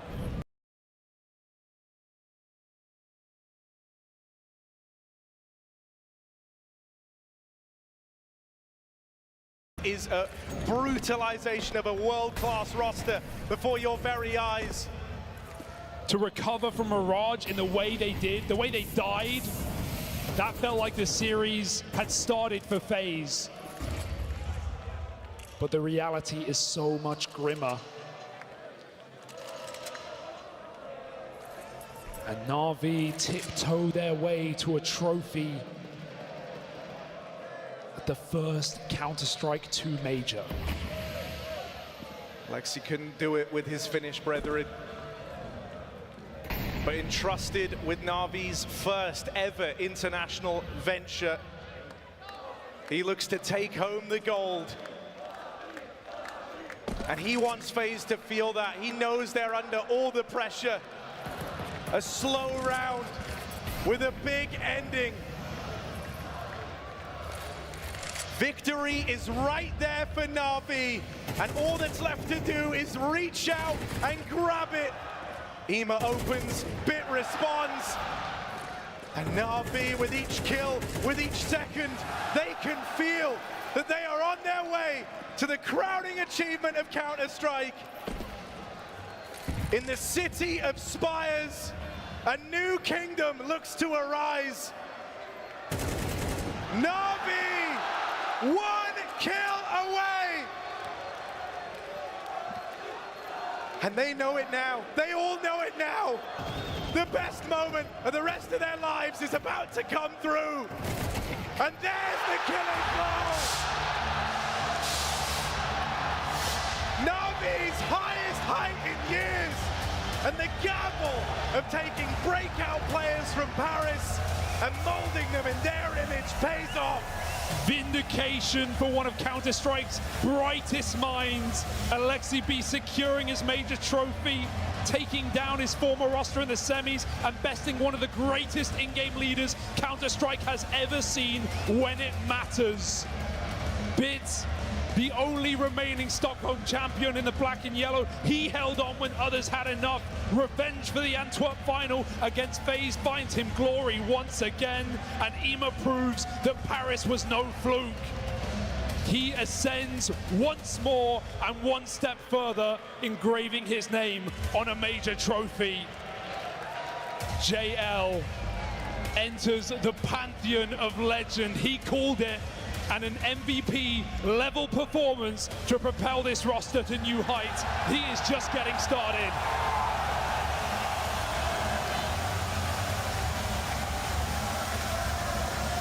And finally, wonderful, following in the footsteps of his idol, showing that greatness can be obtained no matter how big the boots. He is born to win.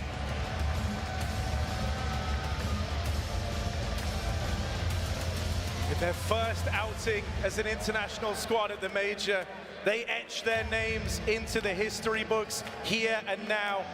That vindication for Alexi B. Besting Carrigan, one of the brightest minds that Counter-Strike has to offer, and driving home that he is the real deal.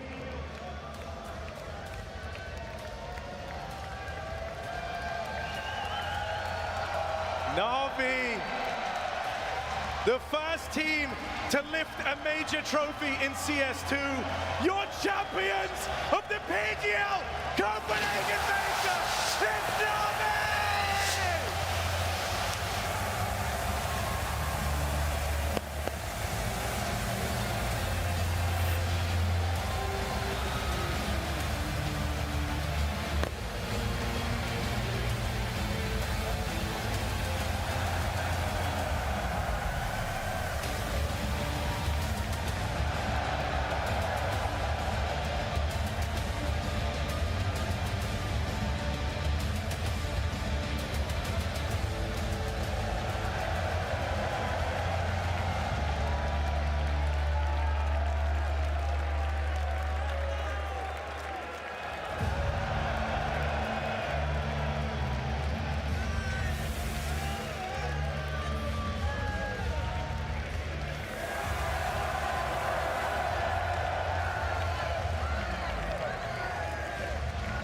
The PGL Copenhagen Major Champions, Na'Vi.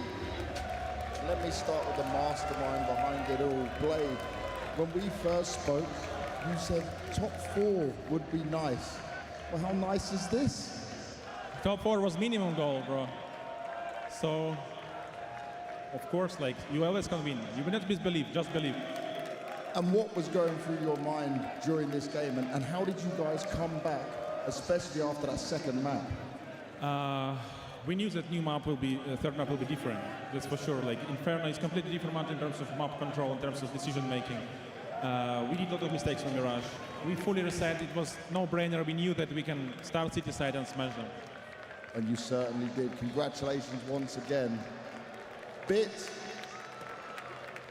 Your second major trophy, 21 years old, and you had to change language, learn to speak English, play in an international team. What do you want to say? I can say thanks everyone for support. It was amazing. You're amazing, guys. Thank you. And you, in this final, we saw the same bit that we've looked to see. We saw your individual level raise back up. What changed? You just felt it? I don't know, we just play our game and try to play good. Okay, but let me ask you this then. Is the headshot machine bit back? They think so. Yeah. Yes, yes, yes. Wonderful. Trophy in hand. You come into Na'Vi, you're replacing Simple, the greatest in CSGO, but you kept saying, I want to make my own name, I want to have my own path, I don't want to be compared to Simple. Do you feel like the performance you had here now shows the future and the dominance you can have? I don't know what to say, actually. It was a really hard game for me, and I think I played really bad, but my teammates are beast.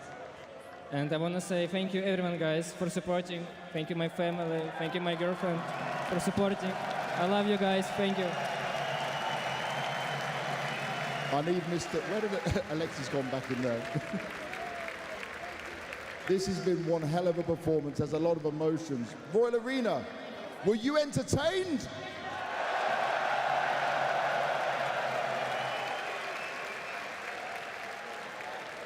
Alexi's coming back onto the stage. We must get the leader in here. JL, Ema.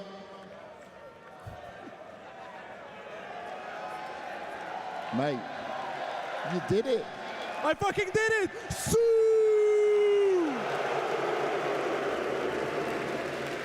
JL, we look at the game versus G2, that incredible moment you created, the opportunity you created. We look at your performance here right now. We look at where you came from. When you look at the Paris Major to what you did here, what can you say to everyone out there? It's crazy. 2 weeks ago, I was reading comments how I'm a tier 2 bot and I'll never reach anything in life, and now I'm the major champion. So who's talking now, bitch?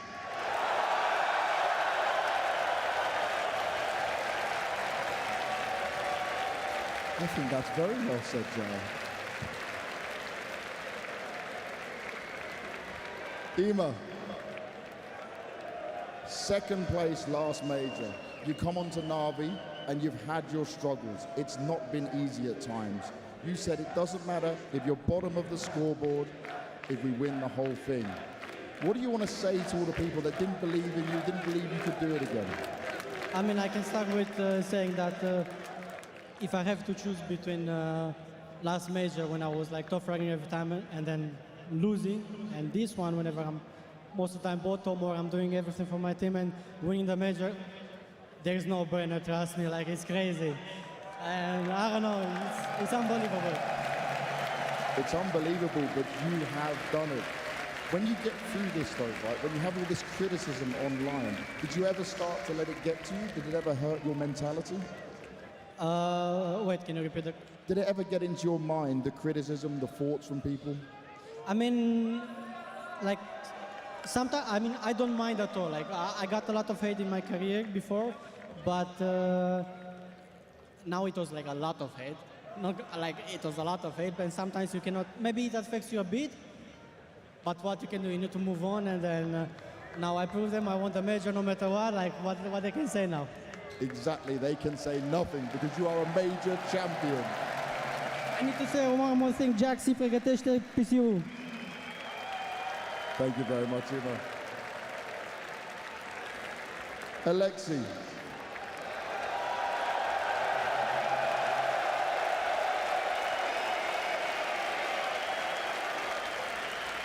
I think we call this a late birthday present. You could say so. It just feels unreal. You've been in many finals, but you've sat in second place so many times. You sat in second place in 2019 for the major as well. What was going through your mind after that second map though, where you sadly got destroyed by FaZe? To be completely honest, I didn't feel good. I think a part of the loss was for sure on me, and I was thinking about it heavily. Even Blade told me to wake up because there was a couple rounds I did not my best. But I feel like all the reflections I've made throughout my career, I don't take it to heart. I'm trying to learn, and I went into the decider constantly trying to make moves and trying to make them uncomfortable. And I felt like I had a good read on the game the whole match, and that was the most important match of my career, so I'm super happy. And what's it like for you to do it where you go through each game and people did not believe in you? People still thought that this team didn't have what it takes to lift a trophy. And then you sit here in this Royal Arena completely packed out and you lift the major trophy. You kept telling me you were manifesting it. Is this what you manifested? Honestly, I don't know. I have no clue. We just got into the championship stage. I'm saying let's go one match at a time. And we ended up beating FaZe 2-1 on the final. All I have to say is, Torilla Tabatan!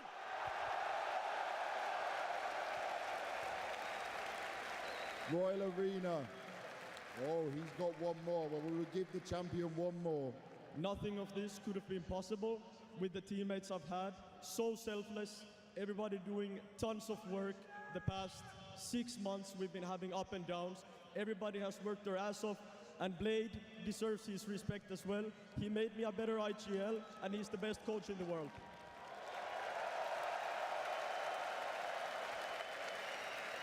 and this guy is the fucking MVP of the major.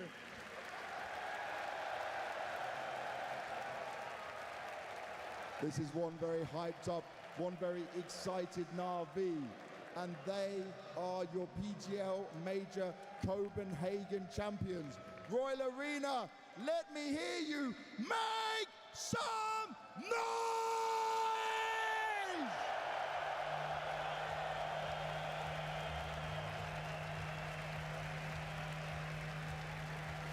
Yeah, this was meant to be the coronation of King Carrigan, usurped from his throne by a Finnish prince here in Denmark.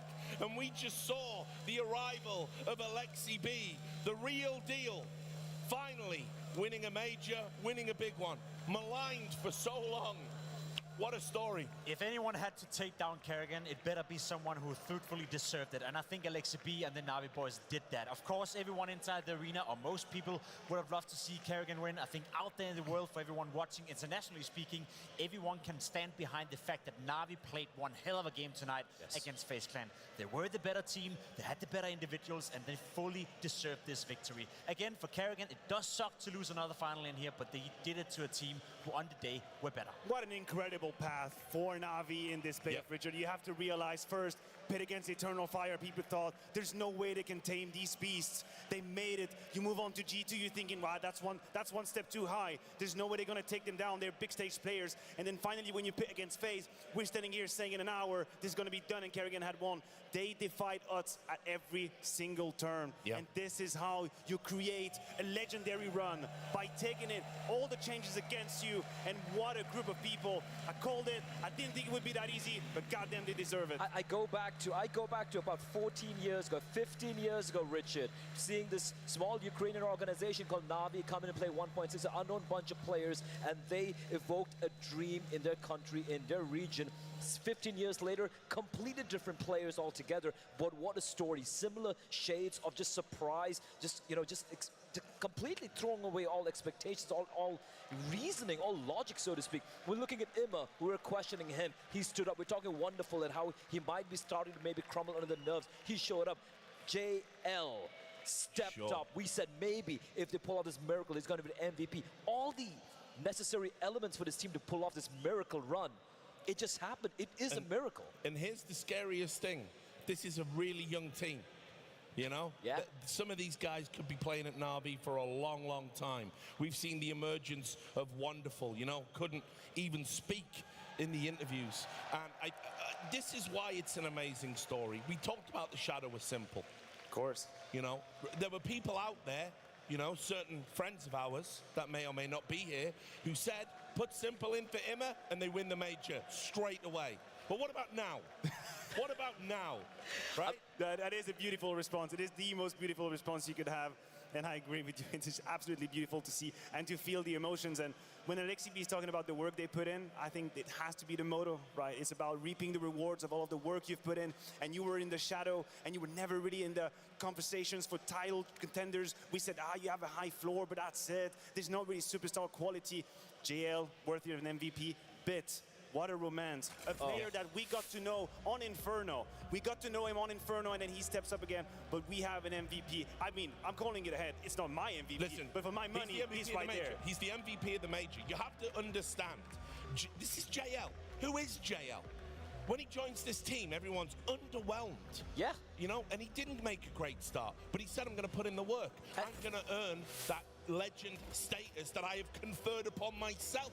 And to do it here, to be the best player on the day, the last one left, out of all the great players we've seen, the highest ranked that was in the tournament, and then to just close it out like this, he is a legend. I mean, he had to show, he had to walk the walk after speaking, after talking the talk, right? I'm looking at the playoffs bracket. You're talking about Zywoo, you're looking at this phenom called Donk, you're looking at Robs, you're looking at Frozen in the server, you're looking at Raid in the server, and he steps up to the plate. Like you said, Richard, he called himself a legend.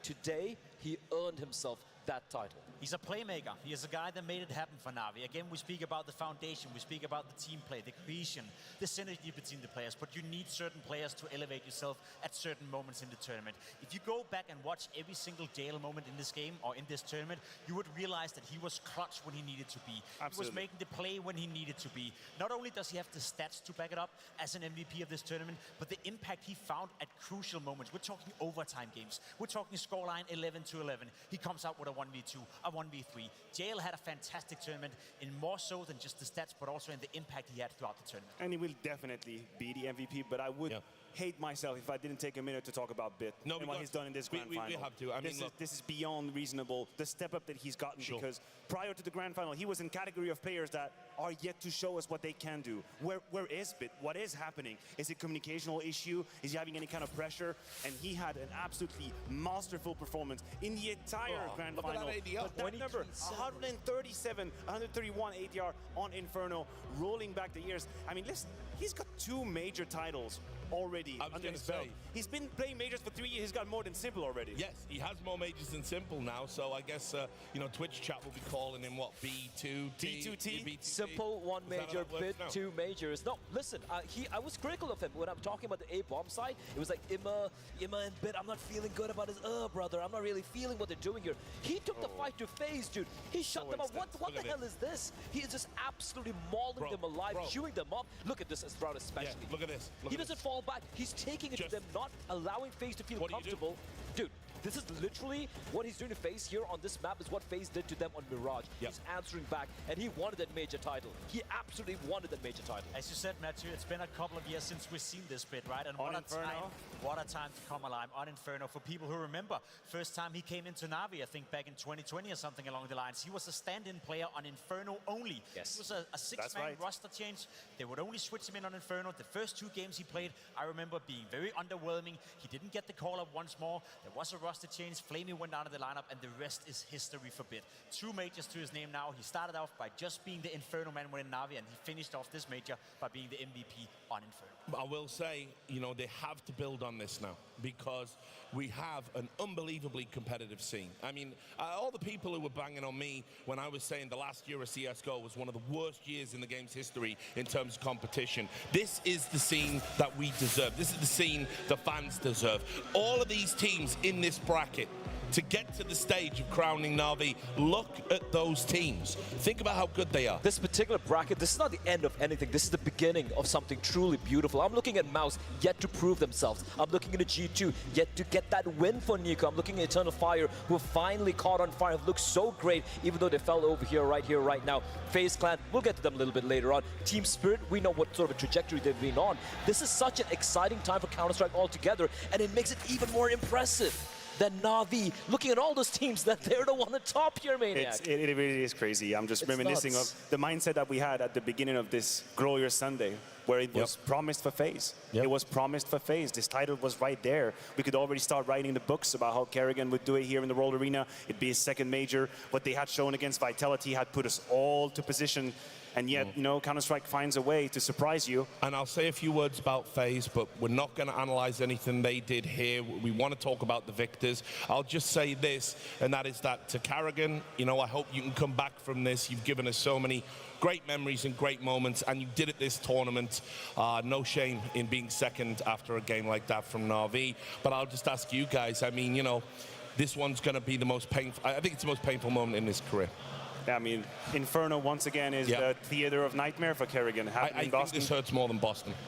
I mean, in a different way, especially when you consider the context. Kerrigan has won everything throughout his career. He's won the major, he's won the Colognes, he's won the Katowice. The one thing he hasn't been able to do is win inside the Royal Arena, win on home turf, win on home soil. Of course, a 2nd major to his name would be fantastic. Doing it on Danish home soil, the first ever major in CS2 would be fantastic. It's also one of his declared goals. He want to win trophies in CS 1.6, in CSGO, and in CS2 as well. As a player. Major trophy as a player. He can still do that, but it'll be a long time before he gets another chance. There are these little rumblings murmurings, his little voices, around the air saying, doesn't have too much time remaining as a player. I still feel he does. I still feel he's got a couple more years easily. It's not the end of the road. No, but it's a fair topic to be discussed, a fair assessment, right? The man might not have many years at the very top level, and on top, a team that can win titles. And this is where it hurts if you're Kerrigan. You have the players around you. You've had the wins. You have the momentum. You have all you need. And this one is not going to be on the cabinet. So you're right. It's going to be a very hurtful night. There's no way around it. Final thoughts. I guess we'll end on Na'Vi. Are we seeing the beginning of a new dynasty in Counter-Strike, or is this an anomaly? I don't think it's an anomaly, and neither do I think it is necessarily the beginning of a dynasty. I think it's just the beginning of a new challenger coming in. This is a fantastic win all through and through. You cannot deny that. But I want to see how this progresses. For a team this young to get a win like this instills belief inside of you. This instills belief that we can be champions. We are champions. That is something a lot of teams never get to achieve, and they flitter away. They disappear. They dissipate into the air, so to speak. And this is what we might be seeing, the beginning of something beautiful for this Na'Vi team. No one can take away what happened tonight for Na'Vi. No one can take away this feeling of them crowning themselves as a major champion. Alexi B standing on the desk celebrating. But if you answer me, or sorry, if you ask me and you want my truth answer, no, I don't think it's going to be a dynasty of Na'Vi. And no, I don't think it's going to be a team that right now have everything they need in order to win trophies back to back to back to back. It's a team that definitely are in the conversation for the playoff. It's also a team where I think there are certain things within it that I don't necessarily like. In this tournament, I can't put a finger on it. It's fair enough, they win it. We're not going to downplay that by saying it on the desk, but I would be highly surprised if Na'Vi is a top 5 team within the next 6 months. Ooh, oh, that's spicy. No, I would have had them probably in top 3 or 4 conversation from now on. The question is, the individual brilliance that we've seen from the likes of JL, the maps, the series we've seen from Bit, is that something we can rely on? Is JL actually a sleeper agent superstar? He acted as a support. Turns out he was an MVP candidate all along. And if that becomes consistent, then there's a new ceiling for Na'Vi. And also, can Ima play good in any other event apart from a major? That'd be nice, right? Just play good in other, random events, maybe a pro league, maybe some other events out there. If that happens, then suddenly we're talking about this. Maybe it's the start of something beautiful. Guys, it's been beautiful working with all of you again. Likewise, Richard. Thanks a lot for your input in the final. And that's it, guys. It's time to wrap up the show. I just want to say thanks to all of the crew, PGL for bringing me back from the dead. All of the fans that made this atmosphere electric. We're still here. Still here. Oh, thank you for staying. And that is that. That was the inaugural CS2 Major. Na'Vi, worthy champions. From everyone here, we'll see you next time.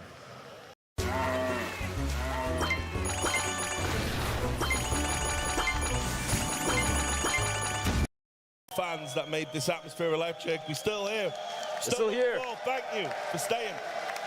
And that is that. That was the inaugural CS2 Major. Na'Vi, worthy champions. From everyone here, we'll see you next time.